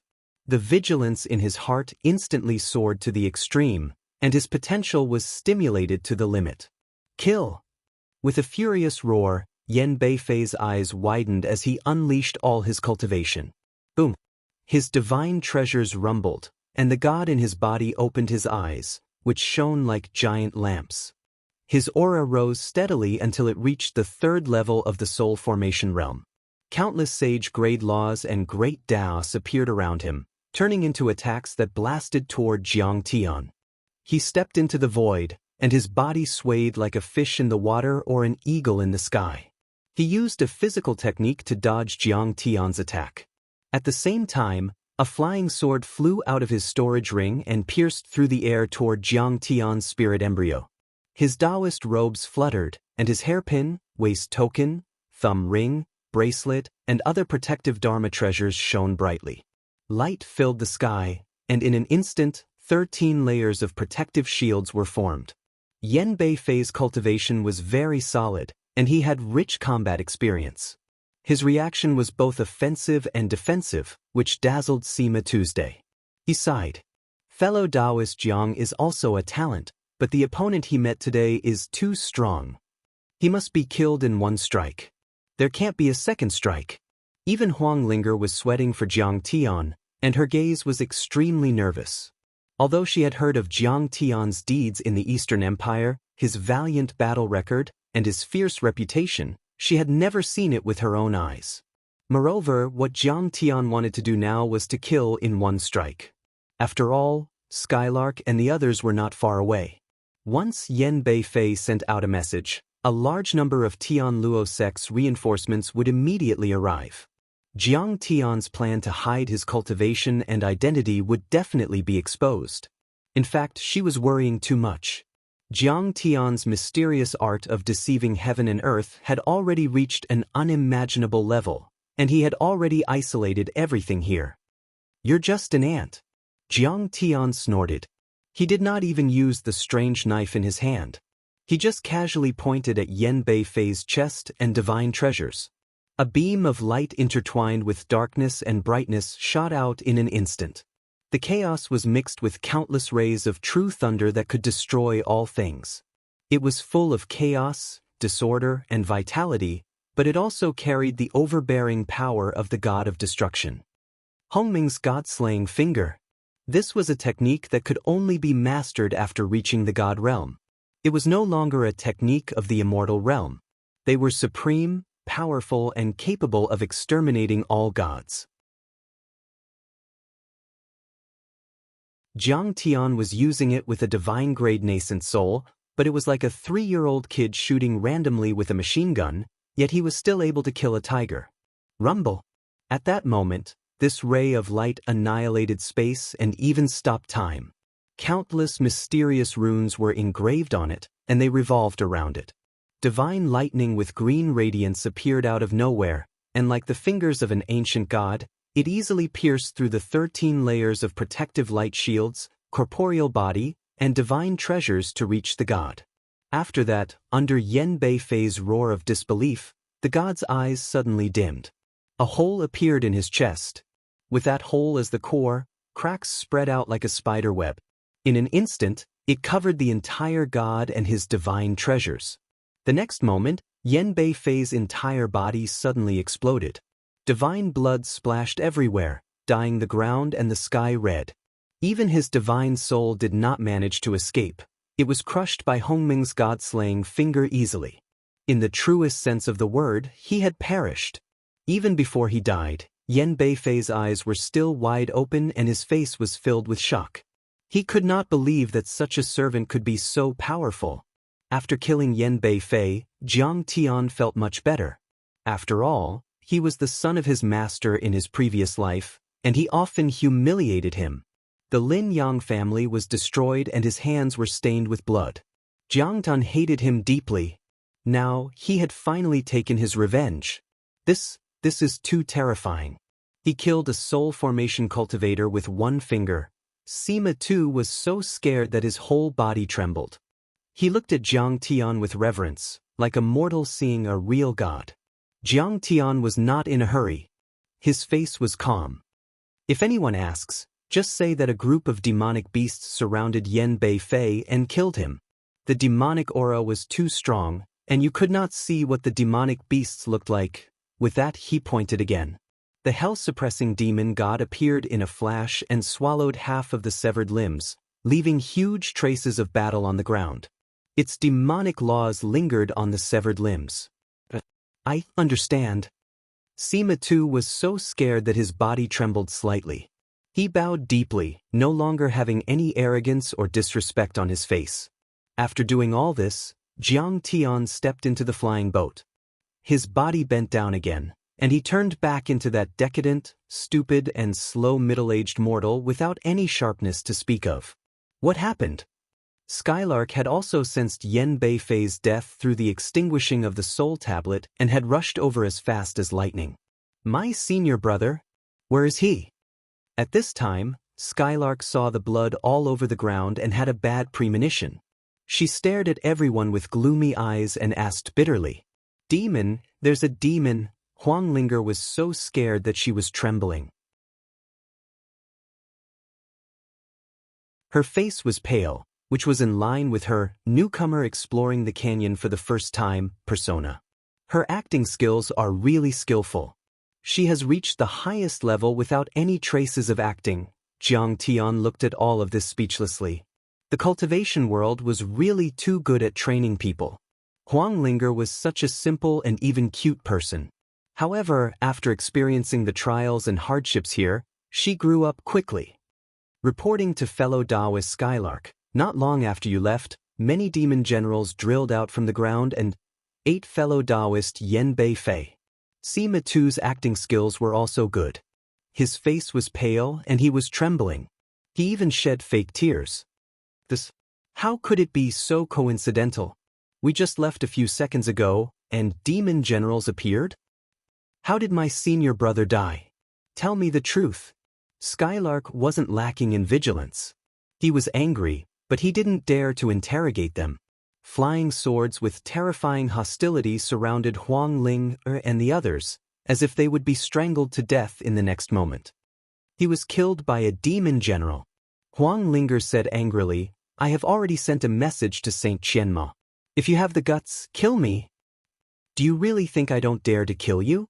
Skylark shouted angrily. "Fellow Daoist Skylark, calm down. You don't think that we killed Yen Beifei, do you?" Sima Tu said in a panic. Skylark didn't say anything as she stared at the two of them with gloomy eyes.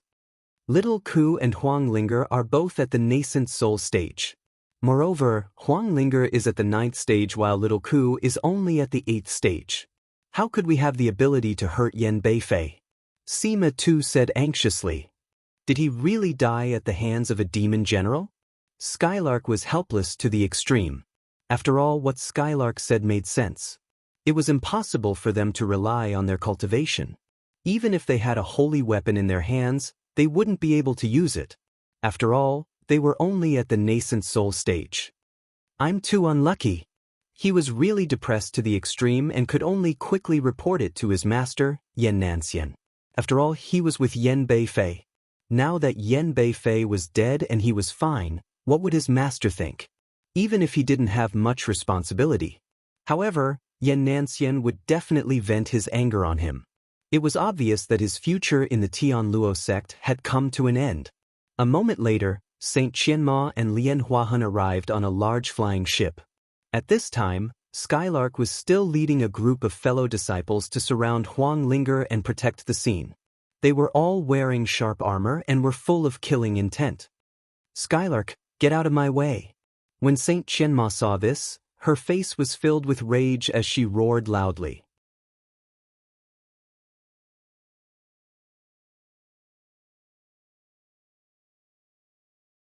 Chapter 2037. Senior, please. Skylark was very afraid of Saint Qianma. He was so scared that his body trembled. He cupped his fists and wanted to explain. "Fuck your mother." Saint Qianma slapped Skylark to the ground, causing blood to spurt out of his nose and a few teeth to fly out. Saint Qianma suppressed her cultivation.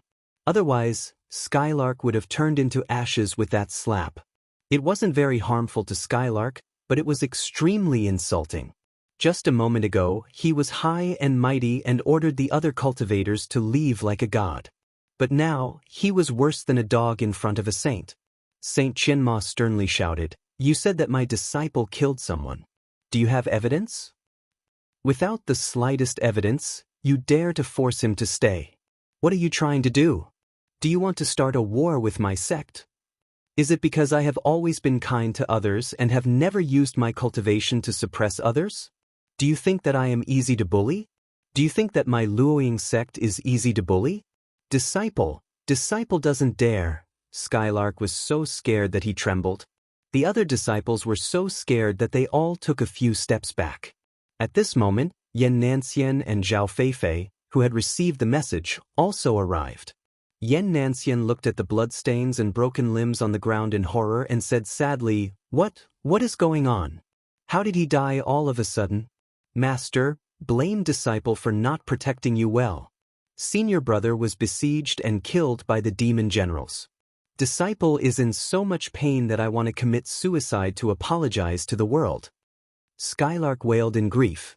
The other disciples also wiped their tears and showed the sadness they should feel. Pooh, my son. Yan Nanxian was so anxious that he directly spat out a mouthful of blood. His body shook and he almost fell from the sky. Although cultivators had gone through hardships, the relationship between father and son was still difficult to break. It was a great sorrow for a white-haired person to send off a black-haired person. It was unbearable for anyone to feel like their heart was being cut by a knife. Master, if you are sad, then cry. Zhao Feifei's face was instantly filled with tears. She grew up in the sect and was childhood sweethearts with Yan Beifei. They had a deep relationship like siblings and lovers. That kind of emotional connection had long been inseparable, like Siamese twins. Now that her senior brother was dead, she felt as if her heart was being torn apart. She was in so much pain that she wished she was dead. But, my son. Yan Nanxian fell to the ground without a care for his image. He held the sand that was stained with blood and hit the ground with his head. He opened his mouth wide and wailed like a child who had lost his favorite toy. My son, Beifei, originally had the bearing of a sect master, but he actually died in the hands of a demon. Yan Nanxian howled miserably and roared towards the sky. Tears of blood rolled down his cheeks like a magical beast that had lost its cub. Once a cultivator reached the soul formation stage, their flesh and blood would contain their own laws and principles, which would allow them to be reborn from a single drop of blood. However, Yan Beifei's flesh and blood had already been contaminated by the demonic laws. Even his own laws had been destroyed. It was like an ordinary person who had been exposed to nuclear radiation. Even their genetic map and gene sequence had been changed. Naturally, they would not be able to replicate themselves. In other words, Yan Beifei had truly disappeared from this world. There was no possibility of resurrection. Senior Yan, the dead cannot be resurrected. My condolences. That's right, Brother Yan. Beifei died in the hands of the Devil Clan. We shouldn't wallow in grief and be unable to extricate ourselves. Instead, we should pull ourselves together and kill more devils. Only then can we appease his soul in heaven. Lian Huahun and the others all went forward to persuade him. It was not completely out of politeness or pretense. Instead, it was a form of grief. This world was very dangerous and constantly changing. Who knew if they would be the next to die? Ling, this has nothing to do with you. Don't feel burdened. Continue to look for that toad. However, Saint Qianmo ignored him. Her face was full of disdain. She was just short of saying that he deserved to die. Elder. Huang Linger bowed deeply and was about to leave. Wait. Suddenly, Yan Beifei stared at Huang Linger and said coldly, Senior, what can I do for you? Huang Linger's pretty face, which had just regained its color, turned pale again. She was trembling with fear. Her delicate posture caused Saint Qianmo to protect her. She looked at Yan Nanxian coldly and said, Ling, don't be afraid of him. I'm here. Yan Nanxian did not even look at Saint Qianmo. Instead, he continued to stare at Huang Linger. I'm watching you. Be careful. Don't let me catch your tail. Huang Linger's face turned serious. She looked at Yan Nanxian for a moment. Seeing that he had nothing else to say, she said, Senior, are you done? Can I go now? Go! Yan Nanxian gnashed his teeth as he glared at Huang Ling. After a dozen flicks of his fingers, he coldly shouted, Master, let me watch her. I'm willing to make up for my mistakes. If senior brother's death is related to this woman, I will definitely find evidence and kill her to comfort senior brother's soul in heaven. Skylark threw herself at Yan Nanxian's feet and said with a sobbing tone. Yan Nanxian looked down at Skylark. His eyes were cold as he said coldly, You're too useless. You can't even figure out who killed Beifei even though you're so close to him. What use do I have for you? Master, I'm sorry. Don't kill me. Skylark was so scared that her soul almost left her body. She flew backward like a meteor while begging for mercy frantically. Seniors, fellow Daoists, please help me put it in a good word. However, before she could finish her words, Xianxia pointed at her in the air and she let out a miserable scream. Looking at her chest, there was a terrifying bloody hole. Her heart was cold. Her divine treasure was pierced through, her god was obliterated, and her cultivation was destroyed. Ah, Master, you're so cruel. Skylark was stunned for a moment. A deep look of despair appeared on her face. Then she fell to the ground and cried out miserably. What a disgrace. If this old man was ruthless, you would have lost your dog life long ago. Xianxia's face was cold as he ordered. None of you should pay attention to him. Leave him here and let him perish on his own. Sect Master. Many of the Tian Luo sect's disciples responded in unison. Their voices were trembling slightly. This punishment was even more terrifying than death. Leaving a person with no cultivation in a place full of demonic creatures. Death was indeed terrifying, but the process of waiting for death was even more terrifying. Master, no. Skylark screamed miserably as tears of blood flowed from her eyes. Her miserable screams made one's hair stand on end. However, not many people sympathized with her. This person had always liked to bully others with his master's power. He relied on Xianxia's name to bully the kind and act tyrannically. It was only natural that she would suffer a backlash today. Zhao Feifei, take a few disciples and keep an eye on them. Xianxia glanced coldly at Wang Lin. He didn't hide his suspicion of her. I understand. Zhao Feifei stared at Wang Lin and gritted her teeth.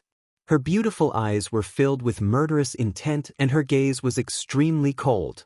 You're tuning in to the Wang Lin's Journey YouTube channel. Don't forget to subscribe and join us on this journey to catch the most captivating stories.